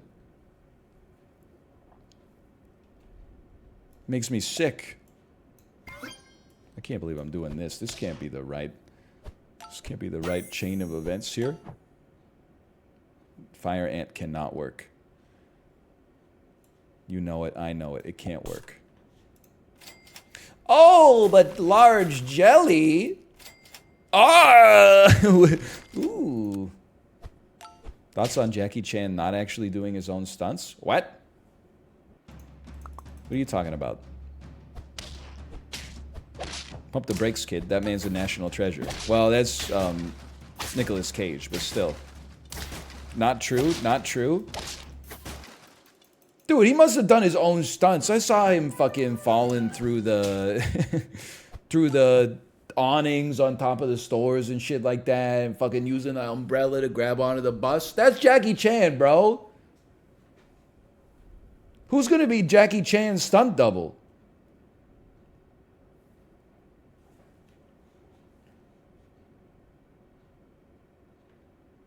They need Jackie Chan. Tom Cruise. True. True. Tom Cruise. True.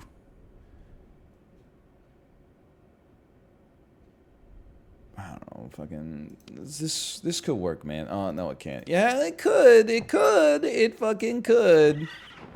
Watch this shit right here. This is not smart.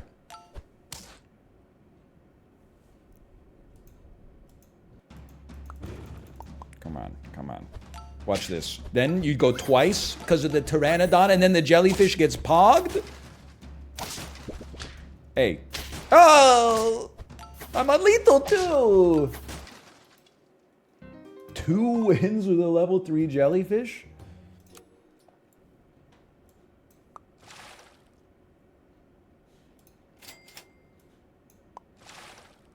That's gotta sting.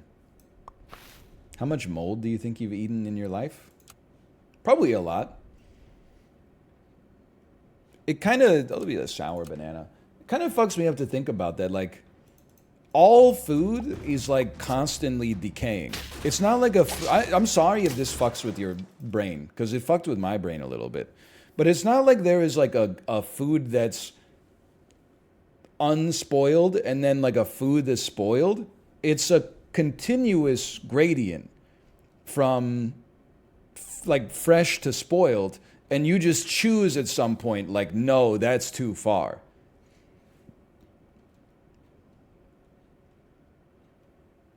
Like if you ate bread yesterday and then today there's like a mushroom colony on it, you ate like the xylem and the fucking phloem and shit in there. It just hadn't sprouted its fruiting bodies yet. But you're like, that's okay, no big deal. If you saw mold on it, I'm not trying to say you should eat mold. I'm just saying like, it's kind of weird.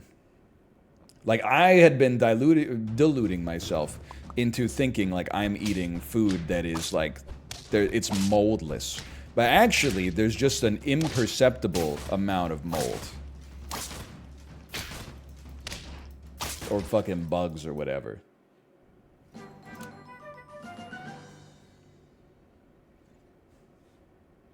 This is not accurate. Someone needs to take your degree back. Fucking take it. You can't do shit with a bachelor's in biology anyway. Oh no, I'll have to get another bachelor's in biology to apply for a fucking master's in biology. No! No! This idiot doesn't even know the Golgi body pushes the ribosomes around the cell.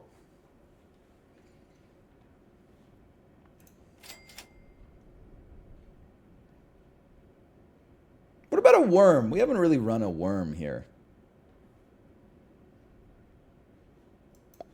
What about a worm?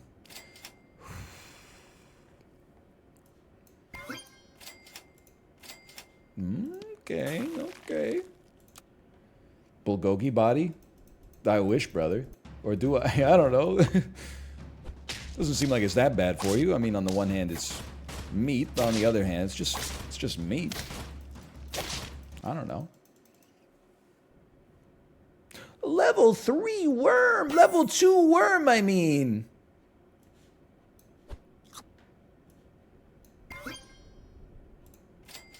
Nah. Yeah, I guess. Pen pineapple apple worm? Pros, it's just meat. Cons, it's meat. Me reading about how the experts expect the Vancouver Canucks to do this season. Pros, they made the team a little bit better. Cons, they were really, really bad last year. 2 cost, 2 apple. Yummy. I mean, I definitely feel like Hippo can do something, but why do I keep taking shit that has not worked? Like, I just took Manatee and it didn't work. And I'm like, you know what would hit the spot here? Manatee. Actually, an eel, though. I know we had a run with eel that didn't work, too, but... Do Canadians celebrate 4th of July? If you're in America, or you have American friends, like, we kind of celebrated 4th of July last year because it fell on a weekend, I think, and we were at our in-laws' place in Washington. So sure, I put my baby in a Stars and Stripes life jacket.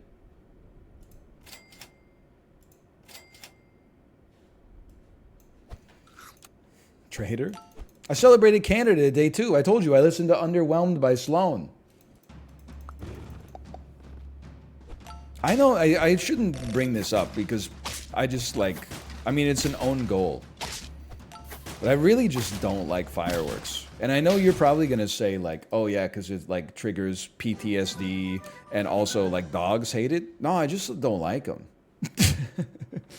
I just don't get it's for me it's like in that same class of stuff like dancing, skydiving, stuff like that, where I'm like, I just don't get it. Like when I see them go off, I'm like, it looks I don't even want to say it looks cool, but like every single one it goes off and you're like, this lights, like I've seen it before. It doesn't, no dancing? Yeah, I don't like dancing. Like the reason I say it's the same thing is because like when I go dancing, if I'm at someone's wedding and people are like, you got to get on the dance floor. Like I'm dancing out there, but I'm not hating myself, but I'm not having fun. I'm just sort of like moving my body. It doesn't inspire any emotion in me.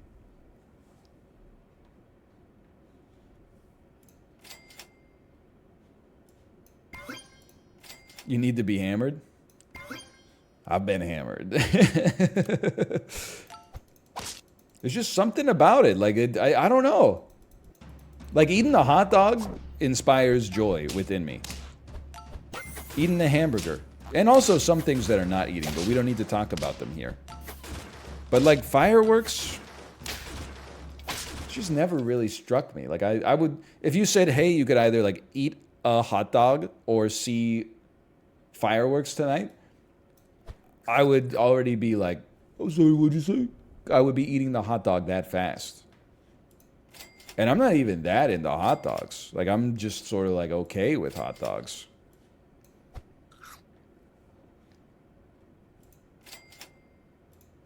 What am I doing? Maybe this will work. Hey, did you see that Tyson Farms is using antibiotics on chickens again? Motherfucker. That means I can't get my ciprofloxacin, man.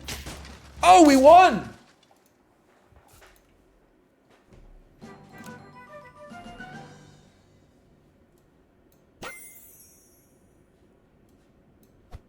Looking pretty good. Also, as a kid, every time there was like a fireworks experience, it was like always really fun. And then like one firework went errant and people were like, oh shit. And then like a pall falls over the whole party. And people like go looking for where the firework landed to make sure it doesn't burn down like their whole forest or backyard or whatever. But meanwhile, like all the other fireworks are like still going off at the same time. And you're like, all right. Just doesn't seems like there's, every year you see videos of, well, I mean, did you see, did you see the one where, sometimes on Twitter I get impatient. If someone posts like a 2-minute video on Twitter, I get impatient. So it was like, I've never seen a fireworks explosion go this badly. I watched like the first 10 seconds and it was just like, pew, pew, pew, pew, pew, pew, pew. And then I was like, this is too slow. And then I skipped ahead to 90 seconds and the car in the driveway was like engulfed in flames. That's how quickly it can go wrong, okay?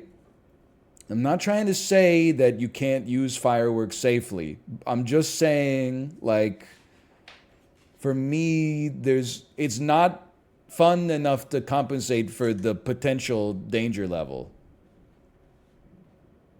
That video is from June 30th too? All right, that's pretty funny though.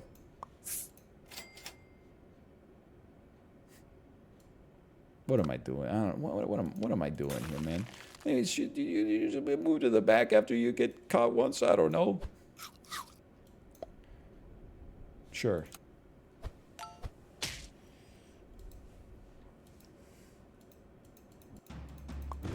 You're never getting into Valhalla? I don't believe in all that Valhalla stuff. I know it'll probably like offend you, but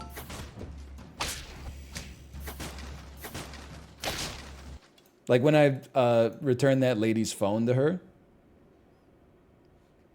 her sons were being very nice to me. I very much appreciate it. Then one of them said, "God bless you," and I said, "Get owned, bozo. I don't believe in that shit." Oh, God bless me? Oh, could you be more specific and tell me which God blessed me? Because I'm not sure if you know this, but what you might think is your God is a little different than what might be my God. And also, have you ever read in Deuteronomy 68-1 when he says, thou shalt not lose your phone, thou shalt always do the 3 taps. So you always know that you have your keys, your phone, and your wallet on you at all times, and then you could prevent this situation. Oh, God bless me. Well, if there was a God that prevented bad things from happening to good people, why didn't he prevent you from getting your phone stolen in the first place? Hey, where are you going? Where are you going?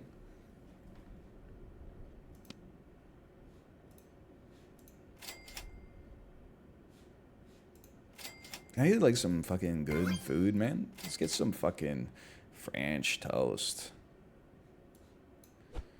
Give me this. Wow! You rolled the apple? Yeah, I forgot.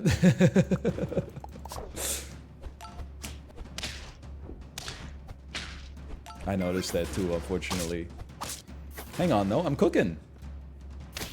I'm still cooking. I cooked!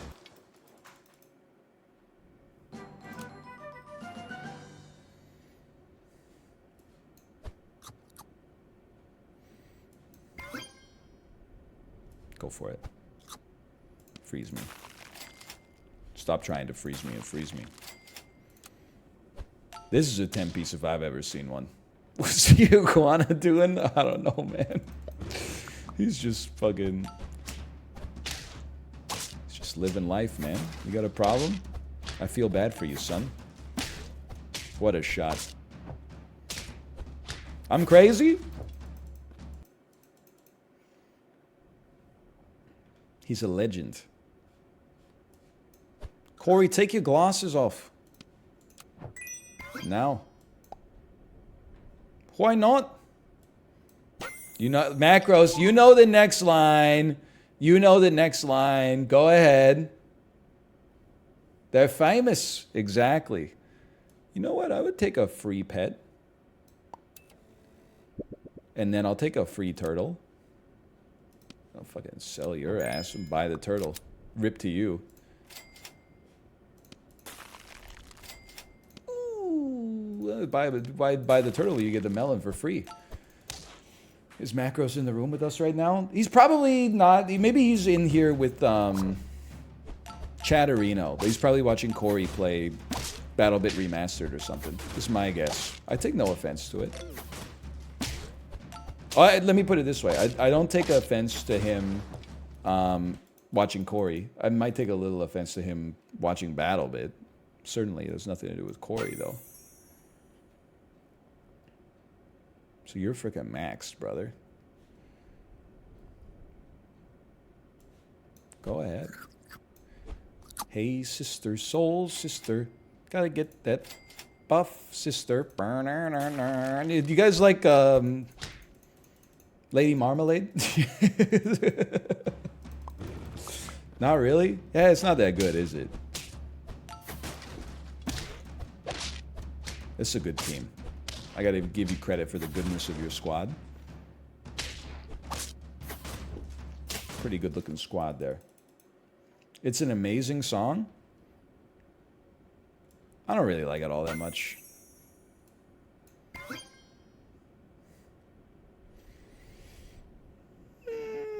You would probably do better with this, is my prediction. It's good. I don't think it's bad. Oh, no. I don't think it's bad necessarily, but... I mean, I'm trying to think if I had to rank the verses on, like, Lady Marmalade. How's it going down? Let me think about it momentarily. Well, I freaking win, by the way. Oh, I don't get the sticker because it died. No, no, no. We did get the 10-piece, though. What I know that Christina Aguilera's verse is the one where she goes, "Now he's back home doing 9 to 5, oh, until he cries more, more, more." What? And then Lil Kim goes, "Moulin Rouge." Maya's first. Hey sister, soul sister, gotta get that dough. I don't really remember what she says. What does Pink say?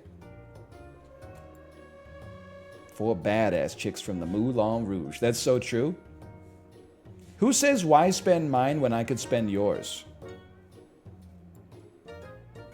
That's a pretty good one. I don't know this song that well. That's Maya? Okay, that's a pretty good line. That's Missy Elliott? What? Missy Elliott's not even in the song, is she?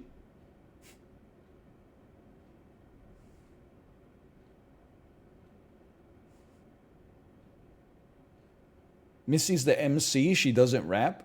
What the fuck? I'm losing it. She's the one who says Moulin Rouge?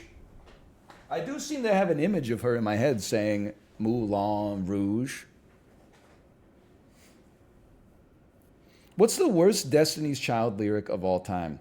And why is it the first lines of Independent Woman Part 1 where they list the cast of Charlie's Angels? Lucy Liu, My Girl Drew, Cameron D, and Destiny. Dude, dude, dude, dude.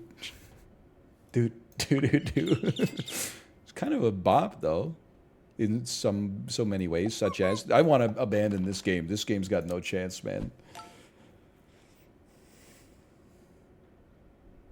Gotta be a huge thinker, man.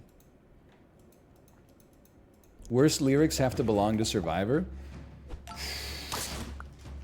Isn't it, it's kind of like a breakup song with the same sort of songwriting panache as like Ironic by Alanis Morissette, right? It's like, thought I would fall down, but then I stood up. Thought I would be hungry, but actually I ordered in. Thought I couldn't stand on one foot, but I stood longer.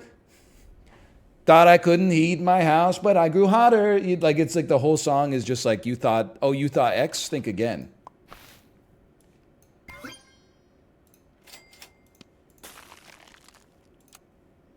Yes, you got it. If I had to say what my favorite Destiny's Child song, I don't know, because actually you're kind of, I don't want to, I like Beyonce's solo work, at least much of it. But I'm realizing, I think that all these songs, at least the writing in them, fucking sucks. I'm sorry, Jess, but Jumpin'. Ladies, leave your man at home. The club is full of ballers and the pocket's full grown. I can't believe that lyric exists up there. And all with your friends, cause it's 11:30 and the club is jumping. Yeah, I'm not sure I'm that Destiny's pilled.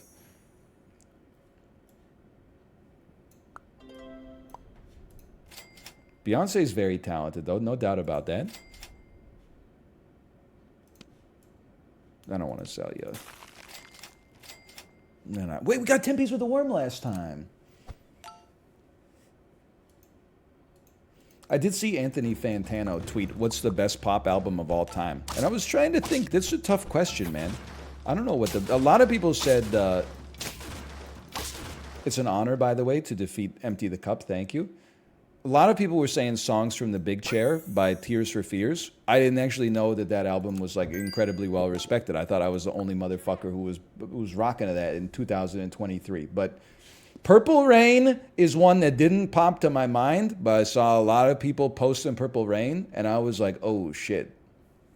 Look up the track list.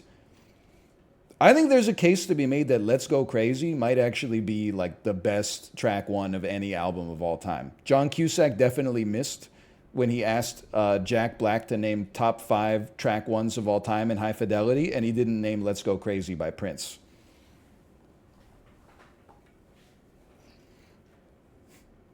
Thriller's pretty good.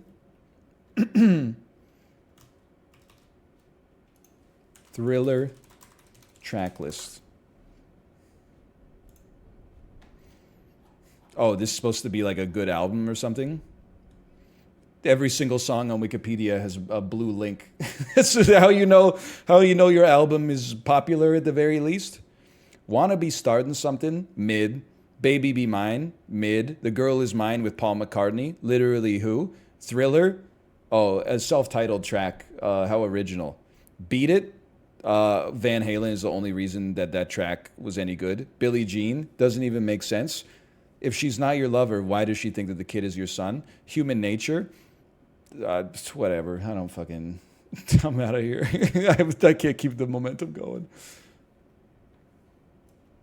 Actually, though, now that I'm looking at the track list, obviously Thriller is a great album. By the way, hello Chiblee, hello. But The Girl Is Mine is not a great song. It's kind of great just for corniness factor when Michael Jackson and Paul McCartney are arguing over who the girls is. Phrasing. I think she's mine, Michael. Yeah, when she was with me, she said she never wanted to find another lover. Michael, don't waste your time, cause the goddamn girl is mine. Michael, when she was with me, she put the beans above the frank. Yeah? I can't do a Michael Jackson impression. Or could I? I'm starting with the... Nope, okay. If you want to make the world a better place, take a look at yourself and then make a change. How many key changes are in that song, man? Chiblee, how many key changes are in Man in the Mirror by Michael Jackson?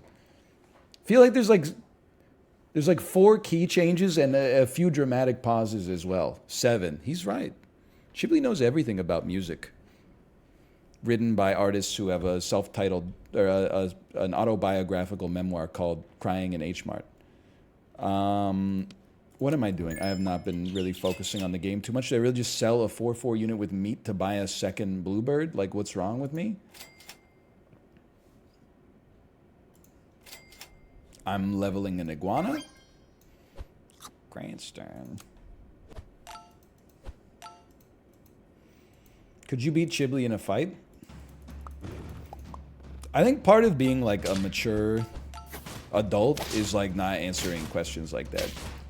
It's just like, those are the domain of a juvenile man. Chiblee and I have no reason to fight.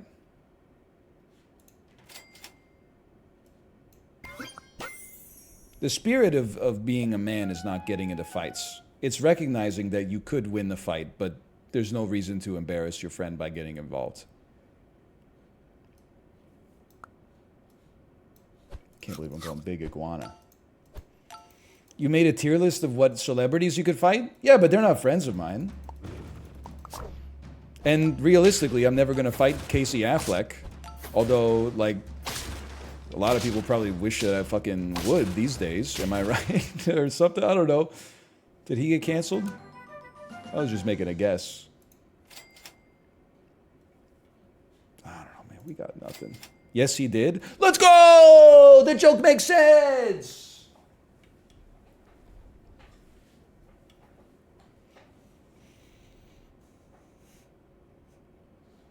He killed his wife? Listen, that's Ben Affleck in Gone Girl. And like Harrison Ford in The Fugitive, he didn't kill his wife. Like Tommy Lee Jones in The Fugitive, you don't care. It's not a spoiler. You see in the movie version of Gone Girl, you see stuff from the perspective of Amy Dunn, man.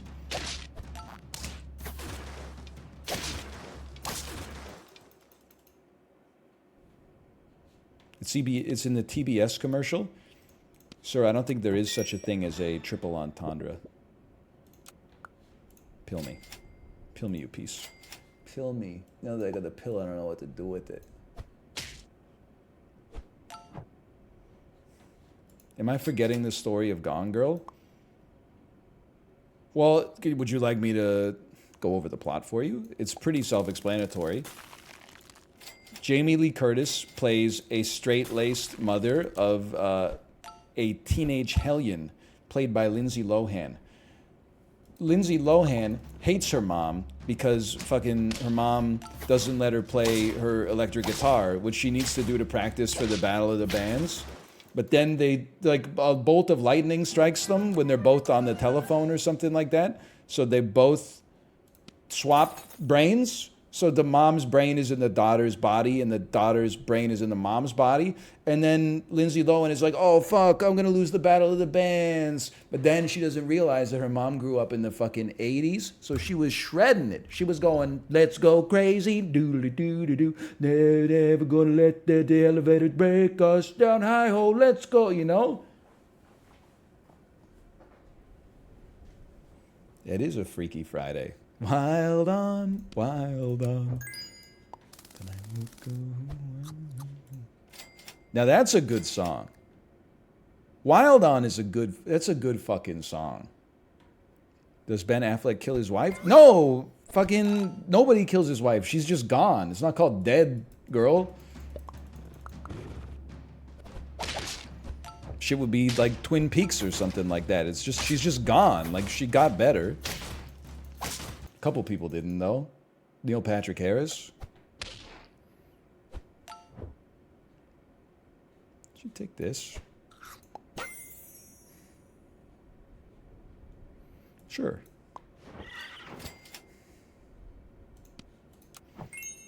Dude got his neck opened up. I don't know why, but anytime I think of like a movie scene where someone gets killed in an incredibly graphic ways, in my head, the first thing that comes to mind is just Joe Rogan saying, that's a brutal hit.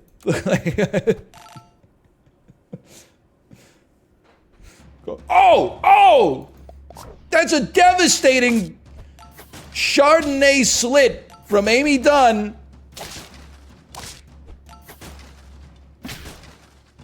You too? No? All right. Wow, that was a devastating loss. I mean, draw. I'm so good at the game, though, that losses, I mean, wins are kind of, I mean, draws are kind of like losses to me. Sure. How you doing, Chibli? I appreciate you coming here during Super Auto Pets of all things. Just to pop in. I know you could be at Justin's chat. They're probably playing code names or something. I actually intended to join them for Jackbox. But I'll tell you how that shit went down, okay? Because here's how... My chili pepper. Here's how that shit went down. This is the first time I've seen my computer in like 2 days, right? I saw a message from Justin. It said, does anybody want to do Jackbox today? I replied just before I started my stream and said, when were you thinking? Eyes emoji. By the time I looked at Discord again, he had said like an hour and 20 minutes ago, oh, we just started, but we're going to go for a little bit. But I would already like missed my window extremely. Because I'm on that PT. I'm on that PST, Pacific Standard Savings Time. He's on that EDT, Tender Love and Care. You know what I'm talking about? We're circling back to PYT. That's on Thriller by Michael Jackson. All right, note to self. People don't really, they're not vibing with PYT anymore.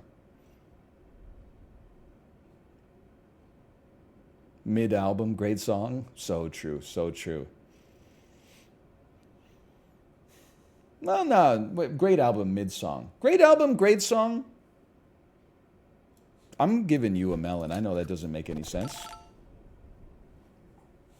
Don't ever start a sentence about Michael Jackson with "in hindsight," please. I just for a multitude of different reasons. Hey, take the shot. Take the shot. No, we lose. 4 wins? I thought we were doing better than that. Great album, great song. Currents, the less I know, the better. I don't know the album, and I don't know the song. So I'm going to have to take your word for it. The less I know, the worse.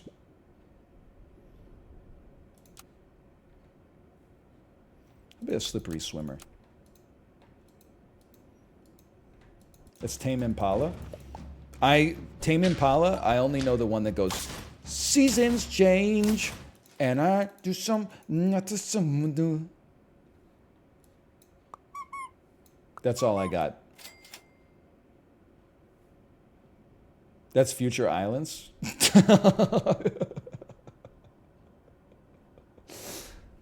What's Tame Impala then? Did they do the one that's like swim to reach the edge? I'm steady not to offend. On who can... That's... Who's that? That's not Bob Dylan. Tame Impala is just one guy? It sounds like a car. That's Surfer Blood. That is Surfer Blood!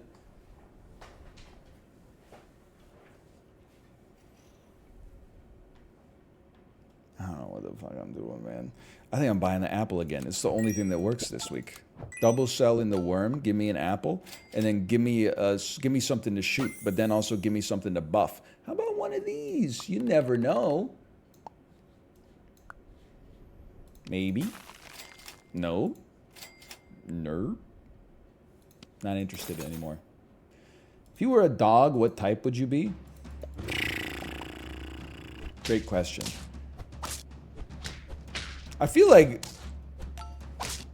I could be like some kind of hound. I know how this sounds, given that I'm a streamer. As a result, I don't really contribute to society. But like, I don't like to just like sort of sit around and not do anything. I always want to, because when you sit around and you don't do things, that's where the voice starts talking, you know? So you got to constantly be like, I'm going to mow the fucking lawn, I got to go, etc. So I think I would be like a dog that like does stuff. And I feel like hounds are dogs that do things.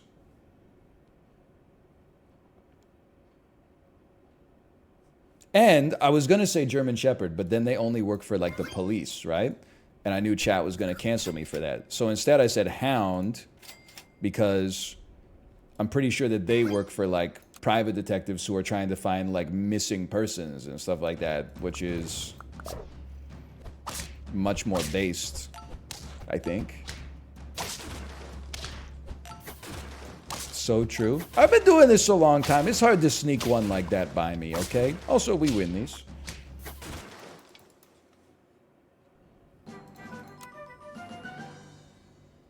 Some of that. It would be funny if German Shepherds weren't like the police dogs of choice. Like if things shook out a little bit different and then like poodles were actually great police dogs. Can you imagine? Yeah, a Pomeranian, like a French bulldog or something like that. All right, hey, princess, what did this scumbag do? He's got 1 gram of oregano in his pocket. Send him to prison for life. Good dog, good dog. I can't really like spin around, but.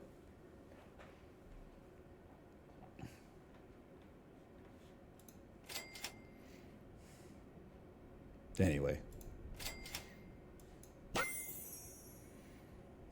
Can I tell you something insane? I was trying to think of how to phrase this. I'm not at all scared of dogs. There's some animals I could be scared of. Like if I saw like a wolf or a bear in the park or something like that, I would freak out. But if there was like if I walked by a house and there's like an angry dog and he was barking at me, it's not even getting my heart rate up, man. Even if I like walked away and then its chain broke and then it started chasing me, I honestly just don't see me getting fucking owned by the dog. I think I would just kick it in the head when it tried to jump at me. And people were like, you've never been bitten by one? So I bought a bike radio at Canadian Tire when I was 12, and I was fucking zooming around on my bike listening to K-Rock 105.7.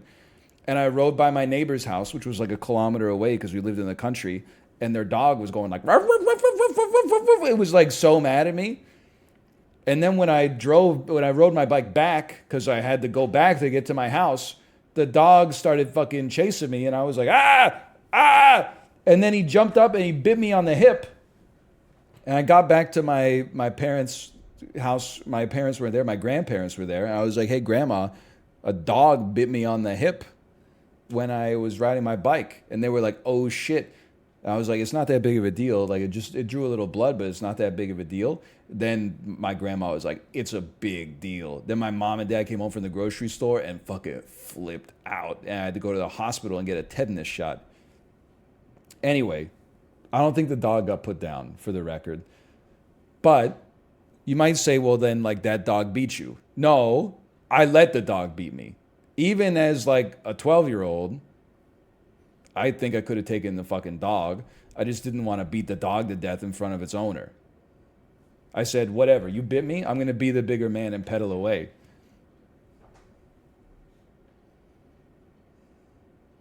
Anyway, take some of this. But like I'm telling you, if I know this is like a little Mark Wahlberg, I feel like if I was at like a park with my daughter and a dog started getting like, you know, up on our ass or something, you better make sure you got a fucking black dog belt in jiu-jitsu or something, because it's not going down the way you think it's going down, a little hazelnut inside of your skull. Would you kick it or punch it? Fucking dealer's choice, brother. I don't really know what that means. What does it mean? It doesn't matter. Kick it, punch it, yell shit at it, it's over. It just doesn't have a chance. I don't know what to tell you. I don't know how it could. 2 apples?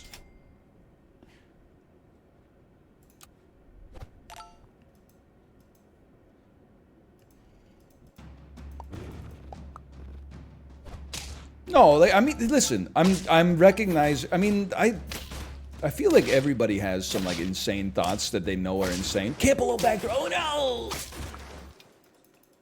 But like, some insane stuff that they in their head recognize is insane, but still like they believe it. You know what I mean? Like I believe that I could defeat any dog in combat. Maybe like a trained German Shepherd might be close. But then there's also a part of me that's like, I don't know, there's like some strong dogs out there. I will not listen to reason, I guess is what I'm trying to say.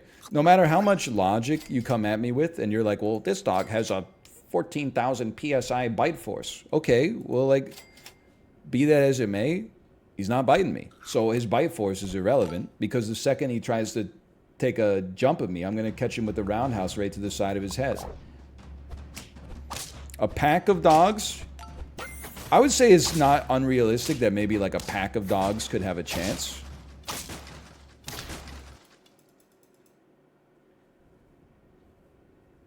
If there were 2 German Shepherds, I think I'd be in trouble, because I can't kick both legs at the same time. But if they, unless,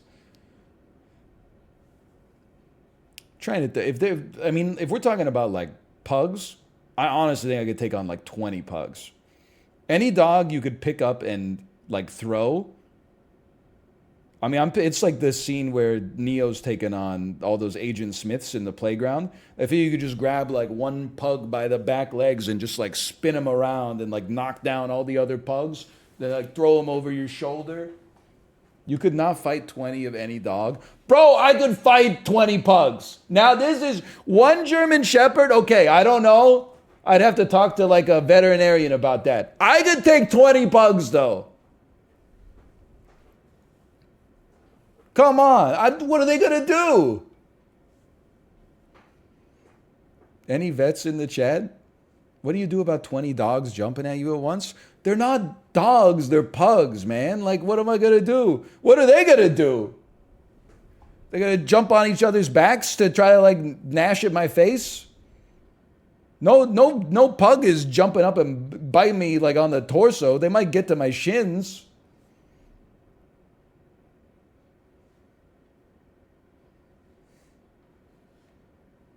Sorry, I gotta buy this apple. Stop trying to distract me with these insane takes.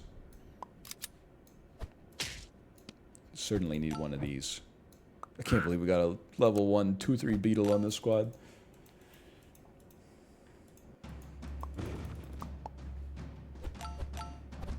Okay, well, here's the thing. Maybe we're, like, it's different strokes for different folks. People are saying 20 pugs is way too many. Okay, how many pugs could you take out then? Now, please keep in mind, we're two different individuals. 4 or 5? I think you're underestimating. I don't even know, like, who you are. I think you're underestimating yourself. 4 or 5 pugs? Come on.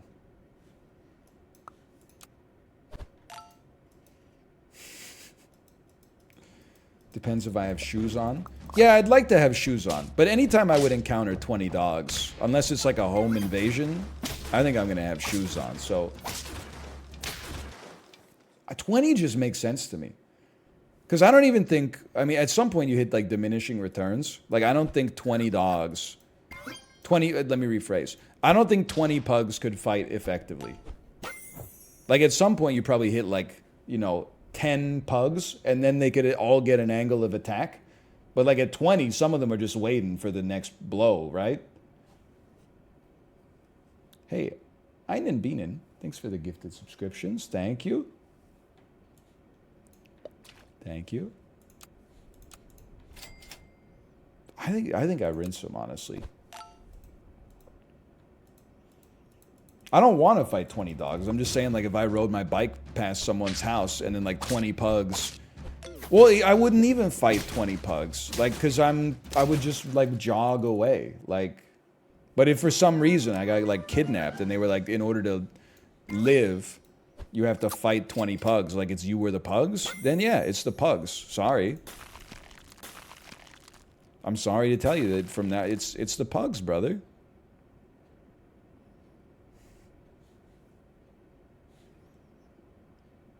Get out of here.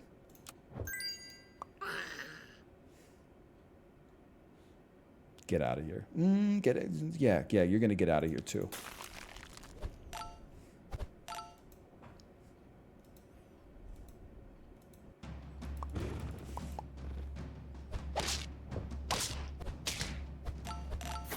I'm a little upset by all the people saying I couldn't take 20 pugs. I mean, that's just... People say it's not even close. It's like... That would be great, dude, if they made a streamer saw, where streamers had to actually reckon with all the insane stuff they've said on stream before. Watch like a 6'1" Twitch streamer try to dunk a basketball in the NBA. Dunk a basketball against a 7'1" NBA center. That would be good stuff. You're gone. You're gone. You're in. Oh, but then I can't get the other lad. Give me a free lad. Starring Ryan Reynolds. It's pure ass. I skip.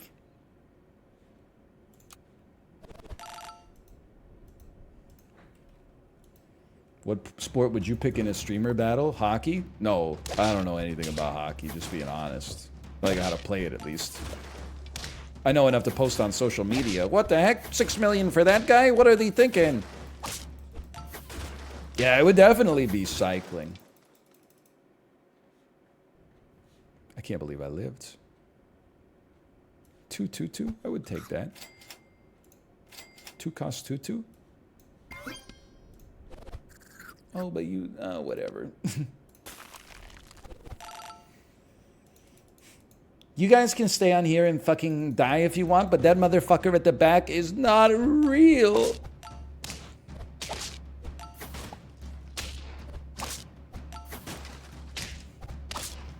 I will say, like, I say this jokingly sometimes, but like, I did genuinely lose a little faith in humanity reading the replies where people said, like, like you could not get my ass to stay on that airplane. She looked so terrified. I'm not sure, like, I 100% believe what she was saying, but she's got such conviction, I have to get off. Like, people were like, I can't believe nobody walked off the airplane with her. Sorry, I know we were circling back to something we talked about earlier in the stream, but everyone looked back, though. Well, honestly, if I was on an airplane and someone said, that motherfucker at the back isn't real, I'm looking at least. Like, holy cow, we're so back. It's a pretty low, you know, cost just to look backwards. I don't know what I'd be expecting to see, because if I see someone, then they're real. If I don't see anybody, I can't prove that there's nobody there, you know? If someone said that I'm opening the door 800 feet above the runway, maybe it's just because I've lived on the earth for a while. Whereas Chibli, the jury's still out how long you've lived on the earth. So we're figuring it out bit by bit. We got dead bees! But like, my first reaction if someone had like an episode like that on an airplane, I would be like, holy cow, she's on drugs. Just because she looks like she's convinced. I'm sure that she believes what she's saying right now. But I believe that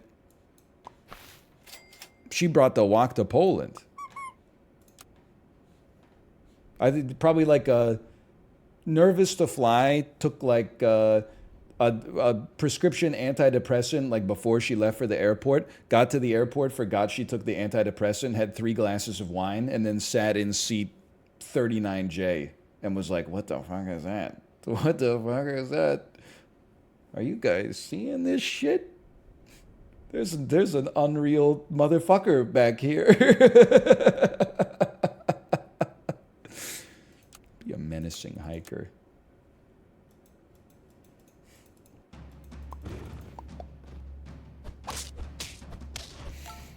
Oh, man. Anyway. I wish her the best.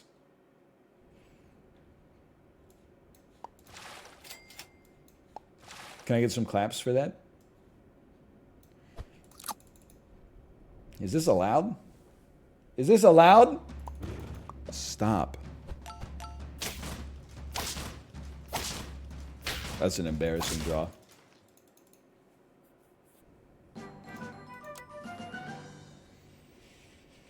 Oh, what is this peepo I added? Peepo yell.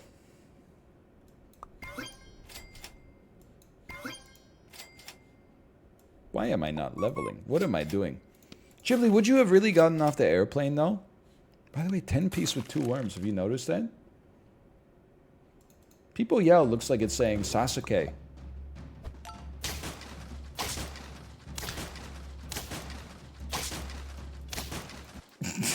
Doesn't it?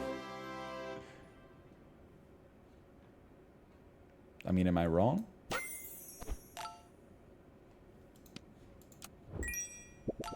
You ever read the Ambien subreddit?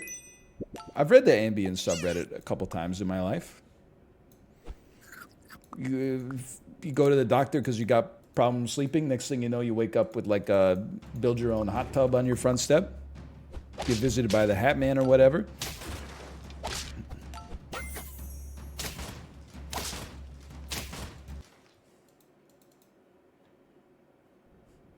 While on Ambien? What are you talking about? I don't take Ambien. I did have a prescription for Ambien once. I'm sorry, I don't know if librarians dredged this one up. We were going to Japan. It was the first time I was going to Japan. I was like, I don't want to be fucked up when I get off the plane, but I don't sleep well on flights. So it's going to be like a 10-hour flight. I would love to have like 1 Ambien. She came back with like 10 free sample Big Pharma things of Ambien and was like, here you go. So before I went on the flight, I read like side effects of Ambien, and it scared the shit out of me. It might as well have said, don't take it on an airplane, because if shit goes down, like, you're fucked. You're gonna like hallucinate and cause a scene. So I said, I'd rather just be tired. So I never took the Ambien on the flight. Then, like, I remained scared of it I would say once a month when I had trouble sleeping, there were probably like 12 Ambien in the container. Once a month when I had trouble sleeping, I would chop a damn Ambien in half and eat that and fall asleep like in 15 minutes. But I guess I was always worried. It seems like a drug you could easily develop a dependency on. Hang on, we're cooking here. This is big time cooking. Because like sleeping is something you have to do like every day, essentially. So I feel like if you get to the point where you're like, I gotta take this Ambien to go to sleep, like you're fucked. I'm already there with caffeine. I don't want to. The side effects of caffeine, you're like, oh, I'm a little jittery. Side effect of Ambien is like, Roseanne Barr tweeting. I don't know. It's just a little too scary for me.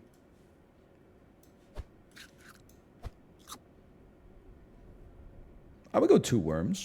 Why not? Who says no to 2 worms? It is really funny, though, when she says that motherfucker is not real. Oh, man.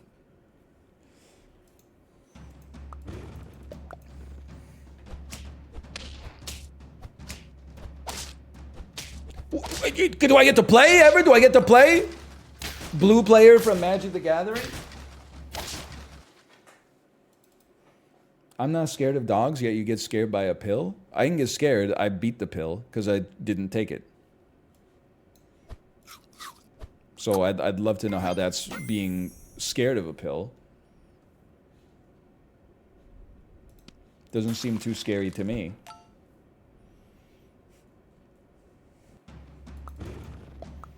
Also, I think it's very reasonable to be more scared of pills than dogs. I don't hear a lot of like an epidemic. Oh, people are getting bitten by dogs all over the world. I've had hundreds of fatal dog attacks this year so far.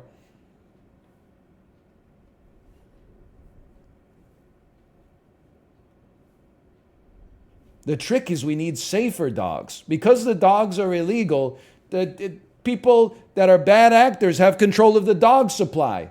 You never know what kind of dog the dog's got in it. That's why we need the government to provide a safe supply of dogs so that if you do choose to get bitten by a dog, you know it's a dog with a tolerable bite force. You know what I'm saying? I like the Nightbot post that says we can't get tweets by user Northern Lion. Nightbot, it's not my fault. They made the API cost $1 billion. Do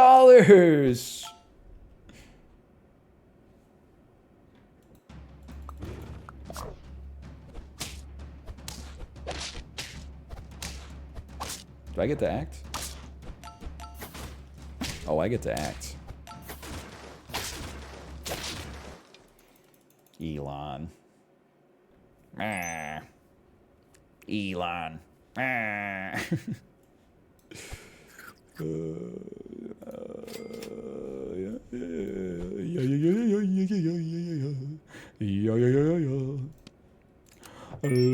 la la la la la la la la la la la la la. You know what I'm talking about? Is this something? I'm very interested in the idea of a level 2 salamander. Thank you. Yes, keep it going. I don't know what he says next, though.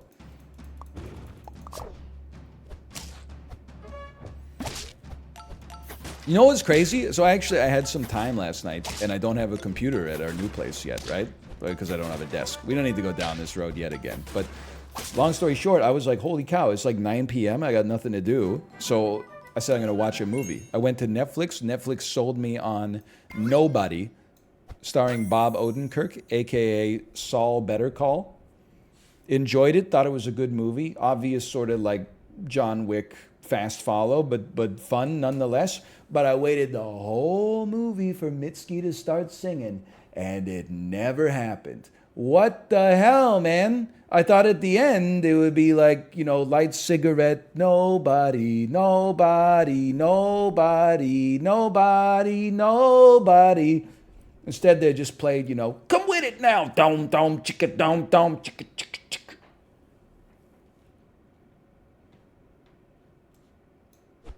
This is just a little messed up. That's better? Well, I do like Bulls on Parade, I suppose. He's Mitski pilled? Oh, yeah. Ever since the Peloton 30-minute lane break Asian American Pacific Islander Heritage Month ride, featuring Japanese breakfast, Mitski, and then that song that I always forget who sings it, that goes, how far down does your indigo go?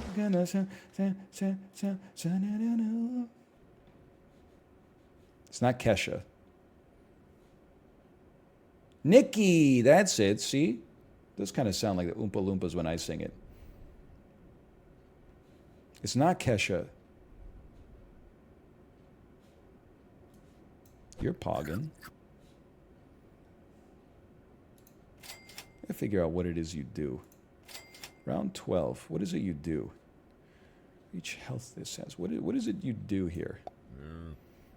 This doesn't seem smart, but I'm going to do this just about... Oh, I don't have enough gold. Are you a carnitas kind of guy or a beef kind of guy?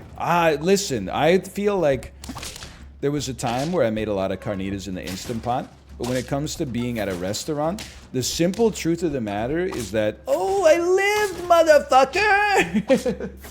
The simple fact of the matter is I don't eat enough Mexican food to have a canonized preference.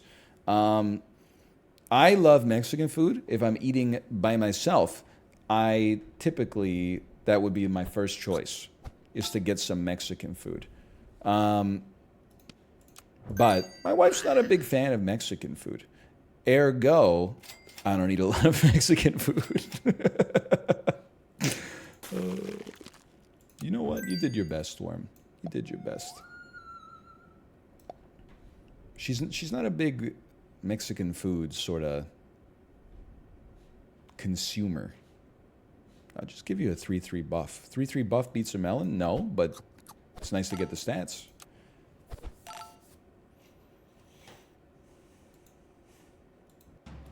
Are you a sweet or savory crepes sort of guy? See, now we're talking, because my wife loves crepes, so I eat a lot of crepes. I like crepes too. I'm not anti-crepe. Hey, relax here. Oh! I'm a savory creep. Creep? I'm a savory crepe eater. Without a doubt. I would take some smoked salmon and dill with a little bit of cream cheese or something. A creme fraiche, perhaps. Even just like sometimes you'll get a crepe place that will make you like a Mediterranean crepe. Like a chicken shawarma crepe or something like that. I'm down with it 100%. I see what you're doing there in the chat, by the way. I want you to know I do respect it. I'm a crepe. I'm a weird dough. What the hell am I doing here?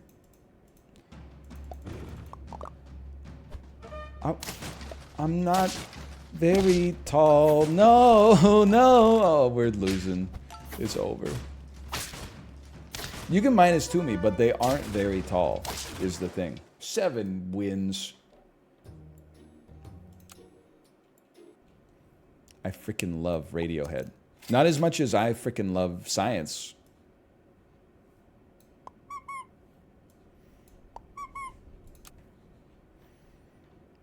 How about like an ordinary step family? World's so fucked up these days that an ordinary step family is extraordinary.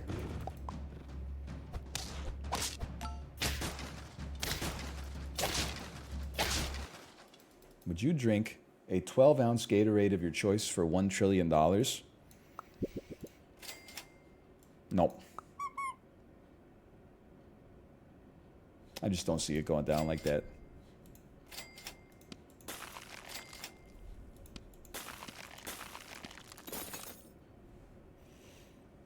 I would take the dinner with Jay-Z. Here's a better question. Everybody knows that it's not worth 500,000. It's not worth missing out on $500,000 to have dinner with Jay-Z.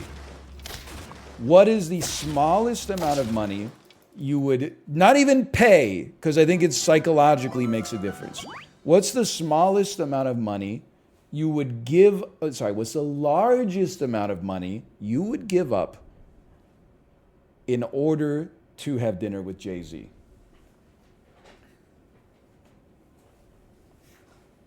$20 is crazy. Like I would skip $20 to have dinner with Jay-Z for sure.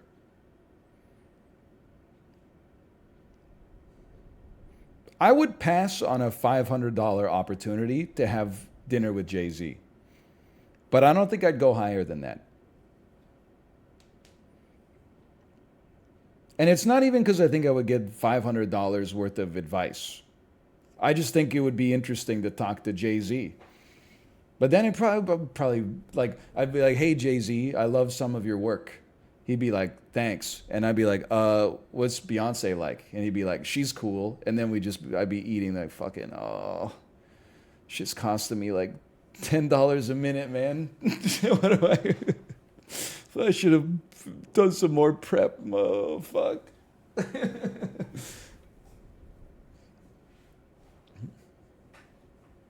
I got nothing for him. Here's a strange one. Fish me. They didn't fish me. It's no good, brother. Or is it? Maybe it's okay. You're an interesting one.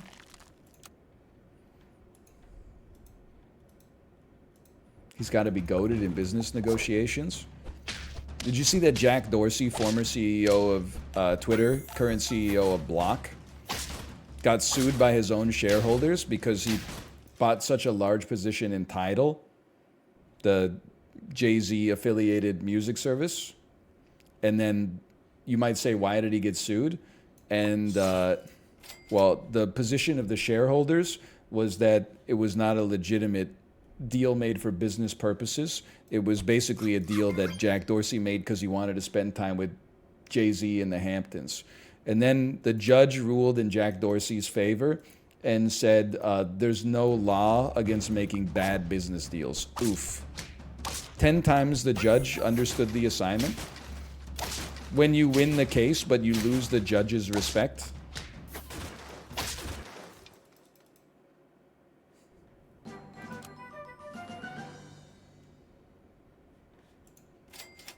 Come on. Come on.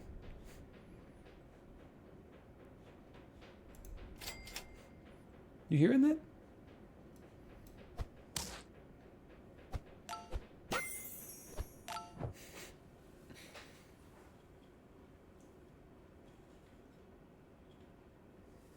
I'm okay. That motherfucking sound is not real. You guys can stay here and be annoyed by that.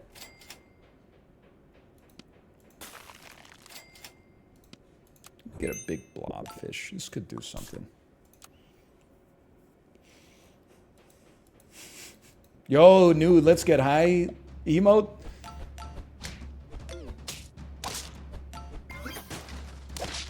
Did you guys see that leaked Jalen Green video? Anyone else on NBA Twitter here?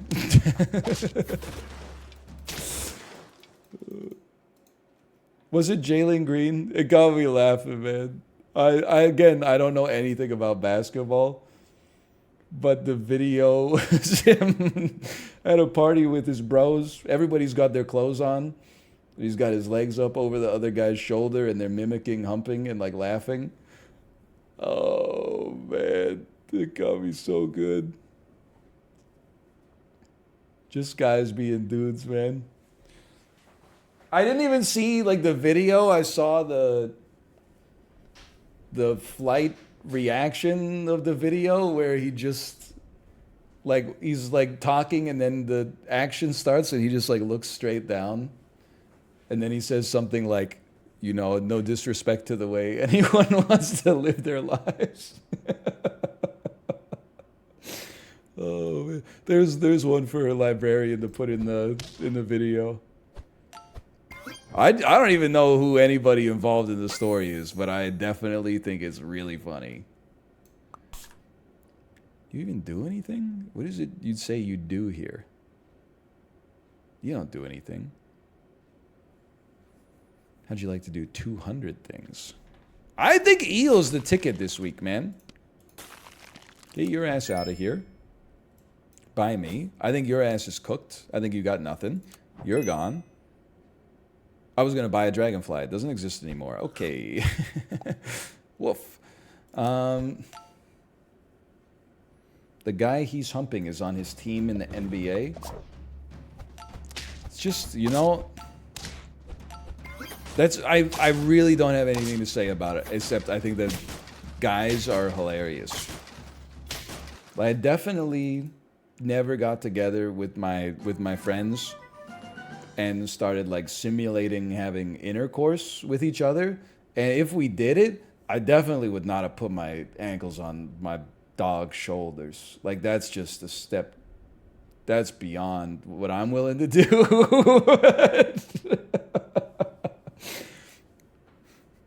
But I'm trying. There's probably definitely would be at a party sometimes. We'd be like, you know, peeing at the same time. We'd be like, nice dick. Of course. It's your July penis inspection. Nice cock. We weren't pretending to hump each other and putting our ankles on each other's shoulders. I mean, like, that's just like a step too far for me. But, I mean, I could see how it could get there.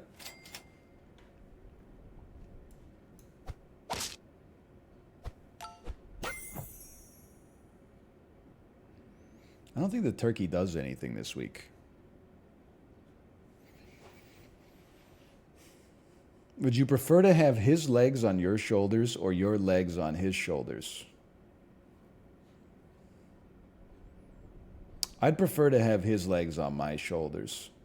And I know what you're going to say. That says something about you.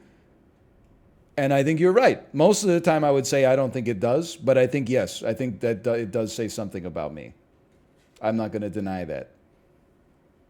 I don't think I would feel right with my legs on his shoulders, honestly.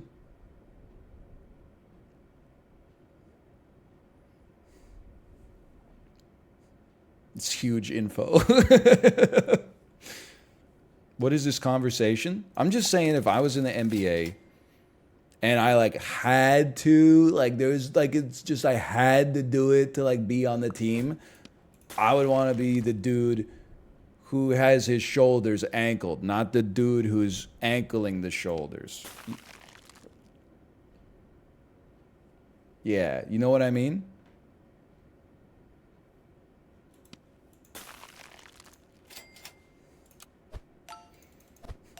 Just say top?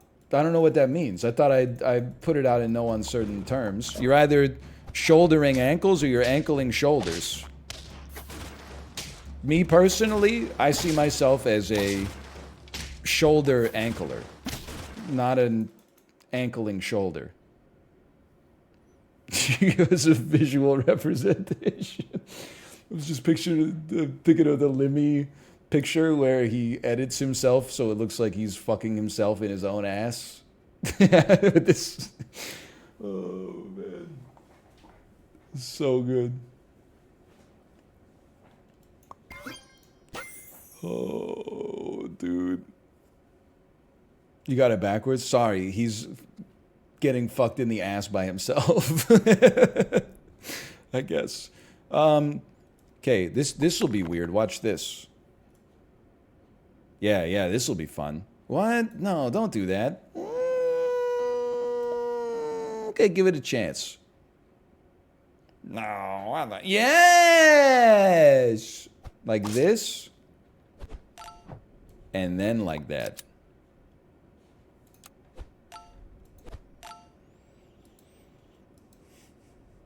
This man is too offline. I do be pretty offline. I was having like conversations with people at the park. Voila, une conversation dans le parc. Ooh! I'd be like saying hi to strangers and stuff. It's freaking weird, dude.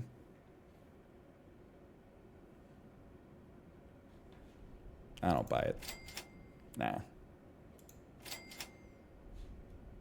Nah. Yeah. Yeah, I could swing that. I think you're important for society.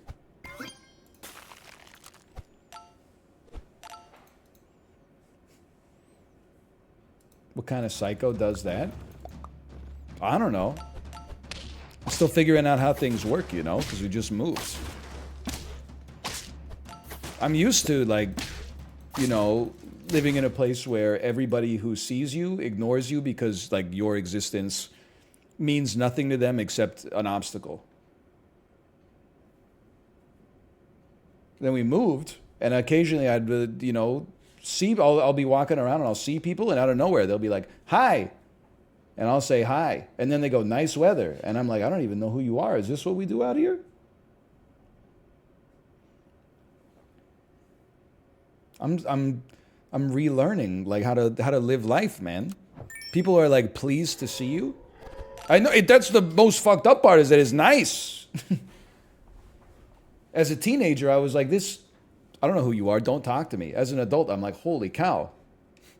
Human communication. My ass is like, I gotta buy a patio set and invite all my neighbors over for like a Korea barbecue or something.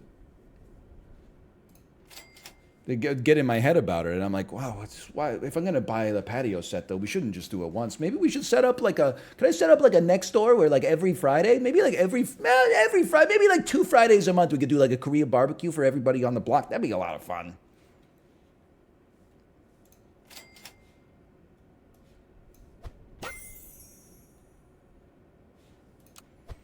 Someone's gonna mow their lawn at like 10:15 p.m. once, and I'm gonna. I was gonna say burn down their house. I'm just saying it's a fragile. This goodwill that I have right now is very fragile. It's embryonic. Come on, I mean we're not going anywhere on this run right now. What did I do? I sold my dragonfly. You guys let me do that?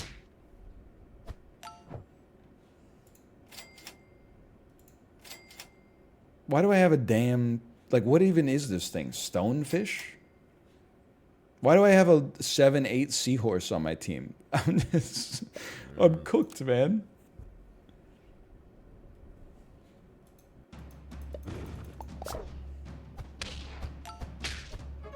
Yeah, we're not winning this one. I'm embarrassed I even needed to do the math. Yeah, I flipped on autopilot to talk about society. You're absolutely right.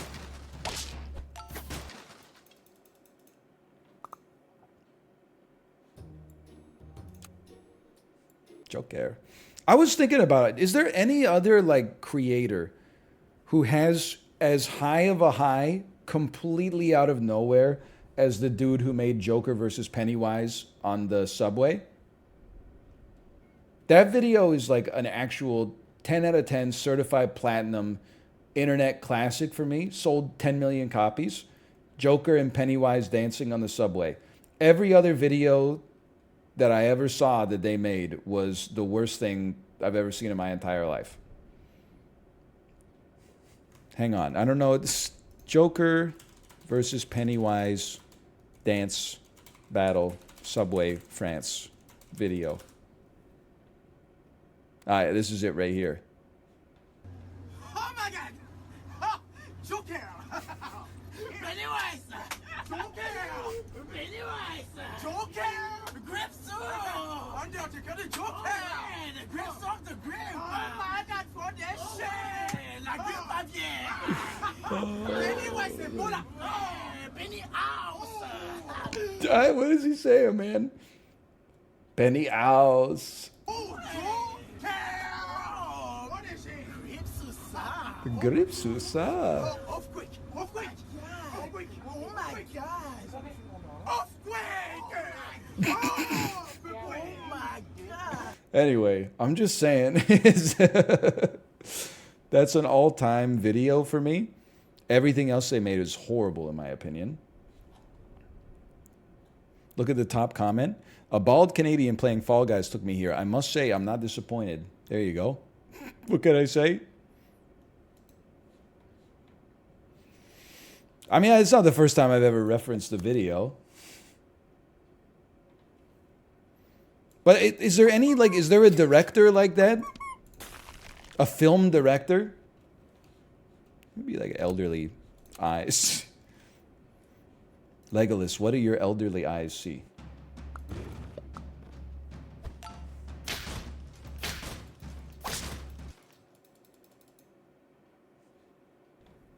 You know, like Neil Blomkamp made District 9, which is crazy.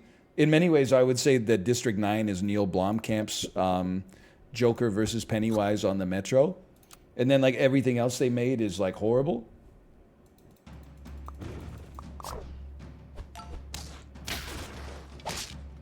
That's what I'm trying to say. I also hated District 9. Ooh, District 9 is cracked, man. District 9 is amazing.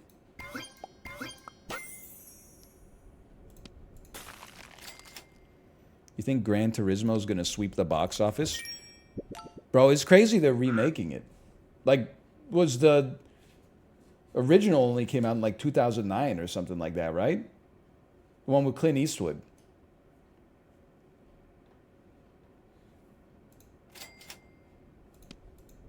That's not Gran Turismo, that's Gran Torino. Which one's about a car? Fuck it. I can't play this game today. Let's just go Jellyfish. They're both about a car? What the fuck are you talking about?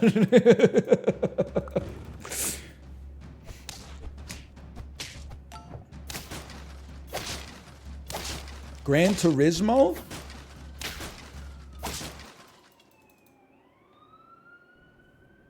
Am I losing it?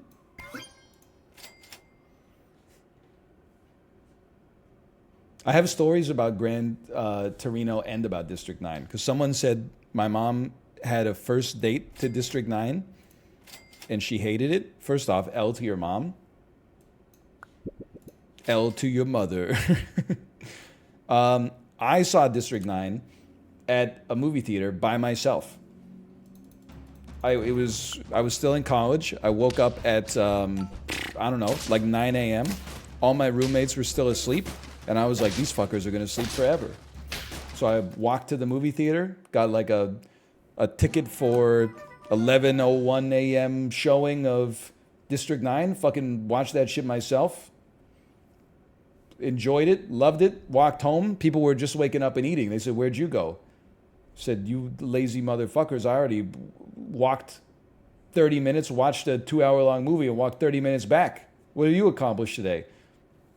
Now, Gran Torino, the story is not so nice.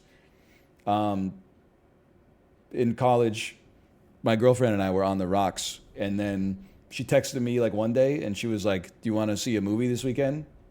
We could watch Gran Torino. And then I was like, in my head, I was like, I don't want to go fucking see Gran Torino and then get broken up with. So I was just like, are you sure? And then she was like,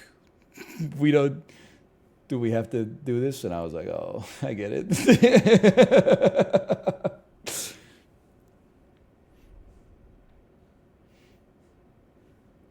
And that was that. I gotta get a win, man. How about you just get some levels? Did you see Gran Torino? I saw it on TV like maybe a couple of years ago. I got nothing against Gran Torino. Always good to have a melon.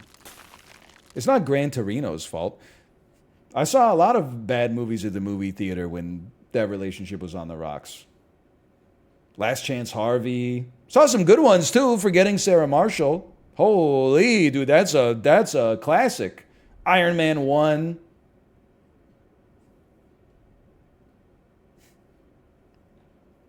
Saw some stinkers too, though. Anyway.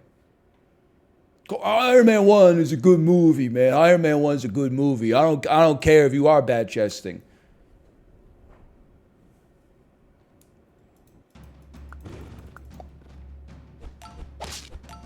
It's got Jeff Bridges in it. Jeff Bridges. It's got Jeff Bridges in it.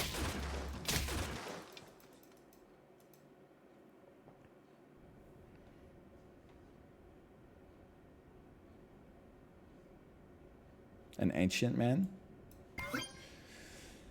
You're not doing anything. You come out. You know what? Honestly, you're going to take this because I mean, I'm not convinced that a jellyfish is going to get us there right now. I think we need a little bit more. So we can't rely on this level 1 jellyfish. Or can we? Or can we? Or can we? Or can we? Jarvis build a suit from a scrap of metal for me? He didn't have Jarvis when he was kidnapped in Afghanistan, okay? That was from the pre-Jarvis era. He had to use his own wherewithal and good sense and skill, okay? He had Friday? He did not have Friday yet. Friday was much later in the Marvel Cinematic Universe. He just had that guy, that other guy in there. Yeah, he had the doctor guy. You know that guy. Jensen. Of course, Jensen. I knew his name. It's kind of crazy that you guys didn't. Rip Jensen? Excuse me, spoilers? Pill me.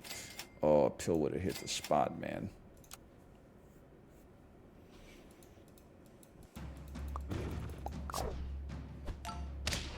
It's Friday, I'm in love. Shh, listen, don't at me. I'm a noted fan of The Cure. Note, I did not say stan, I said fan of The Cure.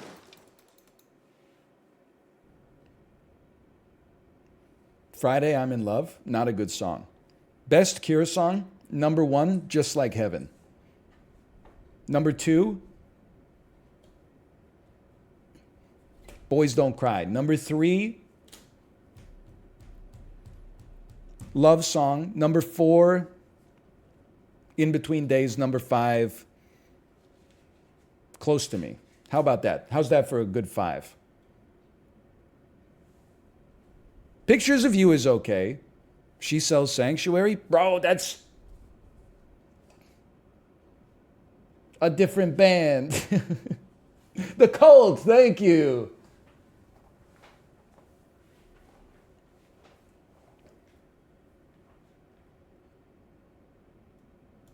Okay, buff me? Hang on, I'm thinking of 6 million ways to buff your lover. Ooh. Your ass is not sticking around too much longer. Here's the most psychotic way to play the game. Yes. Pill me, please. Can you make a playlist of your favorite songs? It's easy. You just say, hey, Siri, play Exile on Guyville.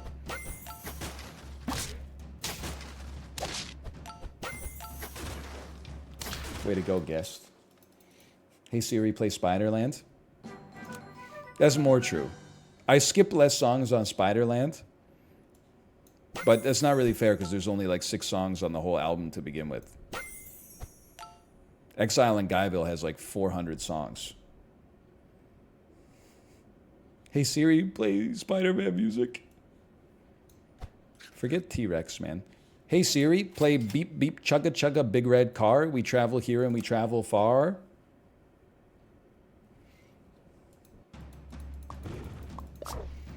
My favorite song on Spiderland used to be Nosferatu Man, but now it's Washer. It does hit different, like once you own a washing machine. You're not wrong about that. Like, I hate when people say stuff like that. They're like, oh, you're only saying that because you don't have a washing machine. But once you have washing machines, like, you'll get what we're saying. And I'm like, fuck you, you don't know that. Maybe my ass will never have a washing machine. How would that make you feel? We could do this. But then, Nobody's more surprised than me. My ass got a washing machine, and all of a sudden my ass is saying hi to everybody that I see on the sidewalk. Pretty crazy, right? They were right.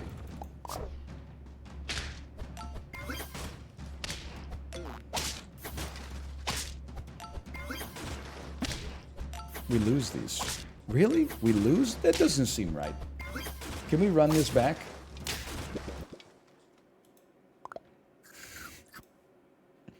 Get my ass kicked. 151. Oh, no. One more quick one.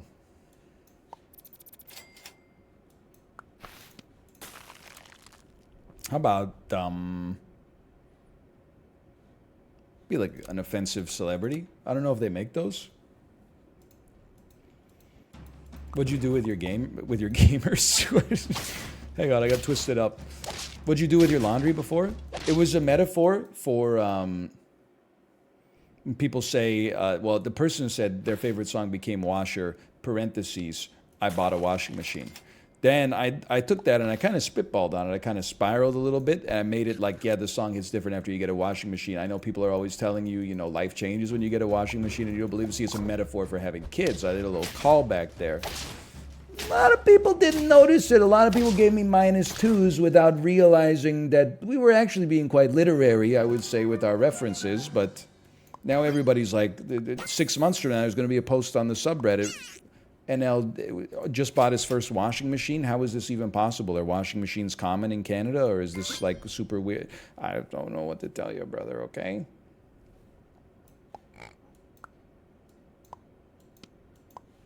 Something like that. I didn't realize the stream was this abstract. We're quite aimed to be the most abstract streamer on the platform. I mean, you see any other streamer rocking a little one of those? I don't think so. I simply don't want these units, though. They're just not good. You're kind of good with it. I honestly think a worm's kind of crazy with it this week. I think the worm might be the secret this week. And if anything, fuck a fish. It's the fuck a fish challenge, okay? How about 2 worms? Pass me. Did anybody ever ask T-Pain in the song I'm on a Boat by The Lonely Island, and T-Pain does the guest verse? He says he fucked a mermaid. Anyone ever ask him if it was top half woman, bottom half fish, or flipped around? And were the mermaid's fins on his shoulders, or were his ankles on the mermaid's... I don't know if a fish has shoulders, so I don't really know what to call it. He shouldered the fins. He doesn't fin the shoulders. Okay, that's good to hear. He struck me as the kind of guy that would shoulder the fins, not fin the shoulders. It's not a judgment. It's just like... I'm just saying. He got railed by a mermaid? I don't know how they do it in Hollywood, okay? Or Tallahassee or what the fuck ever. This is their business, not mine.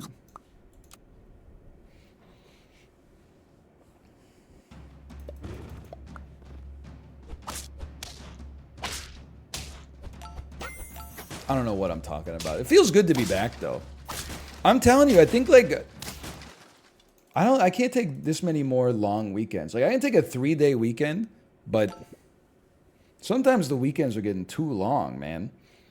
It's okay when you're on, like, vacation and you're relaxing, but, like, so much of my self-esteem and self-worth is wrapped up in, like, telling a joke and then people laughing, because I'm not good at other shit. I think that's why it was so emotionally, like, devastating when I gave that phone back to that lady and she was like, God bless you. She basically said, you're a hero. And I was like, holy cow, I'm good at something? So it's been like 5 days, or I don't even know what, it's Tuesday now. It's been like 7 days of like predominantly doing shit that I'm ass at. And now I'm back talking about the preferred Kama Sutra position for having sex with a mermaid. And I'm like, let's go, dude. back!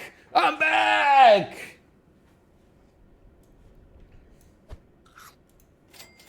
Kate, you weren't here. There was nothing untowards, okay?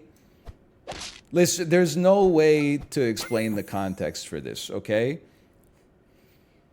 Okay, I'm going to try. Twitter thinks that I love the NBA, even though I don't watch the NBA. And to be honest with you, they kind of got me because I do like reading about the NBA because there's always something interesting going down. So anyway, okay, so that's step one of the foundation. There was a leaked video of a player in the NBA, and it was him and his friends at a party, and they were simulating clothed intercourse on each other with their ankles on each other's shoulder. Well, not at the same time, but you get the idea. They were simulating going at it on the couch. So, so that was phase two, and then I was saying I probably wouldn't do that with my lads. And then people were saying, if you were, though, to do it, would you be the one who puts your shoulders, your ankles on their shoulders, or would you put your ankles on their shoulders, or would you put their ankles on your shoulders? And I said I would prefer to be the one with the ankles on my shoulders. And then we get to T-Pain, who in the song I'm on a Boat, he says he effed a mermaid. And then we were trying to loop it back around and so, what do you think, T-Pain's the sort of guy who puts the fins on his shoulder, or is he putting his ankles on the fish's shoulders? Anyway.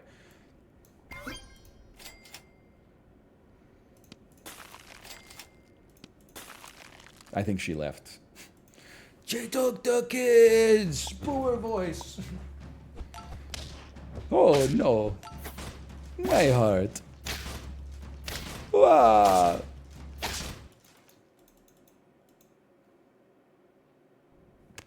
She hit me with the Peepo leave. Peepo leave gotta be the best way to announce you're leaving a stream. Because at least you get a little treat before they leave. You get to see Peepo. She's turned the weens against us. So true. Limmy's so fucking funny, man. I know that I'm funny, okay? I'm not trying to make it like I'm not funny. Being funny is actually... funny people know this, okay? I'm being a little sincere. But being funny is actually like a mental illness. Because you don't talk to people normally. And I don't mean like, oh, I'm so funny, I don't know how to turn it off. I mean like literally, it's actually a mental problem. Because the first thing you think of in almost every situation, involuntarily, is like, what would be the funniest shit of all time that would happen here? So like, it's actually a little bit of a curse. No matter how fucked up a situation is, you're like, holy cow, if I just like pulled down my pants and farted right now, imagine how funny that would be. Anyway, I know that I'm like pretty funny, but there's a couple people on earth who are so funny. For my taste, they're so much funnier than me that it makes me angry that they exist. Limmy is definitely one of those people. I should be clear, I'm not angry. I'm not saying I wish Limmy didn't exist. I'm simply saying whenever I see a great Limmy clip, I'm like, fuck you, you funny motherfucker.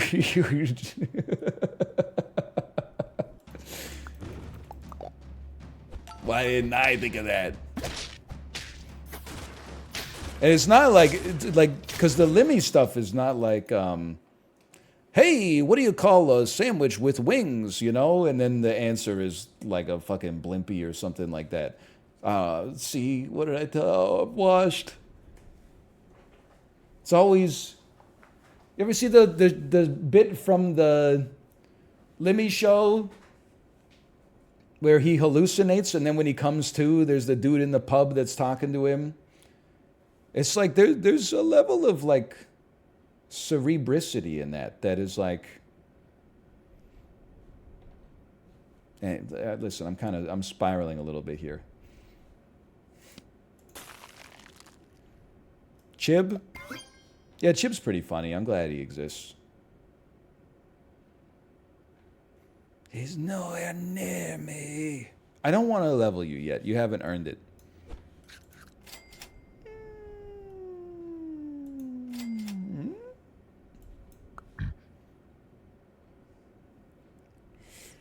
It's round 10. Let's try it.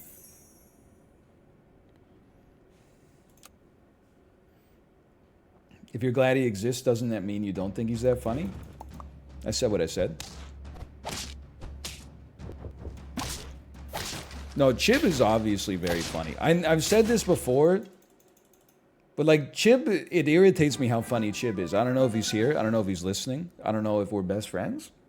But it's annoying because he doesn't tell jokes. He's just funny. Like all of my framework for being funny is like, you know, set up punchline, 2 words that sound alike, 2 words with a different meaning but the same spelling, and people go, that's clever. And then Chib will just be like, oh. And then I laugh. And then he goes, sorry. And I go, what happened? And he goes, inside out quesadilla. And I'm like, it's the funniest fucking thing I've ever heard in my life. Like, what even is an inside out quesadilla? Like, it's not a joke, but it's funny. Like, how do you do that? I don't know how he does it, man. Hey, Bob the Duck, by the way. Thank you for the gifted subscriptions. Thank you. Whoops.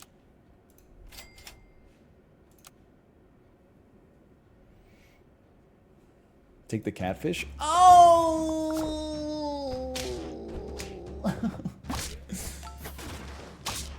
It would be a good idea.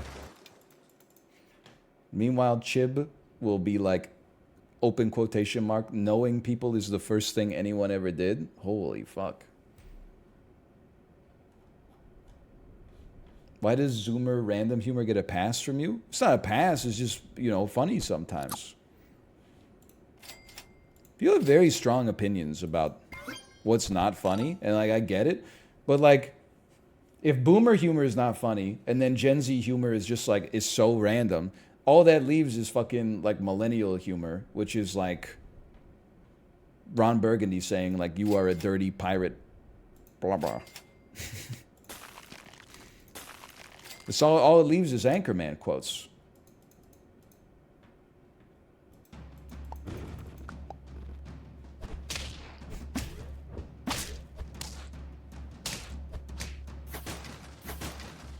Chib isn't random either. He just hits different. I think that's true. I don't think Chib is lol XD holds up spork. I'm to Penguin of Doom. I think it's just like the stuff that he says is just pure comedy. I don't know any other way to explain it. And they aren't all winners. I'm still trying to figure out what the fuck it means that Cleopatra will be found by no man. Just doesn't make any sense. But the misses are great. The misses make it more respectable because you know he's going for it. Like, he's not just phoning it in. He's like, he's trying. You got me. That's not a joke, it's a quote? What do you mean, though? By no man. Anyway, whatever. I can't, we played like 3 hours of SAP today. Such marker SAP. Whew. Pay out the believers? I wish. Hello. Are you ready to stream? Smiley face. Dude, it's so funny. I don't know if anybody else does Discord in streamer mode at all times. But everybody on my Discord, their username is just letter ... Because if you're in streamer mode, it doesn't show everybody else's full username if they've changed their usernames. Because they don't want to give away their username. You know what? Because the username is now identifying. Everybody on my Discord that I've DM'd with in the past... I mean, I'm going back to Team Unity group message here. So, like, it's been a long time. Every single person has the new username except Sips. All I see is just dot dot dot dot dot dot dot dot dot dot dot dot dot dot dot end sips dot dot dot dot dot dot end sips. It's throwing me, man. It's the most sips coded thing I've ever seen. Oh man. Okay, I'll send you over to my wife's stream. Enjoy your day. I'll see you tomorrow. By the way, here's another anecdote for you. Someone said, did your wife have to drive over too? Yes, but check this out. Not only did I have to commute to here to work today, but the daycare started an hour late. So my ass called an Uber. I took an Uber to work to show up an hour late because we have one car, because we're not insane people. It's crazy. It cost me $17 to get to work today. I work from home. It doesn't make sense, man. It almost fucked up my whole day too, because the dude was so heavy on the gas and the brake that I was getting like motion sick in the car. I'm like, oh, I'm gonna be fucking nauseous for the whole day today. But actually, it worked out okay. Anyway, see you tomorrow.